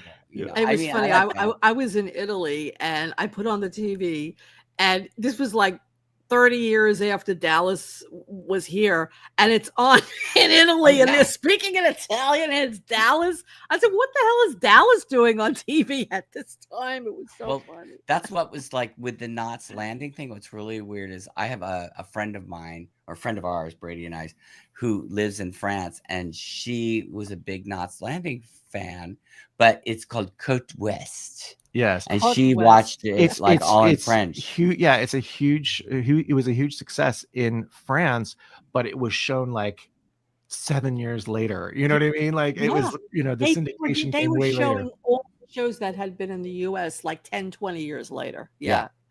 And they were number one there like 10 years later. It was funny. It's so weird. So crazy. It is weird. But I didn't know you guys do that. So that's your main show that you Well, actually, to be perfectly honest, the Yellowjackets, which is a current favorite of ours, and when we we're getting closer to the date, we're like we got to do this. It is way more complicated. I would say producing a podcast on Yellowjackets is just so much more involvement with like storyline and all this kind of stuff. Whereas with Knots Landing, we're kind of more focusing on a lot of like the fashions and the styles from back in the day, because it's like it's like a show that begins, locations. Yeah, because we live in Southern California, we can go see these locations, and we're into all the vintage stuff. So like for a show that begins in 1979 and goes all the way to 1993, it's kind of a fascinating look at Southern California throughout those years. So that's quite like more the focus of that. But I would say that we've had more success with the Yellowjackets for sure, because the demographics of obviously the demographics of any show are going to be totally different. So the demographics for Yellowjackets tend to be people that are more tech savvy and are interested in podcasts and are on TikTok and whatever. Whereas the people who are watching or watched Knots Landing, like just getting them to the streaming is maybe a challenge. You know what I mean? So what do you have a lot of seniors? Your audience is made up of seniors? I would say our demographics for the Knots Landing is like 40s to 60s. Yeah, and then probably. the Yellowjackets is 20s to 50s. I don't know. So interesting. It's a challenge because you have to like redirect your social media and how you get to people. Yes, I mean the other main challenge though is that with those old programs, they would do 24 episodes in a season. Or more. It's crazy. So, and that's like an hour long. So, like a Yellowjackets is like 8. Right. Not 10. 10. Sorry, 10. But I'm just saying so, or any of the new ones are, most modern shows will be 8 to 10 or 12 episodes. That's more manageable. For sure. But, like 24 episodes and 14 seasons. So what we're going to do for season 2, because it's 18 episodes. This show kept going on, it got more and more popular, and so at the apex of its popularity there were 30 episodes in a season. Oh my god. Wow. So there's no way we can do that. We can't devote that much time to this, no matter who wants to hear it. So what we're going to do is we're going to just do it like character by character, or maybe like couple by couple, and so we'll follow their kind of character arc or their story arc for the season. I see. And us already having watched the season, we kind of know where it's going. So we feel that that's a way we can kind of get through it a little quicker. So it'll be more like 6 or 7 episodes instead of 18. Yeah. Right. That's the only way we're gonna be able to do it, because it's otherwise we'd be here forever sitting in this room. Yeah, you can't do it. Crazy. No. I think just wrapping up the characters is really the best way to do it, like you just said. Yeah. And that's the thing. It's just there's just too much ground to cover. I mean, I think otherwise. in season 1, where everything is like they weren't really serialized that show yet, so Yeah, they were it was really easy to focus on each episode. Each episode. But now that is we're going one. to be in a more serialized world where we're having story arcs and stuff, we can do it character by Right. character. Works Right. a little different. So Right. All right. Well, I think we're gonna check out here because this room again has no windows. and here's the other thing. It's hot here. We didn't turn the air conditioning on. Uh-oh. Oh no, we did it before, but then we didn't want the noise to Right. intrude, so we turned off. So it's getting a little warm in here. So, yeah. Well, I look forward. Where are you all at this evening? Or what time of night? Middle of the night? I don't. Oh It's yeah, I'm on the 3 East a.m. Coast. Yeah. Yeah, I think all of us are on the East Coast, right? Okay. Yes. Oh my God, do you guys? We are the wimps. We're the Well, I'm wimps. in We're the Michigan. wimps. I'm not really on the East Coast. I'm in Michigan. So Oh, that's right, Michigan. Michigan. That's right. Yeah. Well, you know how it I think is we here in gotta talk about California. that. We have to get up at. We have to wake up for our yoga class at 5:30 or 6 o'clock, and that's why we go to bed at 10. Is it funnier if it is true or funnier if it isn't true? There's not a yoga class tomorrow. Saturday though, there is. There is one. Yeah, but that's not till 10 o'clock. 10 o'clock on Saturday. I could do that. It's not bad. Not terrible. Where on the East Coast are you? I'm in New York. Oh, fantastic. What part? Pennsylvania. Brooklyn. Brooklyn. Okay. Yay, we Brooklyn. met in New York and we lived there for. Well, you lived there a lot longer than I did. I don't know. I lived there for 4 Can't do and a the half math years. right now. at this- You lived there for 9.5 Yeah, years. yeah. Wow. That- What then we what, moved what back. parts did you live in? I lived in the Seaport for like 2.5 years, and then we moved in together, and Brady was living on the Upper East Side. So Oh, nice. Yeah. And previously, I had lived. Well, I lived in the West Village for Right. 6 months, and then I moved to like Kips Bay area. And Mhm. I was there for 2 or 3 years before. Yeah. yeah. And But I'm, you've I'm been- actually I'm born in New Jersey, but I moved to LA when I was 10. So But you've I been got- back to New York since then, right? Oh yeah. He is from a town that is not too far from the fictional Whiskey. Mm. Oh. Well, Not that's too where I far, was born. not too and, far. like, it's. I mean, I moved when I was 10, though, so you know how it's like. That was like those formative years, but I was the baby, and so I don't have a lot of connections. With He's New West Jersey. Coast. I'm He's very West Coast. like I love California. I love California. What part of California do you live in? We live near USC in Los Angeles, so we're Oh, like kind of nice. we're kind of mid city-ish, close to downtown. Okay. We are very close to the filming location of the Fisher Mortuary from. Oh 6 yeah, we Feet live Under. right near the 6 Feet Under house. That's Pretty right. cool. It's pretty cool. It's right in our He neighborhood. always says, "Oh, I'm going jogging," but like Nate, I'm like, "Don't have a heart I'm doing attack." Nate no heart Fisher attack. jogging now. Bye. That was Isn't that- another great show, 6 Feet yeah. Under. That was a I fantastic. know, Jamie, you said you never saw it, right? It's great. Oh, it's Oh, so great. Scarlett, did you see it, 6 Feet Under? I saw like the first season, but I could honestly watch the rest of it. I kind of just didn't have time. Okay, it was great. Yeah, I think like we it. watched Great. it twice. Yeah.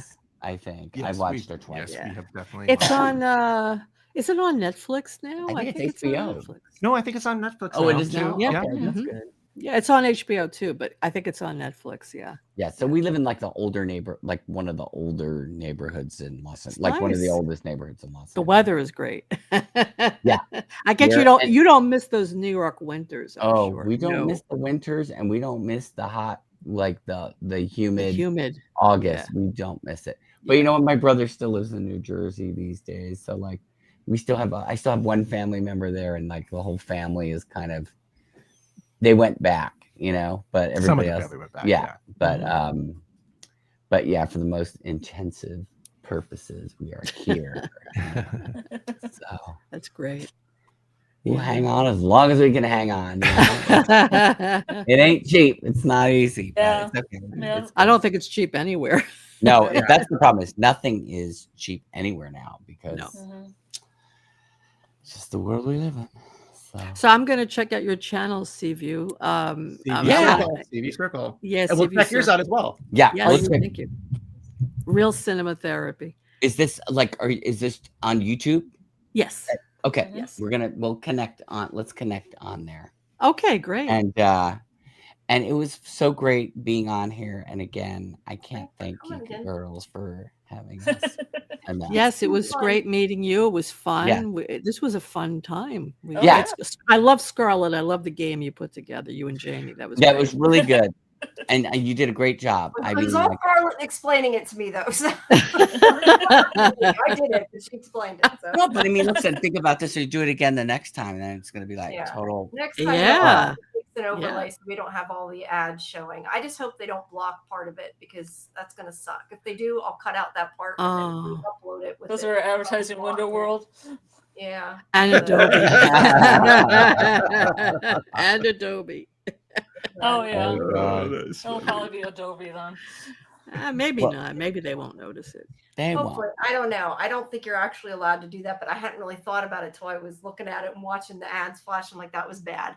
But I could always cut that whole section out of the tier list and re-upload it as a separate video, like, put That's something true. over top of it. Yeah. In the video Yeah. program. Yeah, And for then sure. just keep the rest of it as a separate video. Because if they knock it out, they'll knock that whole section of the live out, which would Right. suck. It wasn't like it because I know before I got part cut out, but it was like 2 minutes, so I didn't care and I just let it cut 2 minutes out. But that's a Yeah, lot. this time, fingers crossed. it's Yeah, gonna be when we fun. had our watch along, the one we were referring to it was a Knots Landing episode actually, and we kept trying to cut out the offensive part from the copyright, and then as soon as we would do it, they would just say, and now this one is taking off the copyright. So eventually I'm like, okay, what do I have left of this episode? Yeah.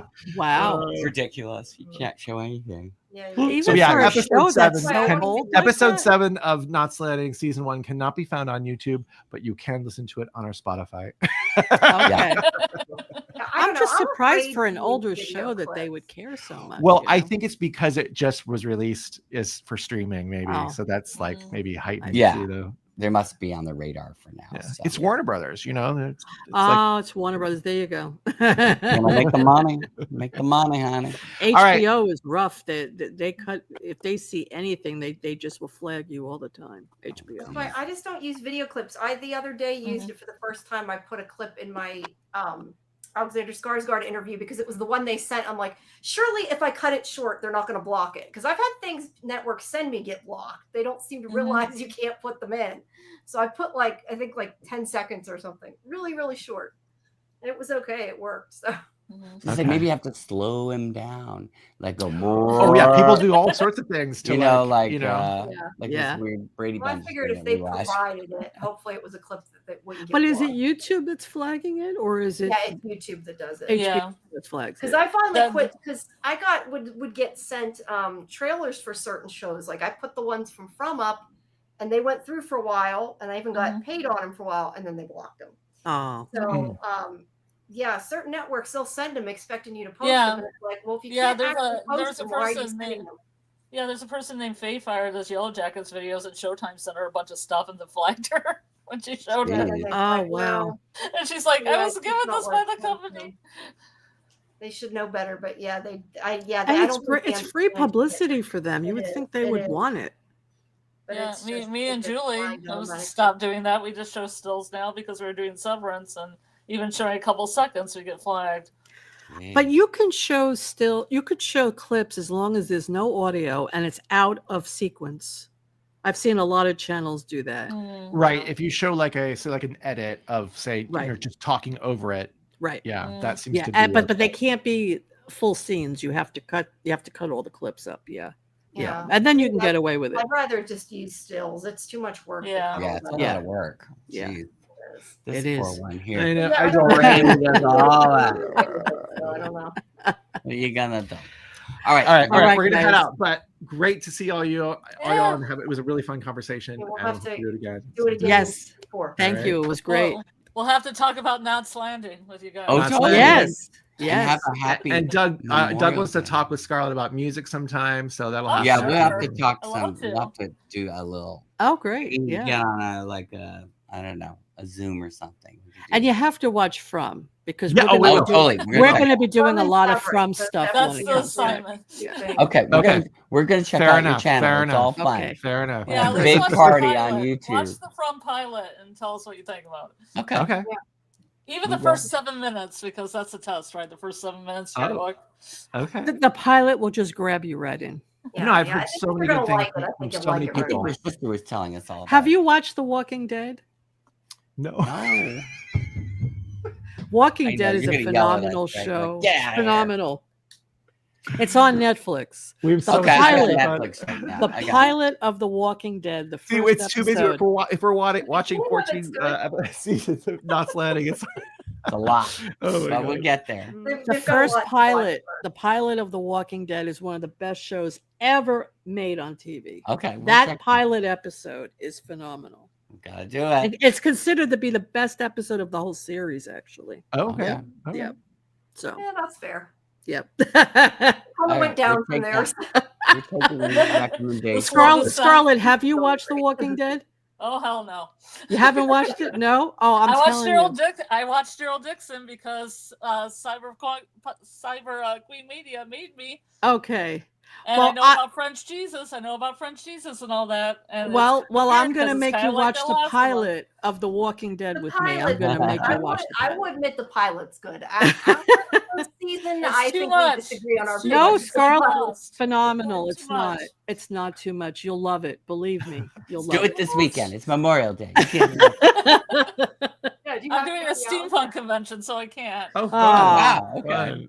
Well, we'll do it another time. But seriously, Scarlet, you would love it. I'm telling you, you would love it. Have a great Memorial Day. Yes, you guys too. It was wonderful. Everybody wonderful enjoy, relax, with you. and recharge. All right, we're gonna head out. Okay. Have a good night. Good night, guys. Good night. Bye. Good night. Bye. Bye. All right, guys. Well, I know my back and neck are killing me, and I got to get up for an interview tomorrow. So I know I've been sitting here turning my camera off every once in a while. And you told me we couldn't have 45 pictures. Well, I did not think it would take that long. I'm sorry. It went a lot quicker than I thought it was. But to be fair, if we had done more of them, it would be past 3 o'clock now. And I think 3 is about my limit right now. So. Well, we have an idea how it works. So that's cool. Yeah, and I can make now that I know how to lay it out, like if I have time, I can make a thing to cover it. It won't be a huge deal, but thank you everybody for joining us. Please make We hardly did anything with the chat. Yeah, well, the chat hasn't been as super busy. I appreciate that. I know Bill's been Kelly and Doug, all his opinions on the LP Punk on the tier thing. But thank you, everybody who did come. Please make sure you like and subscribe to Sci-Fi Vision and take time to check out Real Cinema Therapy. I was going to say Real Cinema Therapy and TV Circle, and they both came out Are mixed. you posting the tier thing somewhere? I posted the link to the tier in the chat, and it is pinned. It should still be pinned, yeah. So guys, make sure if you haven't that you check out that live tier thing. It'll be there for about a week. Let us know, vote, and we'll see how your what you have, matches with what we had, and check that out. And like I said, make sure you check out Seaview Circle and Real Cinema Therapy. There we go. We'll get it out there eventually. And make sure Sunday you come back to our Discord because we'll of course be having our Last of Us watch party, as you can get all our schedule and everything there as well. And then on Monday, I can't type and talk at the same time. That's the problem. Midnight Murderbot. Yeah, on Monday at 8 p.m. we have our Dead City watch party. 9 p.m. That's right. Is Lori and I's live stream for Dead City, and then at 11 o'clock we'll have the watch party for Murderbot, and at midnight Scarlet and I have our Murderbot show live stream, and of course our roundup shows Tuesdays, and our Last of Us show, and the show is on Thursdays. But next week on Thursday at 11 we're going to be starting the Librarians. So lots of good stuff there. So please make sure you join us. And yeah, I think that's about it for me. I need sleep. Yeah. But I'm going to be at Steampunk Con, so I'm not going to promote any Julie stuff unless I'm on it. Well, I got a Librarians interview in the morning, so I gotta get up. Yes, Kelly, we already did our first Midnight Murderbot's already up on the live stream. Oh, we have had a few people that we may watch all the episodes because they're short. Like if you guys want to rewatch Murderbot, if you missed some of the episodes are like 24 minutes long. That's we could probably do all of them on Monday. Just let us know. But yeah, that show is on Mondays. But the first thing, of course, is Last of Us watch party. But I got a Librarians interview tomorrow, so I got to get up. Yeah. Okay, Jamie. Okay, Scarlet. All We'll right. say good night and we'll night, talk everybody. soon. Have a good night, everybody. Okay, have a good night. Bye-bye. Bye.